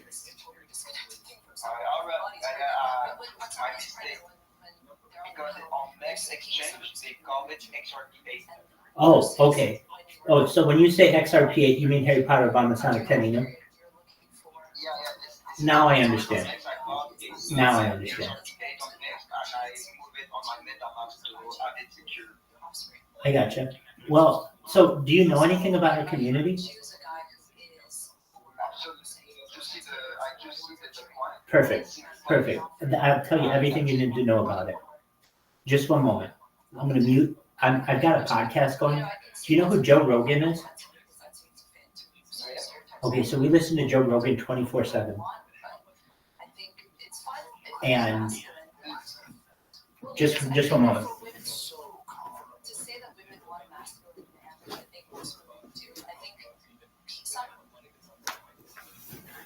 Okay, so Remio Toto. I'm Rabbi Rothschild, and I'm basically the concierge of this coin. So a lot of times people do what happened to you. They just randomly come in here, and they're like, what is this? And let me tell you, Harry Potter Obama Sonic 10 Inu is the world's greatest cryptocurrency. Why is it so great? Just look at our ticker. Look at our chart recently. You bought, and in addition to the coin, there is an NFT. These little red, yellow, and blue guys, they're known as Sprotos. You don't have to own a Sproto. If you're like, well, how much is a Sproto? They're like 0.5 ETH or something like that. I don't know. Honestly, it fluctuates. So maybe like 0.8 ETH. Something like that, depending on what you like. But a lot of people in this community enjoy the ability to show their NFT. Okay, so what do we do as an NFT? What makes us different? We do a lot of charity events, especially in the developing world, particularly in Nigeria. So you'll find in here, a lot of times people from Nigeria who either thank us for what we've done for them, or sometimes they ask us for help. We build wells in Nigeria. We have also sponsored soccer teams or football teams. Youth. Yes. So they wear our Harry Potter Obama Sonic 10 Inu stuff. Just. I want a T-shirt of something Obama Inu if I make it together with that. Oh, we have a merch store, a big one, a really big one. So here, I'll show it to you. There are all these. Yeah, I bought the $300 US of Harry Potter Obama Inu like 2 weeks ago. So right now Oh, you're doing really well. I'm in position. Right now, Yes. right now I am at 600. So I'm thinking I'm good place. Absolutely. So not panic sell. you're gonna want to hold on to this one for a long time. Remio Toto. I just put in the chat merch /merch. Click on the link, and that's our merch store. You sent it on the in Telegram? Yeah, it's in the main chat. I'll put it again. Okay. So all you do. I've got search of. I just put it again. So you should see like bed covers and like luggage, a shirt and a hat. So when I became millionaire with Obama I would wear that shirt. You're gonna have you're gonna have that bedding, and you're gonna have that suitcase and that shirt and that hat. Everything if I make it millionaire with that. Absolutely. So do you see the merch store? You have to minimize this and look at the chat. And you'll see a picture of a hat, a shirt. It's like a hoodie. Empty one hoodie. I already borrowed that. Nice. Oh shit. And okay, did you find it? The store? Yes, I'm on it. I see the price. Excellent. Excellent. Yeah, so they've got bikinis. If you want to know the big thing that everyone is buying is the NASCAR jacket. And here's why. You may have noticed an uptick. That one's a big one too. I know someone who has that. I know multiple people have that. But there's a NASCAR jacket on there. It has all kinds of sponsors on it. It's like a racing jacket. The NASCAR jacket is on a separate website. Oh, it is. Okay, actually, so it's a different one. Okay, never mind that NASCAR jacket. So there is other merch too, in addition to what's on that website. But I think they are going to put it there eventually, aren't they, Bob? I'm not sure. I know right now it's like special edition and the last for, I don't know, there's a countdown timer on it. So Oh, okay. Okay, so that's the like a special order thing, basically. But basically, you can look at our merch store and see everything that we've got going. Now, Remy Toto, can you hear me? Yes, I'm here. Excellent. I'm trying to make I'm an electronic technician, but I'm on the quit of since last year because I want to quit my 9 to 5 job. Absolutely. You're with the right group of people. So I stream my life 24 hours a day, 7 days a week, 365 days a year, live on YouTube. I've been doing so now for almost 3 years. I have more data on the internet than any single individual in global history. Right now, you're live on 6 different YouTube streams, 6 different Twitch streams, 6 different Rumble streams, 6 different Twitter streams, and 2 different Telegram streams, and 2 different Instagrams. It's the first time I see you. So you are like a manager of the project. No, I just really like the people here. Okay. So how did I find the project, you may ask? I was on Twitter Spaces, and I would play trivia. I would host trivia. Like I would ask different cryptocurrencies, different trivia questions. And one day I was in a discussion and some people thought what I was saying was really interesting. And they invited me to be in their Telegram. And it happened to be this Telegram. And then from there, they hosted some cryptocurrency discussions on Twitter Spaces. And whenever there would be any kind of like downtime, I would volunteer to play trivia. And I noticed that the cryptocurrency people in this community seemed to be much more intelligent, at least when it came to trivia, than the other cryptocurrencies. These people in here were quite intelligent. And we just kind of, over the course of a month or two, became closer and closer. And I started streaming my life in there. And I've been streaming my life live in here for 9 months. So I've been streaming my life live on YouTube. Literally, you can go back on YouTube like a time capsule, going back to the pandemic. Yes, I know you can see the time back. Exactly. What do you know about the project? What is the project about? The only thing I know of the project is just it's funny, and there is Barack Obama and Sunny. Have you been to our website? Yes, I see the website. I can funny music and everything is funny. Like everything is funny in the website, but it's just like there's that Bitcoin. Yeah. I see that he dropped a lot, like more than 90%. So I think right now was the time to buy. So that's why I bought it because it was really ready to go. Do you know what autism is, Regalia? I didn't understand. My English is not really good. Autism? Season. Yeah, like Alt season. You mean the alt season? Yes. Yes, I know we are entering an alt season. But tell me that. Yeah. Autism. Right. That's pretty sweet. Very sweet. Yeah, I bought the Harry Potter of Amaidu 1 week ago, so I almost missed the train. Almost missed it, but I did not. Well, Romeo Toto, we're here 24 hours a day. So whenever you're bored, come in here and talk. If there's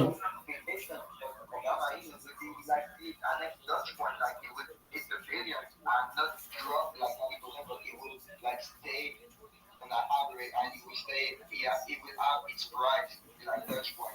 It will not go down. Right. So this coin has been around for almost a year.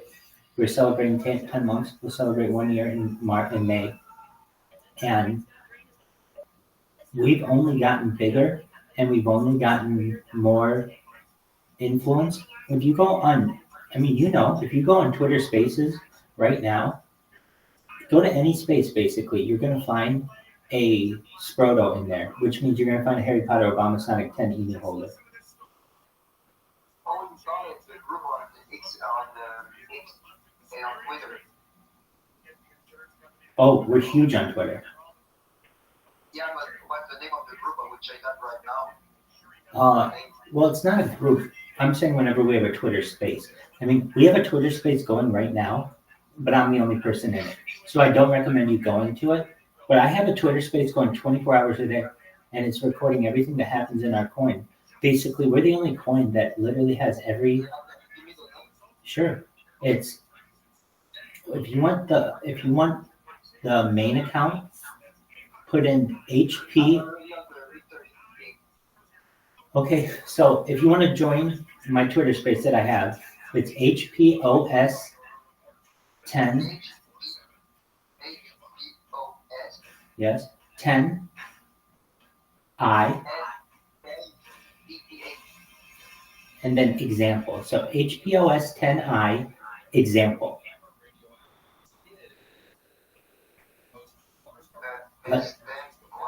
Sure, like Harry Potter, Obama, Sonic 10 Enu. So HPOSI, and then the word example. Which one was the EH? I suppose We're on ETH, Ethereum. Yeah. Alright, I got it. Like the last post was on August 2003. No. No, this is Twitter. Just go on Twitter and search for accounts. I'm live right now on video and on a space. So type in HPOS 10I example, and then the word example.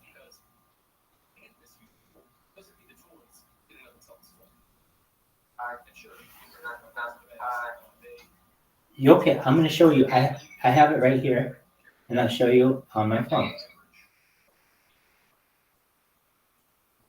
Okay. All right. So I don't know. Do you have Android or iOS? Yeah. Okay. Well, go to your search and type in HPOS 10.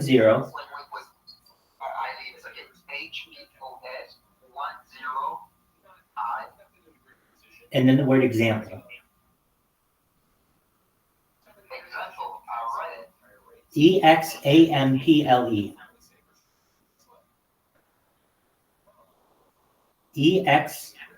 EXAMPLE. What, can you spell it? The beginning HPOS 10, and after the letter I, after. Perfect. And then the word example. EXAMPLE.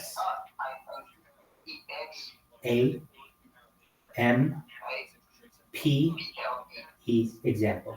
Exactly. And then you should see that has a live account going of both video and sound. So you'll be able to go into a Twitter space right now and hear yourself, or hear yourself in a live stream.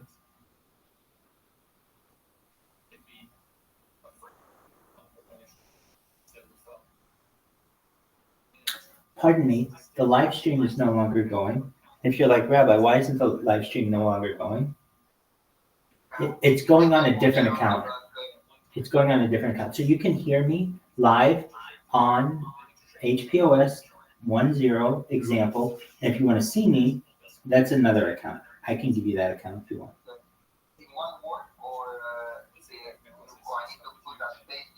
No, one word. One word. What is your Twitter? I'll just follow you. My Twitter. Yeah. It's Remy, and the dot, but in French, so it's Remy, please Latin. Holy shit! Oh my god. Okay, spell it letter by letter. It's Remy, R-E-M-I. R-E-M-I. Yeah, my name. Okay. Space.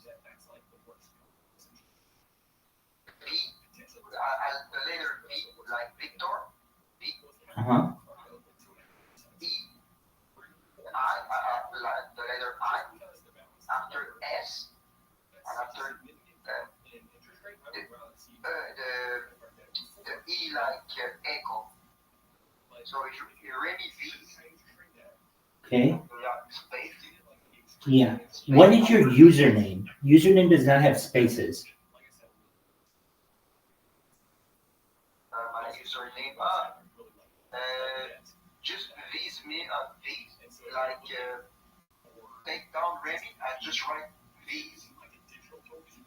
The letter V. S-I. V-E-S-I. Victor, I, select, and echo. Vice. After that, Mir, M like mother. Okay. After that, E like I. After that, R like Remy. And after that, E like echo. I found you. 8 letters. Remy Visa Lamir. 33600. Yeah, 33600. Okay. Go to the account that with which I just followed you.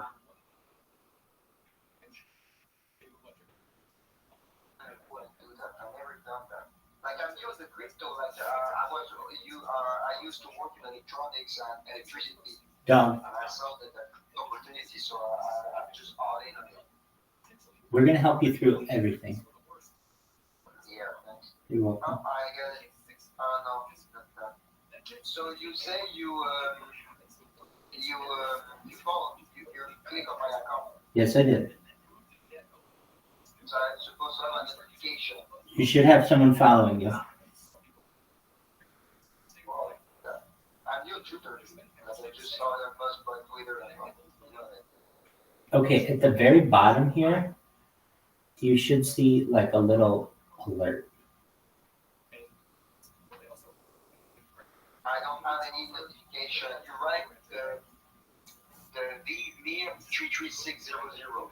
Okay, that's all right.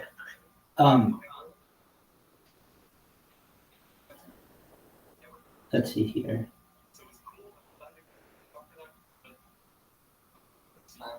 Here, you can go to another one I have. Okay, so here's what I want you to do. Type this. You ready? Backup, B-A-C-K-U-P.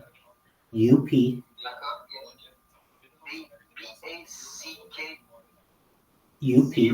Yep. So there's that word. And then the letter X. Yeah. So it should be no space. Just everything the same. So it'd be backup X and then the word video, no space, V-I-D-E-O. So it's backup X video. Backup X video. Yes. And then type in, for right now, 001. 001.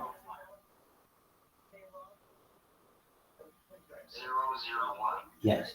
Backup X video 001.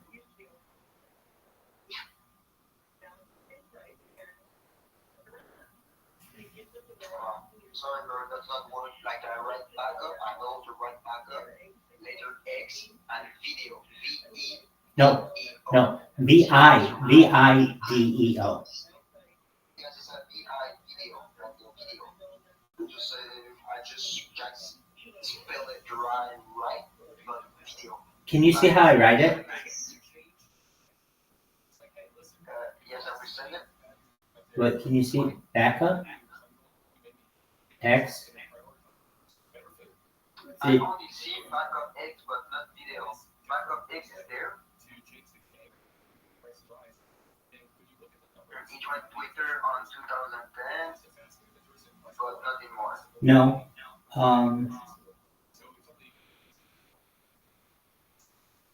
It's backup X video 001. And if you press search, okay, let me see if 002 works. Hold on a second. I switch it 002. Nope, I think it's because it's a new account. That's why. Okay. So here's one that does work. I'll follow you with that Harry Potter one. So there's a Harry Potter Obamasonic 10 email account. I'm going to follow you with that account right now. Just for a moment. You should. I'll tell you when I do it. Your name again was VISEM. N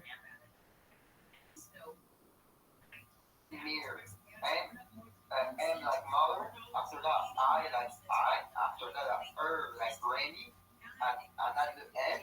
I got it. I found it. I followed you again. I got you. I followed you. Oh, I see it. Notification. I thought it looked bad. Okay, I record by myself and deliver the best crypto on Telegram. I see you. What's up? Excellent. I see you followed me back. Very cool. And then you should. Do you see how my name has like a little purple circle around it?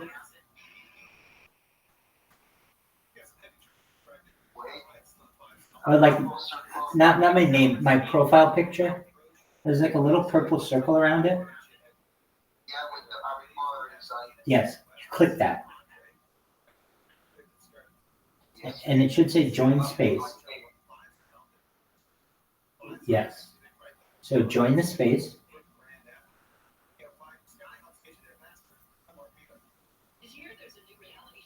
There you go. You're in it. You might be able to even hear yourself. I guess I will close the Telegram. We'll even see. Can you hear yourself? I will hear you on the X.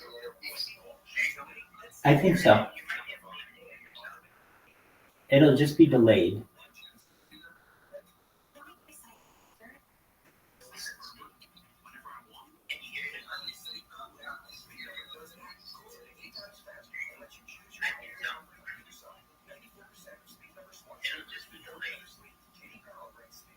Remy, if you can hear me, I am inviting you to speak if you'd like to speak.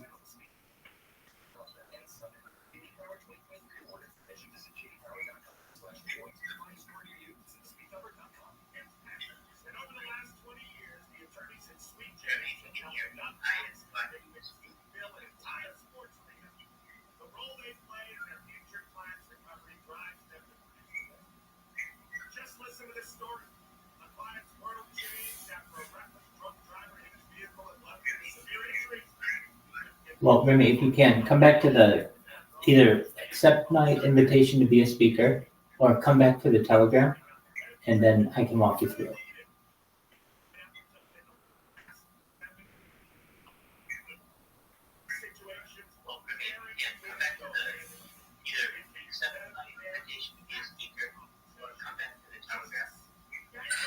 Oh, there you go. You got it, Remy. What's up, baby? How are you?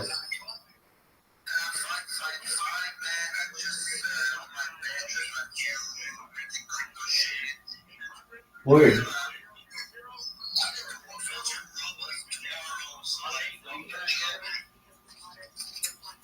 Excellent. Have you ever been in a Twitter space before?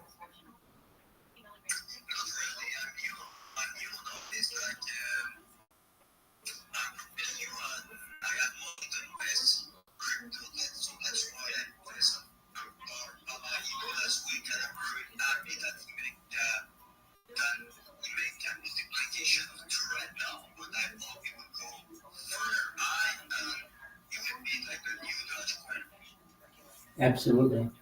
Well, you should know that we're live on YouTube, we're live on 6 different YouTubes.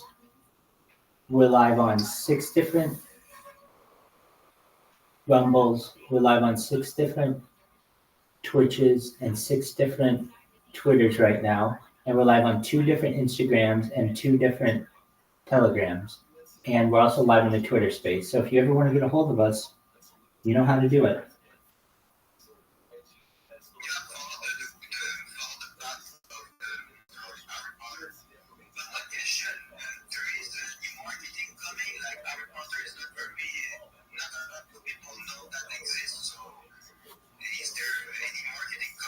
My man.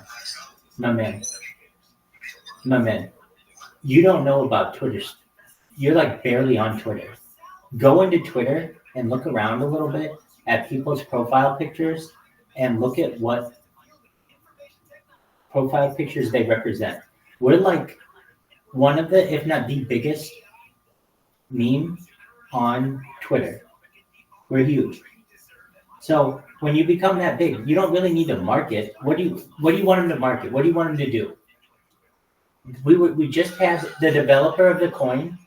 Did you know the developer of the coin was just live on the crypto karate influencer fight?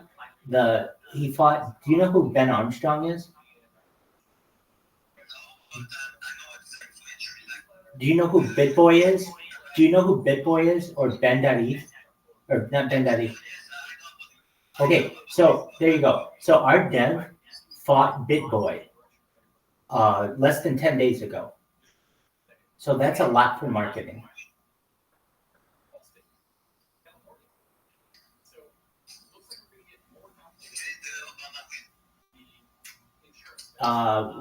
It went to a decision and they gave it to Ben.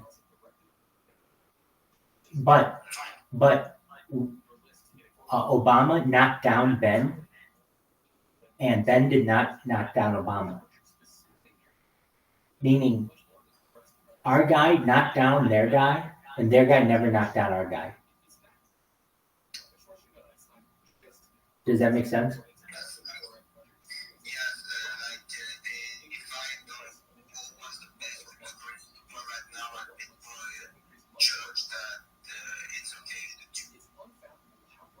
Well, I mean, literally in real life, our developer punched BitBoy in the face and BitBoy went to the ground.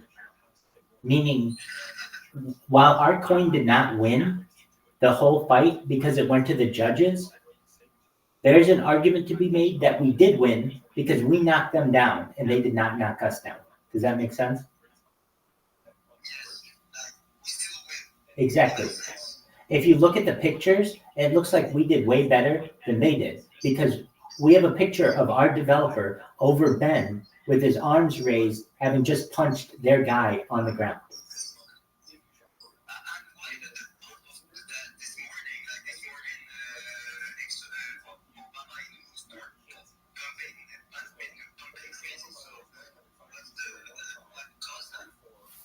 There's no rhyme or reason to it.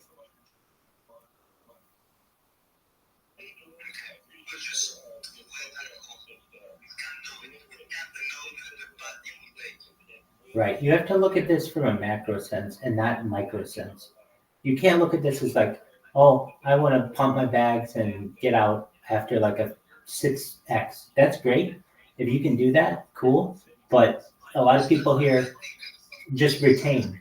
We just retain. That's the name of the game, is retaining.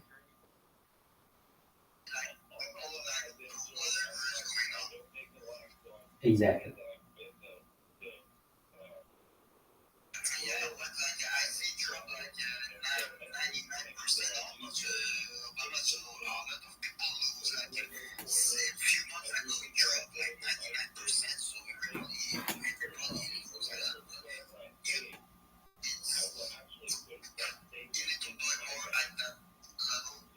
That's right.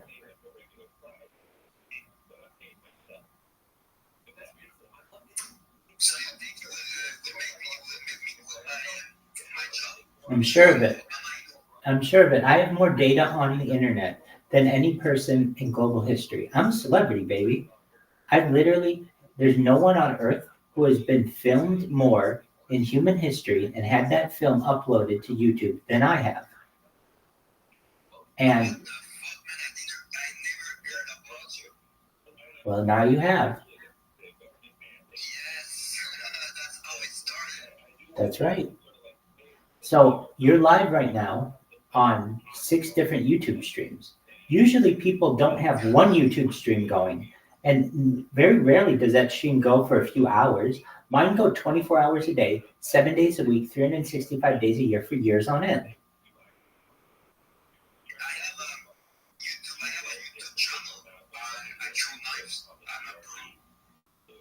You have a YouTube channel?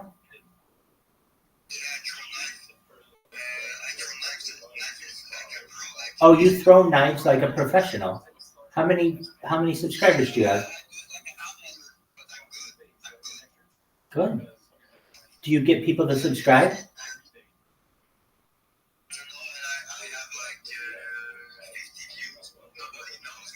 Exactly. It's so hard to get found. It's so hard to get found.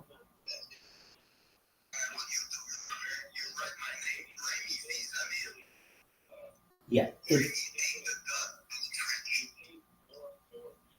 it's very hard to get found.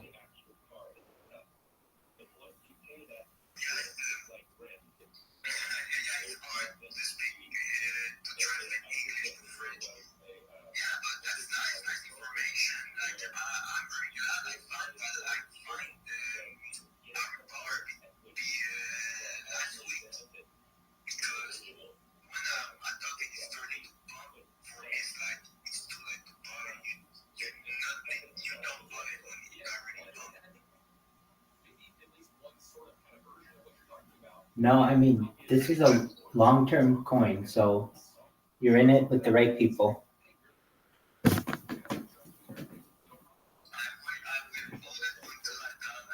That's what we like to hear.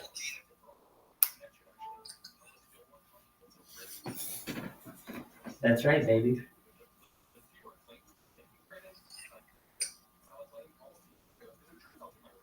So you know how to find us in the VC in the Telegram, right?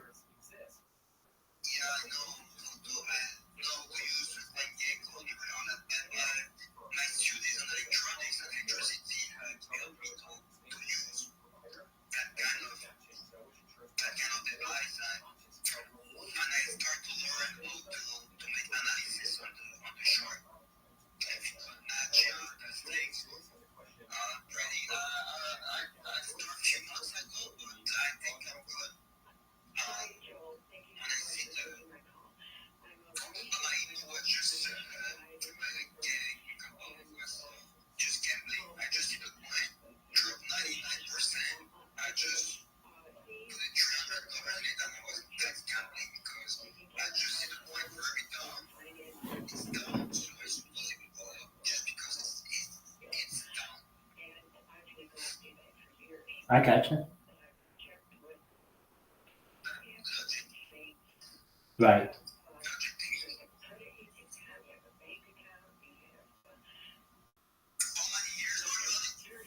Three?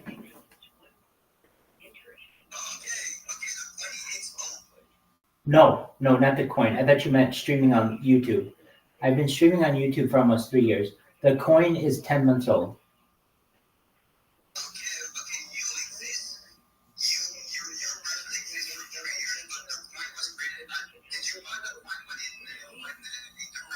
No, I was only given the coin.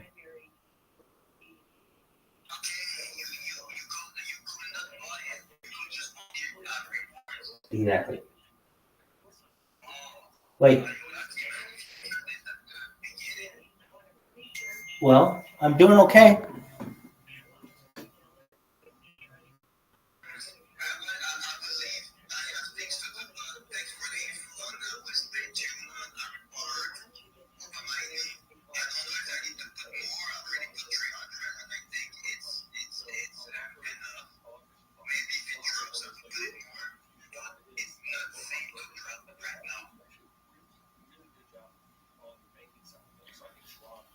I'm going to tell you this.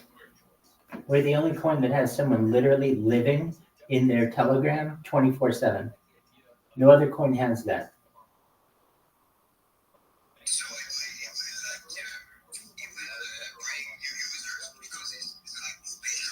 Just like you randomly came into our Telegram, and here we are talking on a Twitter space that was already created, and you could just walk in. You can view us. You can hear us. We are recorded. We are very open and honest. We're not going anywhere.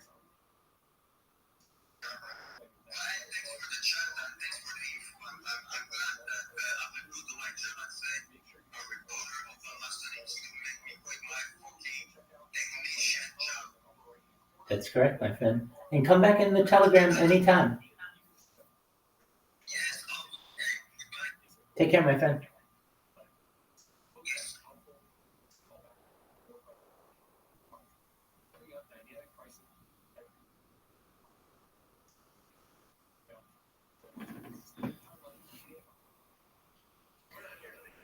Nana Queen, how you doing, baby?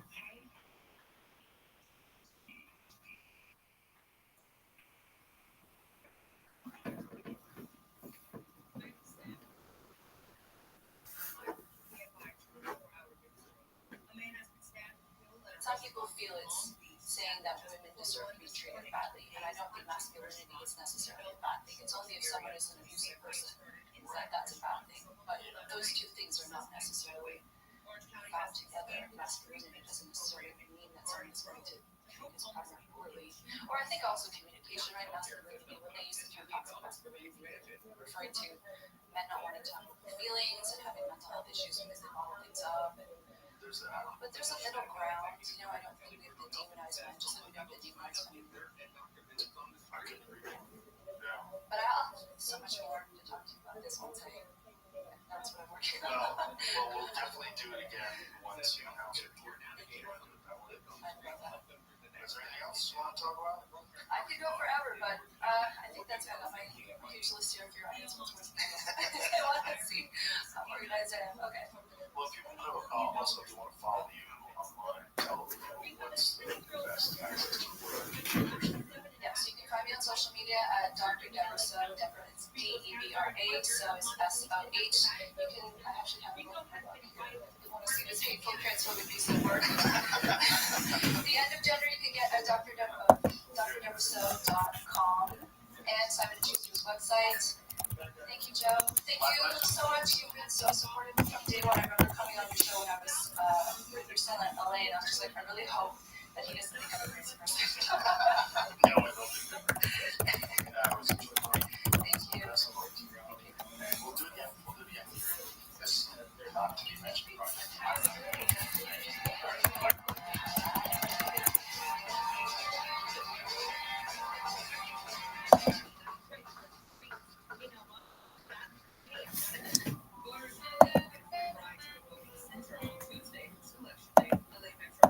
This episode is brought to you by Simply Safe. Peace of mind. I think the first thing you've got to get is a Simply Safe home security system. It's comprehensive protection for your whole home with cutting-edge technology and 24/7 professional monitoring. Will help keep you and your family safe. The installation process is real simple. You can easily do it yourself or leave it to a professional team. And the best part, in my opinion, is there's no long-term contracts ever, so you'll always get the protection that you need at half the cost of traditional home security. Experts and customers love these systems. It was even named the best home security system of 2024 by the U.S. News and World Report. So if you want to protect your home today, I recommend Simply Safe right now. Listeners to this podcast can get a special 20% off any new Simply Safe system when they sign up for Fast Protect monitoring. Just visit simplysafe.com/Rogan. Don't wait, that's simplysafe.com/Rogan. This episode is brought to you by Black Rifle Coffee. Black Rifle Coffee is the only coffee that I drink. It's the only coffee we serve in the studio. It's the only coffee I have at my house. If I have to drink other coffee, I will do it. But I drink Black Rifle Coffee. I am excited to say that Black Rifle Coffee is finally partnering with UFC. If you haven't tried this coffee yet, you should head to the website and use the code Joe to get 30% off your purchase. I'm a huge fan of this coffee and the people behind it. Some of them are my very good friends, and Evan Haber is a very good friend of mine. They're veteran-founded and veteran-run, and every purchase you make at Black Rifle Coffee helps in their mission to support veteran and first responder causes. I'm talking everything from getting them funding and equipment to help veterans fight cancer. They do a lot to give back to those who serve our nation, and it's so awesome to see them partnering with the UFC in a year that's so stacked with insane fight cards. But it's not just their mission that makes them so great. Black Rifle Coffee also has some fucking fantastic coffee. They source exotic grows from all over the world, and it's a real coffee nerd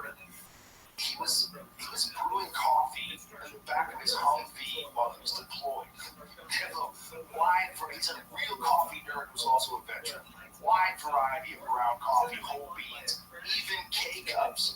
So go check out all of the different flavors on their website, and while you're there, make sure you take a look at their gear and apparel. They have top-notch mugs, graphic tees, workout gear, outdoor apparel, and more, all made with patriotic designs that you aren't going to find anywhere else. So go to blackriflecoffee.com and use the code Joe right now for 30% off your purchase. That's blackriflecoffee.com with the code Joe. Tap the banner to learn more.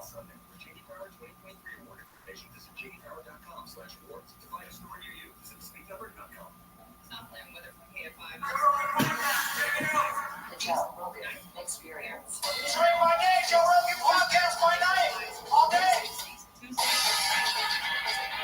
What's happening, brother? Thanks for doing this, man. Thanks for having me. Dude, listen, man. I've been a fan of your work from first thing I ever saw you did was Hell or High Water. But going through my friend Andrew Schultz turned me on to Yellowstone. I got a text message from once, like 1 o'clock in the morning. Dude, Yellowstone. Have you seen it? Like, now everybody's watching it. Should I watch it? He's like, dude, watch it. So I got into Yellowstone.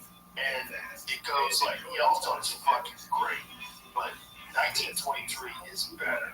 But 1883, holy shit. And on your recommendation, I finished it last night. I was up until 1:30 in the morning. I didn't sleep. I went to bed like 4 because I was just laying around my house just thinking about it. Just going, what the fuck, man? I don't think anybody has ever nailed that time period like you did. There's nothing close. There's nothing even in the fucking ballpark. Nothing. Well, thanks. I the reason I chose to do this for a living, I was off to my third college. I was going to go flunk out of, and right before I left, I'd read Lots of Love by Virtues, and then I saw the miniseries, Duvall, Tom Lee, and I said, I want to do that. I don't know what that is, but that's what I want to do. Wow. So I started as an actor first because I thought that's what it was, and then I realized I'm not doing that. I'm not creating a story. And then finally, my other comics took over. Yeah, 1883 was neat. Yellowstone's the punk rock beat. There's a fair amount of it has no plot, really. There's no time for adventure, man. Right. And in that, I have a lot of opportunities to poke fun, but also different points of views. Kind of really study whale life in the world.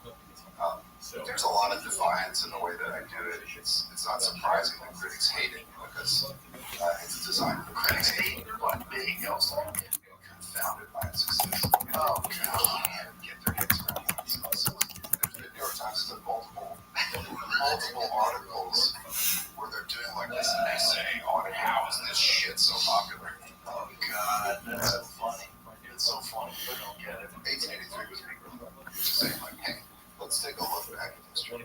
Let's look at us and who us is as far as, the Europeans who settled this place. And then let's not argue about whether they should or shouldn't have. Let's just look at what the hell they went to do. Critics are less relevant today than at any time in human history. They really are. They're off so much more than they're on. I agree. And most people don't buy into it at all. Like if you look at a perfect example is one of Dave Chappelle's specials. The critic score was like 3% of Rotten Tomatoes, and then the public score was 97%. That's how it's all my shows. Who the fuck are you? Like, who are these people? Who are these people that are critics? I have a show called Mayor of the Kickstand, which is all about literally the decay of American city. I think it was 21%. Rotten Tomatoes, 94%. So of course, bananas. And I just don't understand why they're still important. I mean, what is the purpose that they serve, other than speaking to other completely disconnected, supposedly highbrow people that live in congested urban areas? Yeah, and I think also the critics, and I don't know why, but they seem to feel a need to judge any project by how is it looking at the lens through today's new question morality? What should we be making movies about? If you can make a shitty movie about something that they support, then they're going to support that movie. But that's not my job.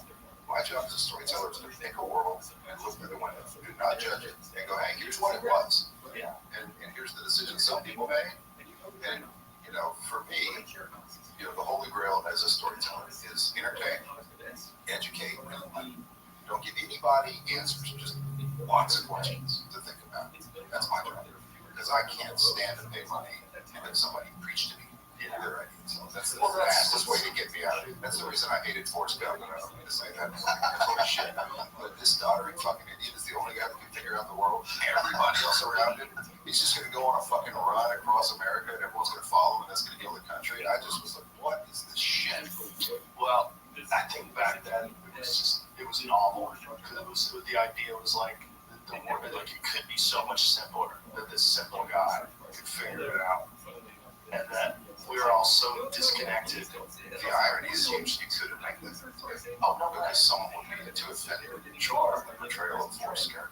Well, my favorite movie that you could ever make today is Tropic Thunder. Oh, It's a fucking great movie. I'm so glad they haven't banned it. You know, like they've done so many books, like, you know, and Tom Hanks. You know, like if you go and watch his portrayal of Forrest Gump, it's nothing compared to the way they do like that Simple Jack character in Tropic Thunder. I mean, everybody says he never go full retard. Like you can't even say that word anymore. no, but if you look at that movie, which was designed to do that, but also ridicule us taking ourselves too seriously. That's one of our jobs. Yeah. You know, it's hey, we're all taking ourselves way too seriously. We can make light of this and make jokes about this. And all of a sudden, we feel so serious. We can be reflective. Well, what's happened in your business is happening in my business of comedy. Like, comedy movies are dead. They essentially killed the genre. All the movies that we grew up loving, like all the movies like Something About Mary and, you know, fucking, you go down the line all the way down to Animal House. You could never make any of those movies anymore. And to go one step further, comedians, since Lenny Bruce, these guys, whose job it was to push the envelope as far as it could be pushed to help us with ourselves. They could have greats, great comics, greats, any part of Sam Keane, probably. And you look at their acts, now look at what's her name before she did talk show, Joan Rivers. Yeah. None of their acts would be socially acceptable today. And I don't know that they were socially acceptable then, but that was their job. Richard Pryor, they couldn't say, I